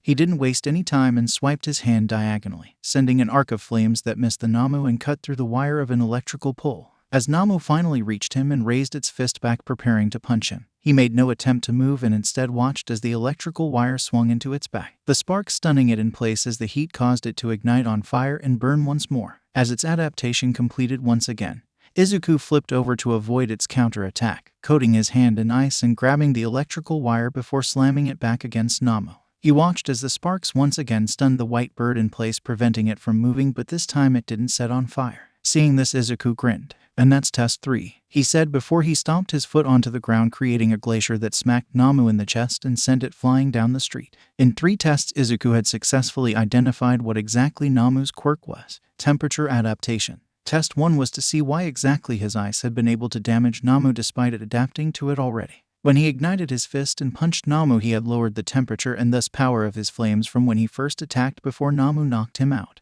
When it adapted to that, he raised the temperature of his next attack to be hotter and stronger than the previous 2, allowing him to damage it. It didn't outright confirm if it was adapting to the temperature or the strength and power behind the element, but it was a look in the right direction. Test 2 was technically 2 tests in 1. The first part was to determine whether or not Namu adapted from quirk attacks only or just normal attacks from elements or temperature change. By using the fire hydrant, he was able to confirm its adaptation worked with normal outside sources that weren't quirk related. It also helped him with the next part of test 2, its adaptation speed. Namu seemed to adapt almost instantly and suddenly, so fast it had caught him off guard the first time he saw it. However, thanks to water droplets constantly falling onto it and the punch he landed as well, he realized Namu took longer to adapt when dealing with multiple things to adapt to. Test 3 was to gain confirmation on which exactly Namu was adapting to: elements or temperature. By shocking it with the wire, he got to see it adapt to the heat from being electrocuted rather than the stun from being electrocuted, thus confirming its quirk. After that, it was easy to fill in the blanks. It only adapted to the exact temperature of the attack, meaning anything below or above it would need to adapt to again. Though that meant the longer the fight went on, the less temperatures you could use. Its adaptation was most likely reliant on the chains, meaning if you could destroy it in the chains in one go, it wouldn't survive to adapt to anything. And that's exactly what he planned to do. When Namu shattered through the glacier he made, he dropped the wire he was holding and activated Prowl, clearing the distance between, and kicked it in its chest as he ignited his foot. Watching it burn and quickly adapt, he made a wall of ice in a temperature it already adapted to and let it shatter the wall like glass, sending the ice flying in different directions. When it attempted to grab him, he swiped his hand and made a wall of flames to destroy its arm before circling around it and placing his hand on its back, immediately destroying it as he applied heat directly to it. The moment it adapted, he made another ice wall for it to shatter and raised his arm to block as he let it swat him down the street. Rolling to a stop before he went too far away, he jumped onto his feet and he swiped his hand on the ground, making another ice wall in front of him, only this time in a different temperature, letting its arm explode as it attempted to shatter it. Before it could adapt, Izuku broke the ice wall himself and slammed his foot onto the ground, coating the street below its feet in ice, causing its legs to explode next. He then ignited its fist and with all the strength he could muster, punched it in the chest to send it rolling back down the icy street. With Namu now having to adapt to 3 different attacks, he pushed his advantage. He dropped to the ground and placed his hand against the frozen floor, preparing himself. Taking a deep breath, he let his sensory range spread out and felt the temperature around him. Thermoshift. He spoke as the temperature around him drastically started changing. Green Valley Eternal. The moment the words left his mouth, the frozen floor, along with the shattered remains from his glacier Namu broke through earlier, and the scattered shards of ice laying around the street all collapsed in on themselves before expanding and exploding outward. Harsh winds sweeping over the street in a constant barrage. Green Valley Eternal, named after his dad, mimicked the effects of Green Valley Spring by having his ice heat up and expand to cause an explosion of violent winds. The only difference was in the air it was expanding. By using Thermoshift, he was able to simultaneously heat up and cool the air as it expanded out and became even more violent than it normally would when he blew up his ice. The heated air would expand the ice and attack anything within the range of the move, while the cold air would not only attack, but also replenish the ice used for the attack, making an endless loop of expanding air. It's why he kept making ice walls for Namu to break. It was an eternal dance between hot and cold. To beat a Namu who could adapt to its attack, he would need to overwhelm its adaptation and then destroy it one blow before it could adapt. Green Valley Eternal met the first condition. The hot and cold air were constantly fluctuating, never staying the same temperature, meaning its adaptation would struggle to handle it all. The last condition was a tricky one, but Izuku knew how to pull it off. Standing up, he ignited his hand and made a trail of fire across the air before slamming it in between his hands and starting to compress it as he added more fire and heat to it. As strong as thermodynamics was, its nature was speeding and slowing down atoms to mimic fire and ice generation. It wasn't a pyrokinesis or pyrokinesis quirk. He couldn't reshape his ice once he made it, or pull in existing flames or manipulate ones that he already released. He could, however, force his flames to take on minor, simple shapes. Normally he would do this by just compressing it to fireballs. But it wouldn't work here. He needed a lot of firepower that couldn't be compressed into something as simple as a ball. His call for backup had shown him that. No, he would need something that could compress a lot of fire, but yet was still simple in nature. Thankfully, he had spent all day observing someone else who could shape their flames naturally, and even sensed how they did it with his own flames. Edge shot, flame row, high spear, thank you, Izuku thought as he watched Namu's chains rise into the air, its adaptation failing as the hot and cold winds decimated it. I wouldn't have been able to win this without your help, so I'll finish with all the heat I can. Flash heat, he spoke as he raised his arms towards Namu, extending 2 fingers out on his left hand to make the head as he pulled the rest of the flames back with his right hand. Flame arrow. It wasn't as perfect as flame rose and he was just barely maintaining it, but for now, it was good enough to finish the job. Letting it go, he let it fly towards Namu, a pillar of white flames erupting into the sky as it hit. When the attack finally finished, a large cloud of smoke gathered over the area. Izuku sensed something flying out of the smoke and quickly caught it in his hand. Looking down to see what it was, he saw it was a singular broken link from one of Namu's chains that soon dusted in his hands. He gave a sigh of relief and let his guard down, reducing his sensory range to shorter than he usually would to give himself a break as he felt his headache return. He looked over the area as the smoke cleared and assessed the damage he caused. The move wasn't perfect, but it sure was destructive. Maybe I can get Flame Row to help me perfect it. Our quirks may be different, but I'm sure she'd have some good advice. His thoughts were cut off, his eyes widened in shock and pain as he slowly looked down to see a knife embedded in his chest. Slowly turning his head around, he could see Stain glaring at him, the knife firmly held in his hand. What happened? Stain spoke, a mocking tone clear in his voice. Couldn't sense me. Fake. He quickly ignited his hand and swung a wave of fire at him, causing Stain to pull the knife out and jump away. He confusingly watched as the hero killer flung the blood off his knife and onto the floor as he resheathed the blade, making no attempt in licking it. Something's wrong. Why didn't he lick the blade and use his quirk? Did something happen to him when I was fighting the Namu? Multiple questions raced through his head, but he shoved it aside. With a stab wound in his chest, he needed to end this fight quickly and get medical attention. Izuku activated Prowl and mustered all the strength he could so he could take Stain out in one good kick, only to pause when he took a step forward, his body seizing up. He clutched his chest and hunched over, throwing up as pain erupted in his body. He then coughed up blood and started stumbling backwards, feeling lightheaded as he started breathing sporadically, his throat feeling like it was closing up. His legs soon gave out as he went crashing to the floor and onto his back, unable to think as he struggled to breathe, his condition worsening. How troublesome, Shizome remarked, dragging his sword across the ground as he walked up to the green-haired boy. To think you're such a nuisance that I needed poison instead of my quirk to deal with you. He stood above the brat, flipping his sword into a reverse grip and hovering it over him. Final words aren't for fakes like you. Perhaps you'll be a worthy hero in the next life. And with that final statement, he brought his sword down, only for a small purple glowing sheet of metal to blur into his line of sight and suddenly enlarge, blocking his sword before it stabbed the kid. He then heard a loud crack and looked down right as the ground tore open, an uppercut landing on his chin and sending him stumbling back. Sen hopped out the hole he drilled and kicked Stain in the chest while rotating his foot, kicking him down the street. He could hear Yaoyorozu, Kodai, and Yanagi land behind him right as he saw Stain stand up and stare at them. Spiral, keep the hero killer busy. Rule, Emily, help me with White Fox. Yaoyorozu shouted as she activated her quirk and started creating what medical equipment she could remember. On it, Sen shouted back as he prepared himself. Alright Sen, you don't need to win. You just need to stall until more backup comes. He then locked eyes with Stain and steeled his nerves. He could do this. Hang in there, Midoriya. You're not dying on us today. Shizome scoffed in annoyance as he saw more children arrive. Try as you like, no matter how many of you there are, none of you fakes are stopping me. That boy dies tonight. Okay, sadly the chapter is over. And if you enjoyed the video, just leave a like and subscribe with post notification, so when the next chapter is ready, you will be notified. Okay, see you in the next video. Bye.